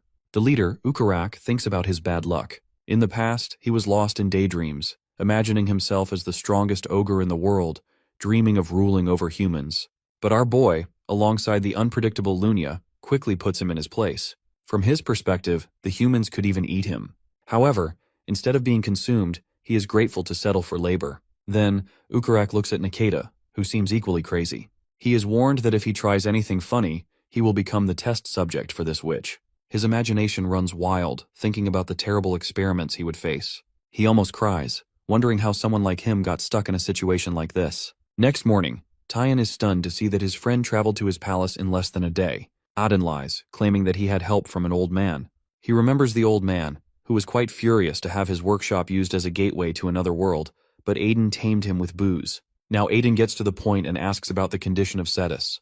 Tyan reveals that Cetus has been like this ever since he returned from the Carnage Tower 2 months ago. Tyan adds that Cetus came back with numerous injuries. They tried to heal them with a priest, but the black marks on his side are stubborn. Not only that, but they are spreading throughout his body. Aden's expression turns grim as he realizes that Cetus, from the transcendent realm, has been injured and has not recovered from these wounds. To see the situation for himself, Aden asks to visit Cetus. Tyan replies that he is in the recovery chamber. There is another problem, though, since Cetus is the leader. If their rivals find out that he is bedridden, they could attack him. They plan to demand answers from the Carnage cult, but before this can happen, Lunia shows up. Lunia adds that she was surrounded by knights when she entered the territory, but luckily, she was saved by the token Aden gave her. Aden hadn't expected her to be in trouble, but it turns out it was the Knights of Cetus. Anyway, they need to see Cetus in order for Alice to heal him. Tyan subtly hints that it will be difficult to meet up. When they enter Cetus's chamber, they realize that it's hard to get near him due to the intense energy emanating from his body, which repels everyone. Aden wonders whether Cetus is in a trance to release this much aura. The energy is making it difficult for anyone to approach, and Tyan is the only one able to stand unaffected. He then asks Alice if she is all right. As a divine being, the Saintess is unfazed by the aura. They decide to examine Cetus. Aden checks the wounds, and his eyes widen when Underlord interjects. He reveals that these wounds are difficult to heal because they are not ordinary. They were inflicted by a weapon under the authority of the Saint of Slaughter, known as Rebolus, which is also called the Pursuer of Death. Death is inevitable for anyone injured by Rebolus, regardless of the healing methods they undergo. As Alice attempts to heal the wound, it shrinks, which brightens her face. Aden concludes that Alice's holy power can indeed heal the wound to some extent, but he doubts she can fully heal it. Suddenly his eyes widen as he realizes that there must be some mystery behind blind Saintess murder, as killing such a powerful Saintess is an impossible feat for even someone as skilled as Spica. This presents another variable.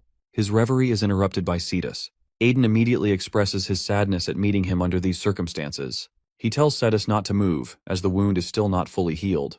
Besides, he wants to understand exactly what happened to Cetus at the Carnage cult, so he suggests moving to a more private chamber. After a while, they shift to Cetus's office. Cetus praises Aden for reaching the transcendent realm, but Aden brushes off the flattery, instead focusing on what happened at the Carnage Tower. Cetus explains that when he arrived at the Carnage Tower, the blind Saintess was already dead, killed by Spica who attacked him. He first tried to reason with her, but when she didn't stop attacking, he had no choice but to fight back. The moment her sword pierced his flesh, he felt an ominous energy gnawing at him. Trusting his instincts, he ran away. Aden is tense as he analyzes the situation. Even Alice, with the holy power of the sacred flame, couldn't heal him. It seems they have no choice but to wait for Cetus's death. But then, Underlord gives him hope by revealing that if Aden destroys Rebolus' sword, he might have a chance to save Cetus.